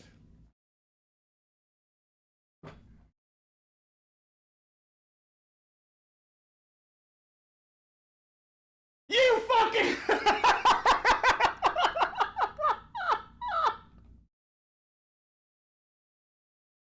Okay, hold on. You fucking what? Here at the Supreme Court, if you send in your mail-in ballots before Election Day, we will be counting your ballots. You fucking what? All right, everybody, we came to a Oh, Jesus Christ. Tradition, all the things the left cannot stand. And Wiener's crime 6 months ago was to believe that Israel had a right to defend itself. And he's running to fill Nancy Pelosi's seat. He was up against left-wing challengers, and he quickly flip-flopped into declaring Israel's self-defense war a genocide. Now, it's absurd nonsense, but even that... Do I even need to say anything, guys? I don't think I need to say anything, guys. I think we're all so past this bullshit. Wasn't good enough, and he's being punished by these radical trans activists and others merely for believing something 6 months ago that he says he no longer believes. He actually agrees with them. He actually changed his opinion. He was forced to leave the Jewish caucus in the state legislature because the Jewish community said, hey, you've taken a position that's just absurd. So he actually suffered some political and personal cost for agreeing with these people, and it's still not enough. And it tells you that in addition to the anti-Semitism that's cooking at the heart of the Democratic Party, there's also a severe intolerance. There's nothing you can do to appease these people. You either completely give yourself over to them, or you are out. And he was at physical risk at this parade, which is why he had to leave. It really is something terrible happening on the left. It's a terrible thing. I wasn't there, but in Germany in the 1930s. Dio dammi serenità di agitare il costo non posso cambiare il coraggio di cambiare il costo posso e la saggezza di capire nella tenerezza in nome di Padre di Spirito Santo. I actually am calling upon a God that I do not believe in for help. Brother, help us. Help us. Help us. Help us. Oh my fuck. This kind of thing was happening. People chased because they were Jewish. It's just appalling to see this. I've got to move on for a second, though. There's another op-ed in your... Oh, yeah, bro, because, because the trans and gay activists at the Pride Parade were chasing him down, going, you Jew! You get back here, Jew! What? No! They were yelling at him for his fucking support of Israel's genocide! Oh, my God. Paper, the California Post. Does Gavin Newsom even know what a Democrat is? Talks about how Gavin Newsom's sudden transition to socialism, nothing more than a political opportunism. Okay, I gotta make another one. Hold on.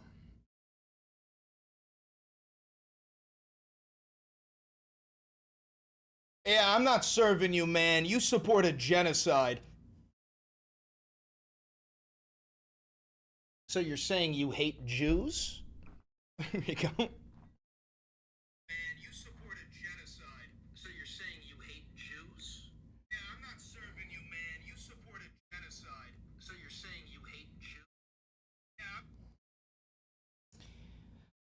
Oh my God. I despise trolls.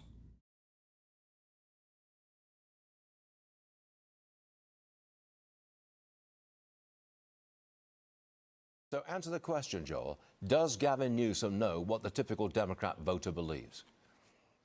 He does not. And in fact, if you go back to the start of Gavin Newsom's political career, he... What is this? Your policy, and I think your policy on the genocide in Gaza, and I think your policy on the genocide in Gaza is terrible. I think you do not belong here. I think you do not belong here. You do not belong here, Scott, anymore. It sucks because you've been wonderful. You've been wonderful for trans people, and you've been terrible. And you've been terrible. You've been terrible. You've been terrible. I'm confused. They're not yelling at him for being a Jew. Fox News said that because he was Jewish, they were yelling at him, but there was absolutely nothing about him being Jewish. On Gaza. You do not belong here anymore, Scott, and it breaks my fucking heart. It breaks my heart. It breaks my heart that someone who wrote good legislation for queers is so fucking terrible on Gaza. Scott, do you have anything to say? Do you have anything to say about Gaza? How? How could you do this to San Francisco? How could someone like you do this to San Francisco? Scott, say something. Redeem yourself. Do something. Scott, I want to like the person who had such good legislation on... Did you hear that? He goes, fuck you and your Zionist masters, fuck you and your Israeli masters, fuck you and your genocidal masters. You know what I didn't hear? anything about his religion.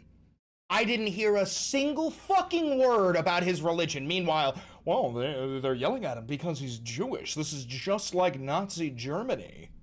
Trans rights! You're a piece of shit! We fucking hate Scott, you! I want to support... I think you're... Unfucking believable. He was pitching himself to the business community as someone who was pro-growth, someone they could trust, someone who could even represent Republicans. Now he's bowing at the socialist altar because he sees which way the wind is blowing, and so he's embracing Bernie Sanders' policies the same way Joe Biden did when he ran for president.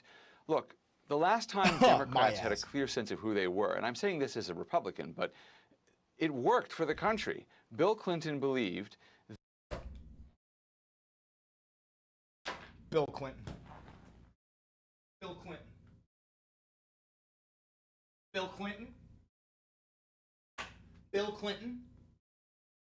Bill Clinton. Bubba. Big Dick Bubba. Big Dick Bubba Clinton. Big Dick Bill. We're talking about Big Dick Bill? You want Big Dick Bill? Oh my God. Oh my God. Oh my God. Why can't we just get back to a Democrat Party that invades the Middle East? Like, what the fuck? That you had to have a free market that was healthy, that created opportunities, and there was a floor below which no American would be allowed to fall. But there was also never a ceiling above which no American would be allowed to rise. You had to have the prospect of success to drive the engine that created the revenue that could create the safety net for poorer Americans to be able to benefit from. And that's what Newsom has lost sight of. You know, what's the difference between a Democrat and a socialist? If you don't believe in freedom at some level, there is no difference. Right. And so they've collapsed the difference because they don't believe in freedom. And this has actually been a problem since Barack Obama. He talked about fundamentally transforming America. If you don't believe in freedom, if you don't believe this country is good, then you might as well be a socialist because they believe everything about America is bad. And socialism doesn't work. And just to connect the two topics, Israel is the only country where some portion of socialism has ever worked. You have the kibbutzim, the kibbutz system. They should be lionizing Israel. They should be defending Israel, but instead they've demonized the one example of their policies that has actually succeeded in some way. You think Israel is a socialist nation? Yeah, no, we're fucked. We're fucked. No, we're fucked. We're fucked. We're fucked. And it tells you that these two things go together. Hatred of freedom and anti-Semitism. These are two things that go together, and they are the sickness at the core of the Democratic Party. Unfortunately, Gavin Newsom has come down with a very bad case. Jesus fucking Christ, bro. We're never getting free healthcare, are we? We're never getting free healthcare, are we? Hi, mama girl. You're being such a good girl today. You're being such a good girl. Happy, happy weenie.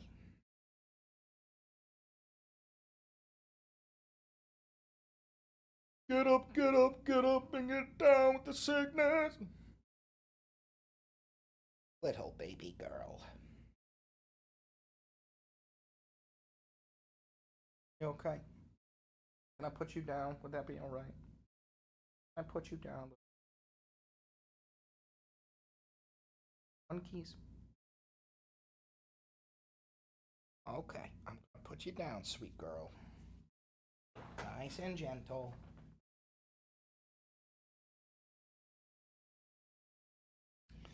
Okay. Oh. Oh. Oh. Oh, God. Oh, God. Not like this, Mossad. Don't do this. Not like this, Mossad, please. Come on, come on, come on.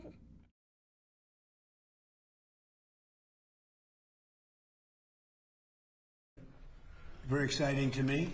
And if you bring the bill, and I'm going to let Lee explain exactly what it means, but it means a lot to people that own vehicles. Brother doesn't know the first fucking thing about anything he signs. He's like, I'm going to let this guy explain it because I don't know what it is, but I am going to sign it. Cars in particular, but cars and anything else. It's going to save them a lot of money, and they're going to be able to do it themselves. Please. Mr. President, this is a presidential memo to the Environmental Protection Agency, a presidential memo supporting the freedom to fix. Americans have the freedom to fix their vehicle. President Trump insists upon it. We are not going to be going after people who are fixing their own vehicle like past administrations have. Additionally, we've been concerned, President Trump has been concerned about aftermarket parts, cheap knockoff aftermarket parts coming into the United States, harming small businesses, harming Americans. This presidential memo puts an end to it. Also, the only third-party certification for these aftermarket parts, it's CARB in California, a process that's backlogged and faulty. So we're going to break that monopoly, and no longer will CARB be the only third-party certifier for these aftermarket parts. Again, President Trump is insisting on fixing it. This presidential memo does that. President Trump was calling me up on a Saturday. Hold on.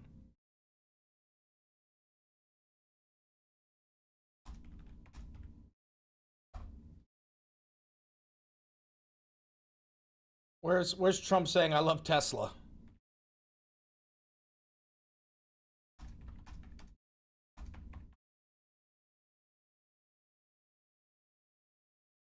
I want that clip, man. I love Tesla. Are the staff scared to drive it? I don't think so. I haven't heard they were complaining. I did buy one, and I let the staff use it. We have it parked conveniently, and one day we give it to Margot, one day we give it to Chamberlain. Everything's computer.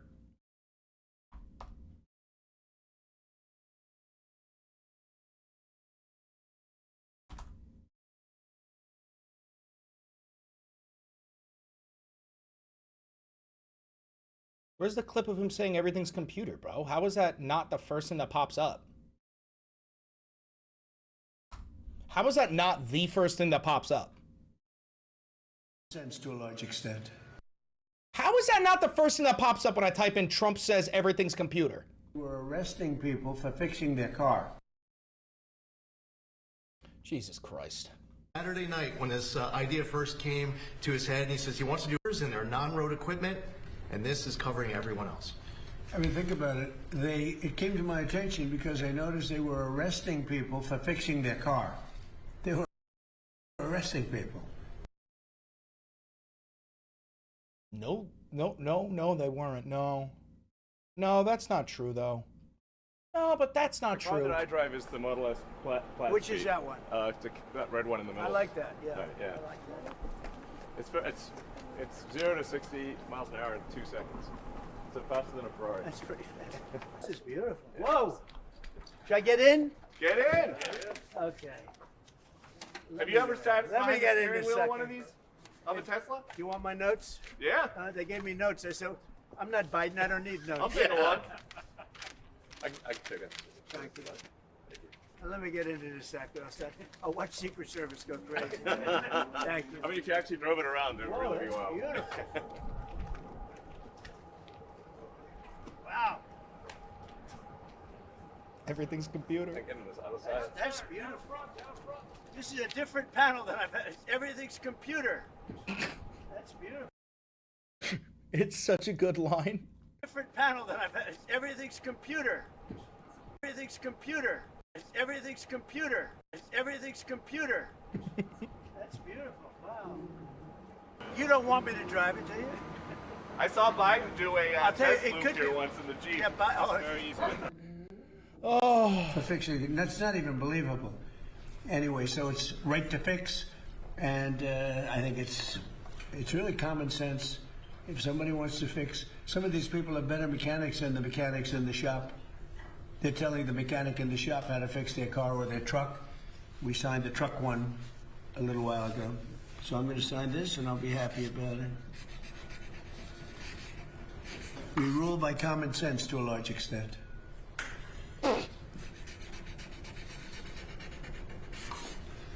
All right, Lee. Did you hear that?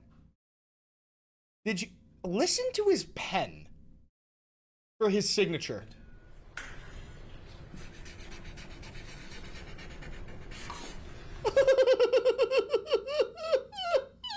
He's just scribbling. He's just scribbling. Play it again.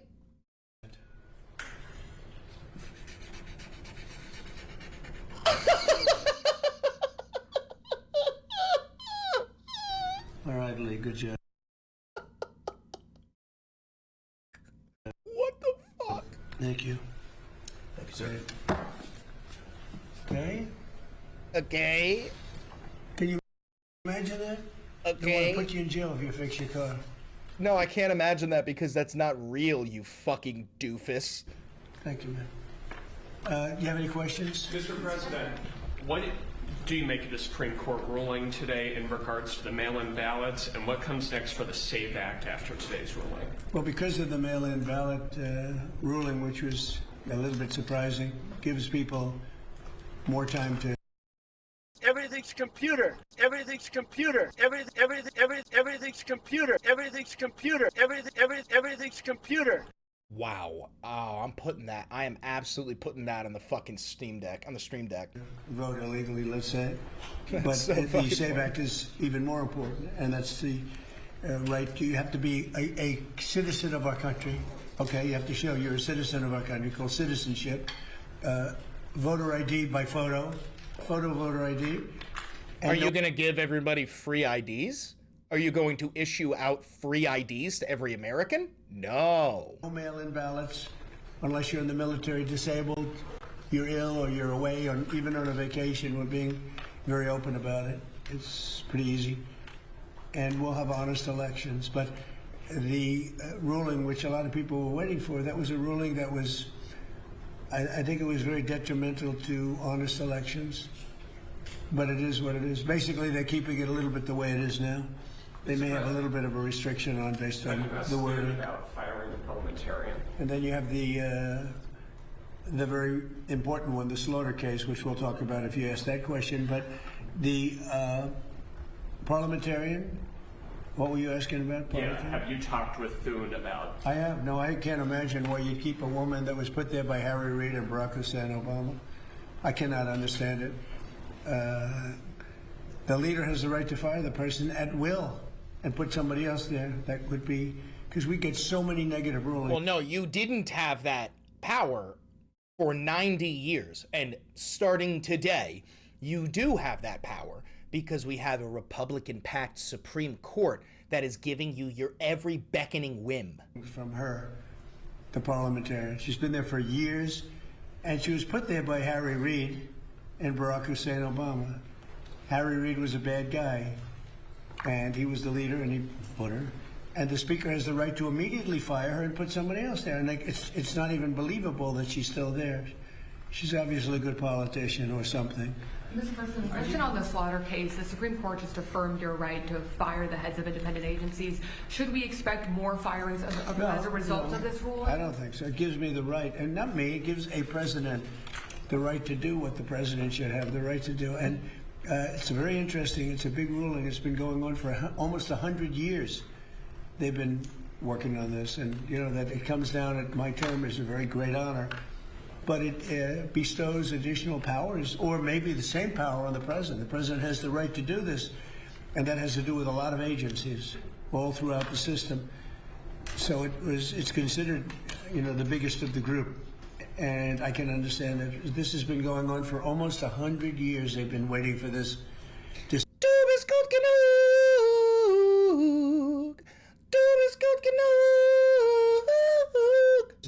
Yes. Thank you, Mr. President. You were posting about how important it is to get the Save America Act passed. Who do you see as the biggest hurdle to getting this across the finish line? Well, the communists. Held up in the Senate. And frankly, if you terminated the filibuster, you just need 50 votes, and we have 53. And then you have JD. So the Democrats are going to terminate the filibuster. But I wish the Democrats would terminate the filibuster. I hope to God the Democrats have that dog in them. I've said this before. I'll say it again. After we have the blue NAMI in the midterm elections, after the Democrats take over the House and the Senate, you need to abolish the filibuster. You need to raise the amount of Supreme Court judges to 13. You need to pack the Supreme Court with progressives and stand in the way of literally every single Republican policy. And I'm going to say this next part proudly and loudly. Do not even read it. If it is proposed by a Republican legislature or proposed by the Republican president of the United States of America, do not even read it. Shut it down immediately and go, if it's proposed by Republicans, we're not moving forward with it. Make being Republican quite literally illegal. Okay? Now, you can't do that. You can't actually make it illegal to be a Republican. But what you can do is make them such an ineffective party that there's no point in registering as a Republican. If you did reconciliation, you could do it with 50 votes. I mean, the best. Did you make this?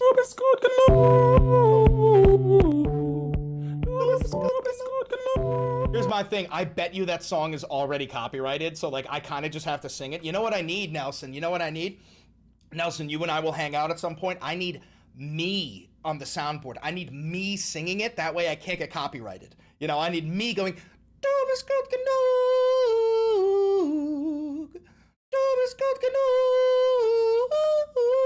that's what we fucking need. It would be to terminate the filibuster, but for some reason, but you have the same basic people. Everything's computer. But even Rand Paul is in favor of the Save America Act, if you can believe it. Think of it. Rand Paul is strongly in favor. He's fighting for it. So that's good news. But you would have Lisa Murkowski always against things like this. Nobody knows why. I think I know why. But you have Lisa Murkowski, you have Susan Collins, you have Tillis is against, and he's not in office because of me, so he holds me, you know, because I wouldn't endorse him. I think you have Senator Cassidy against it too. I think he supports it this time. And I think you have Mitch McConnell against it too. Mitch McConnell, who's very disloyal to John Thune. You know, John Thune was a very good person for him. I mean, he was a very loyal person, and Mitch McConnell's against him almost all the time because he's angry, I guess, probably at me. Mr. President? Yeah, please. What about Democrats, Mr. President? Are there any you could think you could change their Well, minds? the Democrats should do it too. I mean, you'll probably get one Democrat who's, you know, a common sense Democrat, you know, who that is. I'm ashamed to say, let me turn off my camera so you can see it. I think in my mom's house, I have this exact same drawer handle on a drawer. I feel like this was like a very common thing in like the 90s or something like that. This exact same handle, bro. I swear to Christ. And everybody should vote for this. This is the Save America Act. Voter ID. Yo, by the way, Nelson, real quick, because I'm talking with Avi about filming the first episode of New World. He is either available to do it over computer, because everything's computer, on Wednesday, or in person on Monday. What do you think is best? Because I think if we do it on Monday, next Monday, it'll be fine, because then we get to recap all the shit that he did throughout all of Pride Month. You know what I mean? Then we could do like a recap. But would you be free on either Wednesday or Monday? I know that you have a job and all that, but probably would only take like an hour or two. Monday is Jen's birthday. Okay, so Monday is a no-go. Monday is a no-go. Don't worry, I'll talk to Avi about it. With photo, ideally, but voter ID, proof of citizenship, and no mail-in ballots, which is, to my way of thinking, maybe the most important of all because it's so corrupt. But you have exceptions if you're away, exceptions for the military, they're deployed, exception, illness, disability, you have exceptions, strong exceptions. But the cheating on the ballots, the mail-in ballots, Jimmy Carter said it a long time ago. He said you can't have mail-in ballots. He headed up a no fucking shot Jimmy Carter ever said that. Jackson and others, all respected. And he actually, I think it was Jimmy Carter's finest moment, not doing president, but he headed up a committee and he said he came out with a strong conclusion that if you do mail-in ballots, there's going to be cheating. France gave it up. We're the only country in the world that does this type of mail-in ballot. There's no other country in the world. You know why? They tried it, and it was totally dishonest. And it's really dishonest. So we shouldn't do mail-in ballots. So it's not too much to ask for voter ID, proof of citizenship, and no mail-in ballots. And you have honest elections. What are your plans for the housing bill, Mr. President? I don't know. I think it's so unimportant by compared to the Save America Act. I think the Save America Act is exactly what it says. It's saving America from crooked elections. And the housing bill is a bill that can get approved. They worked on it long and hard. It's very bipartisan. That means the Democrats like it. I think it's maybe even, it's probably maybe more that way they're getting things that I wouldn't necessarily agree to. Nobody knows more than housing in the history of the presidency. Nobody did well like me in housing. Brother, you literally discriminated against black people in the Trump villages. Like, you wouldn't even let black people move into the Trump villages, and you had to go to court over this. You were, like, found guilty of discrimination. I made a lot of money. I made a lot of money with housing. But when I look at that bill, it's a bill. But when I look at the Save America Act, it's about saving America. And I'd like to have the Save America Act added on. That's probably not going to happen because we have 4 Republican senators, maybe 5, that just won't vote for it. It's crazy. Somebody like Lisa Murkowski. Yeah, maybe it's because you're trying to ban mail-in ballots, you dumb fuck. Now you've lost all coming privileges. No more coming. Nobody's done more for Alaska than me. She's oh, we watched the rest Trump of this. deranged. We watched the rest of this when we saw that live, actually.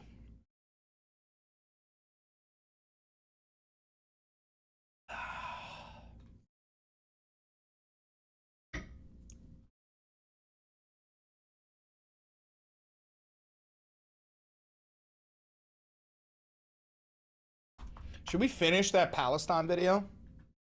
Is it illegal to criticize Trump online yet? No, not yet, but they're getting close to it. We didn't finish this from the other day. And what do I find? Globo out of Brazil. Proelthema out of... You too can be part of this, and that's ground out in an urban landscape. It's called Gilo. Our best... All right, back to Palestine. Musa says that while there are some settlements around Ida and Bethlehem... If you look there, this is one of the closest colony to Ida camp. It's called Gilo. Our best bet to get a true candid look at an urban landscape ripped apart by settlements would be about an hour south. Make sure you're all subscribed to Channel 5 News with Andrew Callahan, dude. He is actually like, I can't believe I'm even saying this, but I think he might be one of the best journalists of our time. He genuinely might be one of the best journalists of our time, and I think that in 15, 20 years, we'll look back on the shit that he did and be like, wow, he's actually got balls of steel. City of Hebron. So we hopped in the car and went for a drive. So this is an Israeli colony. And all the way to Hebron from now or even before, you're gonna see a lot of Zionist colonies. When it's not legal according to the agreements. He says that it might take us up to 5 hours to get there because of the sheer volume of highway checkpoints that have been built by the Israeli 5 hours, it's probably like a 2-mile drive. Military. Today, there's over 800 checkpoints, and their primary purpose is safety, which means keeping Palestinians away from settlements and off of the pristine, separate highways they've built between settlements and into mainland Israel for cars with yellow Israeli license plates. But I love how it's not an apartheid state. Meanwhile, you need to have a yellow license plate to prove that you're an Israeli, and then you can drive on the nice roads. Like, dude, you know what it is? You know the whole idea of the yellow Jewish star that they were putting on Jews in in Nazi Germany? It's like they have embraced that. You know what I'm saying? It's like they've embraced it and been like, no, let's keep the whole identifying thing, but let's treat us better than the Palestinians. It's so fucking gross. Car had a green Palestinian license plate, which destined us to hours in traffic and potential military detention without cause. And here's why. So back in the 90s, there was something called the Oslo Accords, an alleged peace negotiation between the Israeli state and the And you wonder why on Fox News they were saying, we should get back to Bill Clinton-style Democrats. Palestinian Authority, which would supposedly end in an amicable two-state solution. During Oslo, and for a 5-year temporary period, the West Bank was divided into 3 administrative zones, Area A, B, and C. Area A, representing 18% of the land but a far majority of the Palestinian population, was under full control of the PA, Palestinian Authority. Area B, representing 22% of the land and mostly encompassing rural communities and certain sections of Jerusalem, was under the shared control of the PA and the Israeli army. And then Area C, representing a whopping 61% of the land but home to very few human beings, was under full Israeli military occupation. Notice I said temporary. Was that AI generated? Were those girls AI generated? But home to very few human beings. I have a really good eye for AI, and I'm pretty sure this is AI generated just based off their movements. Was under full Israeli military. Yeah, this is AI generated. This is 100% AI generated. That is not a real gun. That is not a real gun. This is AI generated. Military occupation. The way that they're staring blankly. Notice that is 100% AI generated. Very few human beings was under full Israeli military occupation. I clocked that shit in a microsecond. This is why, like, boomers are so fucked, bro. My mom would see that, and in no world would she know that that's AI generated. Notice I said temporary because all this land was supposed to be... Everybody said, doubt that one? Are you kidding me? I said temporary because all this land, very few human beings, was under full Israeli this is AI generated. Military occupation. This is absolutely AI generated. Notice I said temporary because all this land was supposed to be transferred back to the Palestinians by the year 2000. But that same year, peace talks collapsed, sparking the second intifada that I mentioned earlier, and keeping these temporary A, B, and C zones in place to this day. What that looks like in 2026 is the dramatic restriction of movement for Palestinians between West Bank Area A cities like Aida Camp / Bethlehem and Hebron, which are only connected through roads that run through Area C under Israeli military law. And of course, it's in these C's. Quick reminder, guys, if you're liking what you're seeing, don't forget to like, comment, subscribe, and hit the notification bell. Costs you nothing, helps me immensely, and also share this video with your group chat of dumb fuck idiots. If you do want to help support independent media and help me pay my bills and keep food in my belly, all you got to do is buy some merch like the posters and the hoodies and the mugs. That's located down below. You can click the thanks button down below to tip me directly. You can click the join button down below to become a member of the channel for $5. And of course, huge shouts out to everybody who has donated on Patreon. You can become a patron by donating $5, $10, $1 million, whatever you want to donate. That'll give you access to every single video I make without the YouTube AdSense revenue, where like they interrupt it midway through to show you a Join ICE ad. Zones that almost all the settlements exist, which look almost nothing like I thought. I had a vision in my head, likely informed by social media, that most settlers were young, crazy kids on the hilltops like the one that I'd previewed earlier. Yet the colonies that Musa and I drove by, almost every few miles, looked more like gated communities in Scottsdale, Arizona, advertising relatively affordable, subdivision-style, cul-de-sac, spacious homes with swimming pools and nearby access to grocery stores and movie theaters. At that moment, I began to understand what Louis Theroux meant when he talked about the diversity of settlements. I can't say exactly how. By the way, if you get piped while wearing a commie mommy shirt, I get full parental control over the kid. Many settlements there are, but there's a lot. I think more than 100, maybe 200 or 300. And in addition, there are what are called outposts, which are almost like the eggs of settlements, like they kind of in embryonic form, where there's a bunch of extremists, Israeli activists, often youth, settler youth, take a hill or take a little area, put camps up, and then oftentimes the IDF will de facto kind of defend them, but they're not recognized by the Israeli state. So we saw one recently legalized under Israeli law, but not under international law, outpost. That was Eviatar. I'm trans and I can't get pregnant? Yeah, well, not with that attitude. You can't. And that was... Come on, man. Anything's possible. It was a kind of religious nationalist settlement of a fairly extreme sort, and the caravans. But there's other settlements where they are larger and more suburban looking. So at least some, and maybe most of the people... Sponsored by Gwyneth Paltrow. There will be either economic migrants, interlopers, like they're people who've gone there mainly to get cheap housing. And then some of them are ideological settlers who've come from America or elsewhere. And then there's even more extreme and crazy ones that we didn't get into because most of them real quick, I hope this isn't a controversial opinion, but when the disgusting apartheid rape state of Israel collapses, we shouldn't let any of the 60,000 Americans living there come back to the United States of America. I'm being 100% serious here. If you live in Israel, you should have to revoke your American citizenship. And like, if you were there for multiple generations, you should be your bloodline should be permanently barred from ever returning to the United States of America. I don't give a shit if it's your great-great-great-great-great-great-great-great-great-great-great-grandson. You should never, your blood shouldn't be allowed back in the United States of America. Go back to the fucking European country where you came from before you illegally occupied Palestine. Really want outsiders in there. You think they know that it's wrong what they're doing? They know that the world views it as wrong. As Musa and I drive and are forced to take the long way, I'm struck by the beauty of the land. The rocky, rolling hills of Palestine are like a gently astroturfed hybrid of the sweeping cliffs that surround Lake Mead outside Vegas, and I begin to understand why so many people feel a deep, unshakable connection to the land. It's nice, man. As we make our way to a checkpoint, I notice a strange red sign in the distance. This road leads to Area A under the Palestinian Authority. The entrance for Israeli citizens is forbidden, dangerous to your lives, and is against the Israeli law. We need to be quick. Musa says it's been put up by the Israeli army as a way to instill fear in mainland visitors and restrict commerce, and that it marks the beginning of an Area A enclave. Across the street, I also notice a bulldozer on a hilltop that appears to be tearing down a local village. The mountain you see on top, it was occupied recently by settlers, and now they are setting up caravans. And you see down the road here, they installed the yellow gate. When they close it, Palestinians who own the agricultural lands, they don't have access to it. I step across the street to get a camcorder shot. The soldier He's gonna get arrested. He's gonna get arrested. Yes. English. What are you doing? Shh.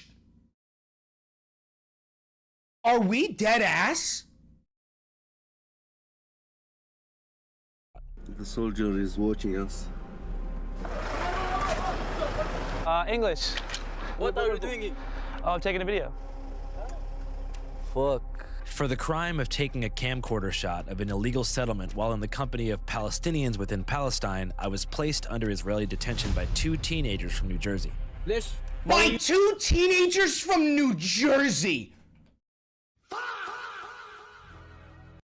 Oh my god. Fucking strap me to a warhead and fire me at Tel Aviv! I am ready! They couldn't explain the crime, but seemed more than happy to give out the time. If you'd like to see and hear about the next phase of our journey, where I explain the interrogation process, visit the Al Ibrahim Mosque on both sides, and witness the invasion of central Hebron by a group of settlers, head to our Patreon at www.patreon.com/channel5, where you can also see our incredible. What an incredible fucking video. Wow. Wow. Wow. Socialism surge is threatening to shake up the Democratic Party. Big wins for Mamdani-backed candidates in New York this week, just the latest for the Democratic Socialists of America. Veteran Democratic strategist James Carville says it could be time to split.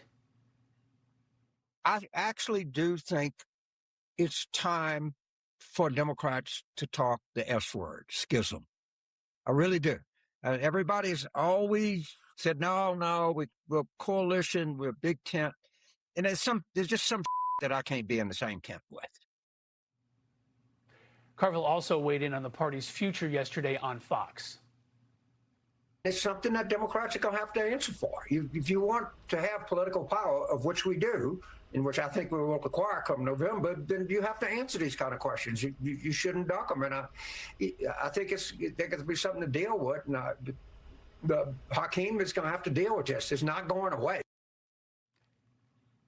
Who better to talk about what's going on in the Democratic Party than who's joining me now? Corbin Trent, the former communications director for Congresswoman Alexandria Ocasio-Cortez, and Melissa DeRosa, the What'll happen when the U.S. collapses? The world will heal.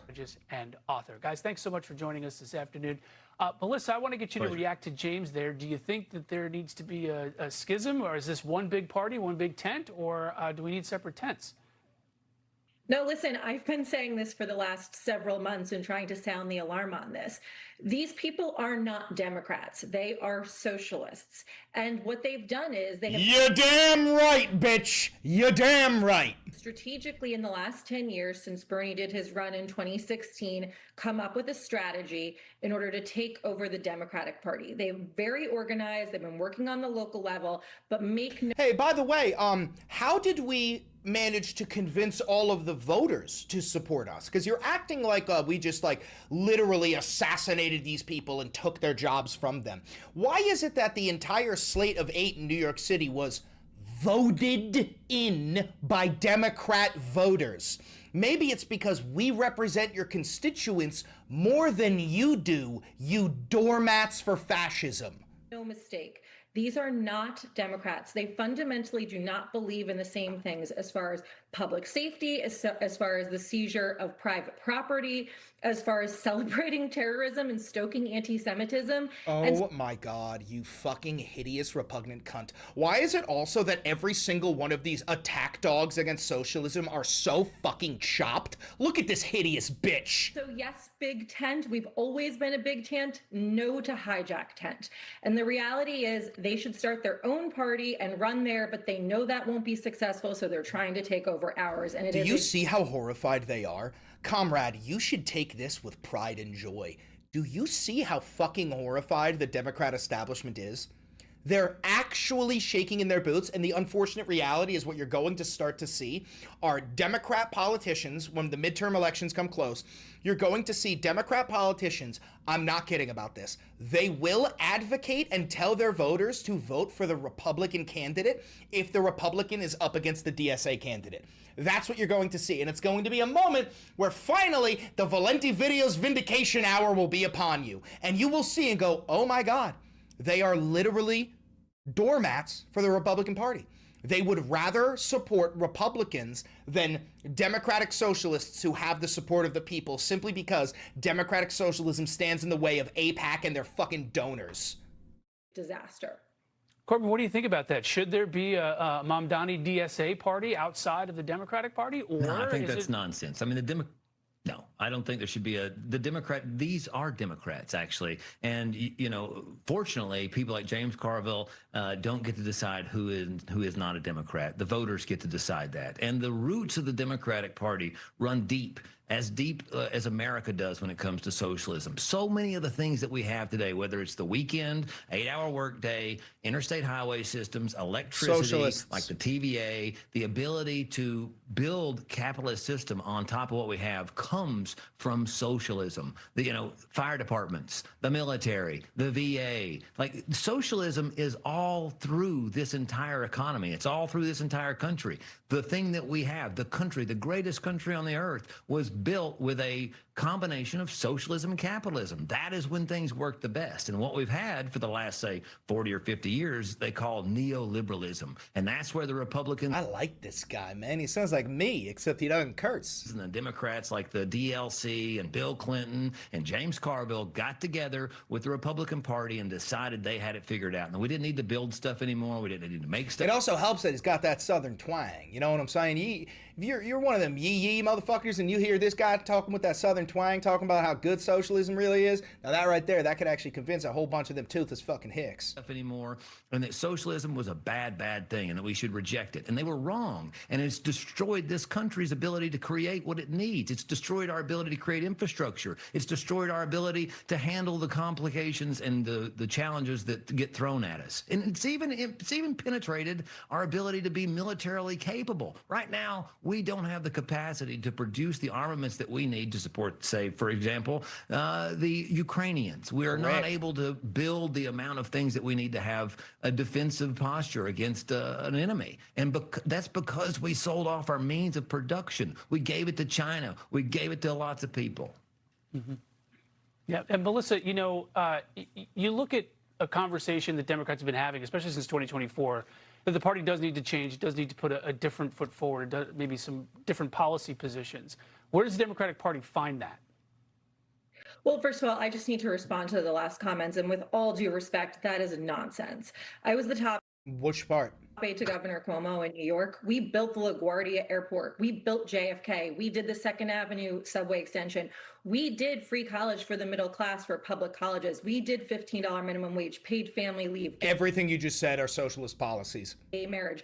So it is not true to say that the Democratic Party has been defunct, perhaps at the federal level. And honestly, I can't name a single actual concrete example of an accomplishment that Bernie Sanders has actually gotten over the finish line, not just talked about at rallies, but actually gotten over the finish line. Maybe because cunts like you have stood in his way the entire fucking time. But there is different ways of governing, and there is a successful Democratic governing model, and yes, social safety net, and yes, Social Security and Medicare and Medicaid. Those are socialist policies. Production, no to selling a bill of goods you can never deliver on, like free buses and free groceries and things that have been tried everywhere and failed. And so this conflation See, guys, this is also why I'm happy that we updated the setup, because I'm capable of going live for far longer. However, I am going to have to cut it at 5 hours. I got to take Luigi on a walk. Of those It's not about things, free. it's just not based in reality. That's what Zoran Mamdani wants. It's not about free. He wants free. There's He nothing wants free. It's about You lying fucking cunt. It's about using our tax dollars to provide us with free goods. You already paid for it by paying your fucking taxes. No one is saying we're gonna have free buses because we're just gonna do it for free. No one's gonna pay for the gas. No, bitch, it's saying that I'm gonna take the tax dollars you already fucking paid and go into a system that provides you with a free bus ride. Oh my God! who builds it and who owns it. Your guy, I Cuomo, agree with he you did that such there's a nothing great free, job. but Such a Zoran great job Mamdani that says Zora. free. Corbin, I'd like to step in here and yeah. When you talk about the economic, we've just had a very thorough economic policy conversation. When you sell the economic policies, let's say, to voters outside of New York City on this kind of stuff, on top of that, you've also got questions of defunding the police. You've also got questions of some of the other social issues that the analysis from a lot of people coming out of 2024 was Democrats really need to step away from this kind of stuff because you're never going to win back that voted for Obama, voted for Trump voter in 2016. I don't want them on my side. If you voted for Obama and Donald Trump, you're a fucking moron. What about that? You shouldn't even have the right to vote. Effect. I mean, that's not what I think the focus is on. The focus when it comes to how we're going to rebuild this country is about our ability to produce the things that we need, the energy that we need, the hospitals, the coverage that we need. In 1980, 40% of the hospitals in this country were owned by the American people, cities, counties, states, and the federal government. Now it's less than 10%. And what we're seeing is a surge in costs. Why? Because we can't compete. You talk about what you built there in New York. You know who built the subway in New York? The people that built the subway in New York was a company that was owned by New York City back in the early 1920s and 30s and 40s. That's who built the subway. Direct employees for the city of New York. And LaGuardia, you mentioned the name attached. You mentioned LaGuardia, the name attached. Shut up, cunt. Union workers LaGuardia was a socialist. Okay. Oh my God, I don't even think she knew that. I don't even think she fucking knew that. Listen, the idea that you're going to say that public safety has nothing to do with this is crazy. The people that just ran in New York City, union workers who have union was a salaries. socialist. Okay. Listen, the idea that you're going to say that public safety has nothing to do with this is crazy. The people that just ran in New York City with the backing of Bernie Sanders and with Zoran Mamdani say things. Mamdani. M-A-N-D-A-N-I. Learn how to say it, bitch. He's going to be your new God King. Not just like abolish the police. They say abolish ICE. They say yes, abolish ICE. Yeah. Oh, real quick. Watch this. Hey, chat. Say yes or no. Do you support abolishing ICE? Yes or no? Watch this. Just watch this. Abolish the border. They were at a terrorist celebration rally on October 8th. And you cannot pick and choose the things you want to highlight about the GSA while ignoring the rest of the platform and think that somehow is okay. Okay, Melissa, you absolutely can. I can pick and choose what I like about the Democratic Party. Daggone right I can. It is a midterm election year, and we will be having this conversation again and again. Did you see her face? Did you see her face? Talk about the Democratic Party. Daggone right I can. It is a midterm election year, and we will be having this conversation again and again. Corbin Trent, Melissa DeRosa, thanks very much for joining us. Much appreciated. Oh my God, bro. Oh my God, she's fuming. Fuming. You just got ass fucked. Big wins for Democratic Socialists in New York City, backed by the popular Democratic Socialist mayor, Zoran Mamdani. Already, there are Republicans trying to tie the winners here to National Democrats, and already there are some National Democrats a little bit nervous about how their own party might be painted. With us now, CNN Chief Data Analyst Harry Etten. Sir, good to see you. So when we talk about Democratic Socialists, how are they perceived? You know, I will tell you, there is a reason why Republicans nationwide are licking their chops and why there are at least some Democrats who are a little bit worried, because what is true in New York City in a Democratic primary ain't necessarily true nationwide with the general electorate. I mean, just take a look here. Net favorable rating of Democratic Socialists. If you look at Democrats nationwide, look at this. Democratic Socialists are on the positive side of the ledger at plus 17 points. This includes Democratic-leaning independents. But look at all voters. A completely different world. 27 points underwater Democratic Socialists of America are in the net favorable rating. So what are we talking about? A 44-point difference here. I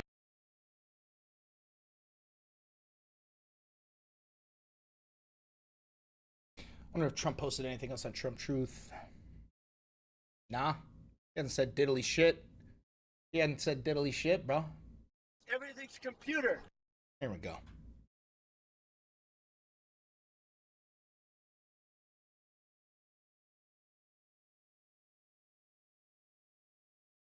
NATO Secretary General Mark Rutte is supporting President Trump's military campaign against Iran. U.S. Ambassador to NATO Matthew Whitaker joins me now. Mr. Ambassador, which NATO members are backing Trump's operations against Iran? Any of them at all? Any offering full support? This guy looks like he strangles baby Iraqis, right? This guy looks like he gets a hard-on by strangling a baby Iraqi to death. It's good to be with you. Yep, and he sounds like it too. First, we have NATO allies that were inconsistent, both in their allowance for access basing and overflight of American missions, and at the same time not offering political support, and in fact, oftentimes saying things inconsistent. But, you know, this will be the last thing that we watch today, guys. Don't forget to like, comment, subscribe, and hit the notification bell. It costs you nothing. It helps me immensely. And always remember that the Valenti Videos broadcast is real independent media. I have turned down every single offer that I have ever gotten from a sponsor, an advertiser, a billionaire, a government, a politician, a PAC, any of that shit. And not for lack of trying, those motherfuckers want my audience. So if you do want to help support independent media, keep this operation going, keep the lights on, keep food in my belly. You can buy merch like the posters behind me. We also have mugs, we got hoodies, we got shirts, we got booty shorts, we got all that located down below. You can click the thanks button down below to tip me directly. You can click the join button down below to become a member of the channel for $5. And of course, you can become a patron on Patreon by donating $5, $10, $1 million, whatever you want to donate every single month. It goes a long way, and it'll give you access to every single video that I make without any advertisements if you don't have YouTube Premium. Also, share this video with your group chat of dumb fuck idiots and tell them I said hi.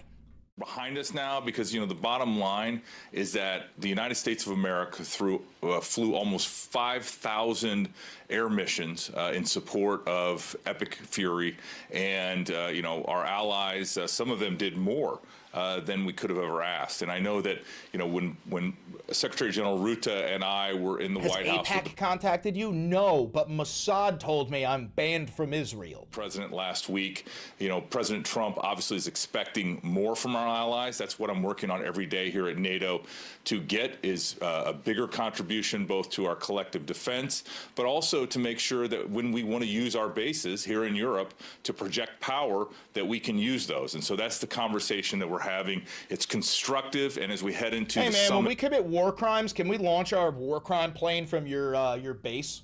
Would that be okay? In Ankara next week, I think these are conversations that the leaders are going to have, including President Trump. We hear that NATO leaders are concerned that they won't be able to count on the U.S. for help if they're attacked by Russia. Any truth to this?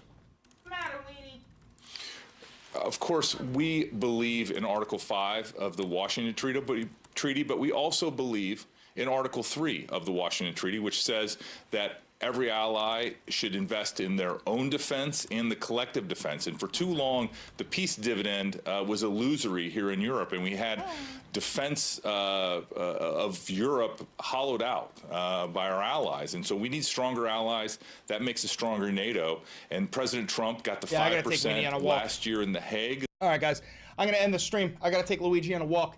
Thank you very much for tuning in. Don't forget to like, comment, subscribe, hit the notification bell. Costs you nothing, helps me immensely. I hope you had a good day. Very long stream. We're approaching 5 hours. 5-hour stream. I will see you tomorrow. Bye. Bye. Bye.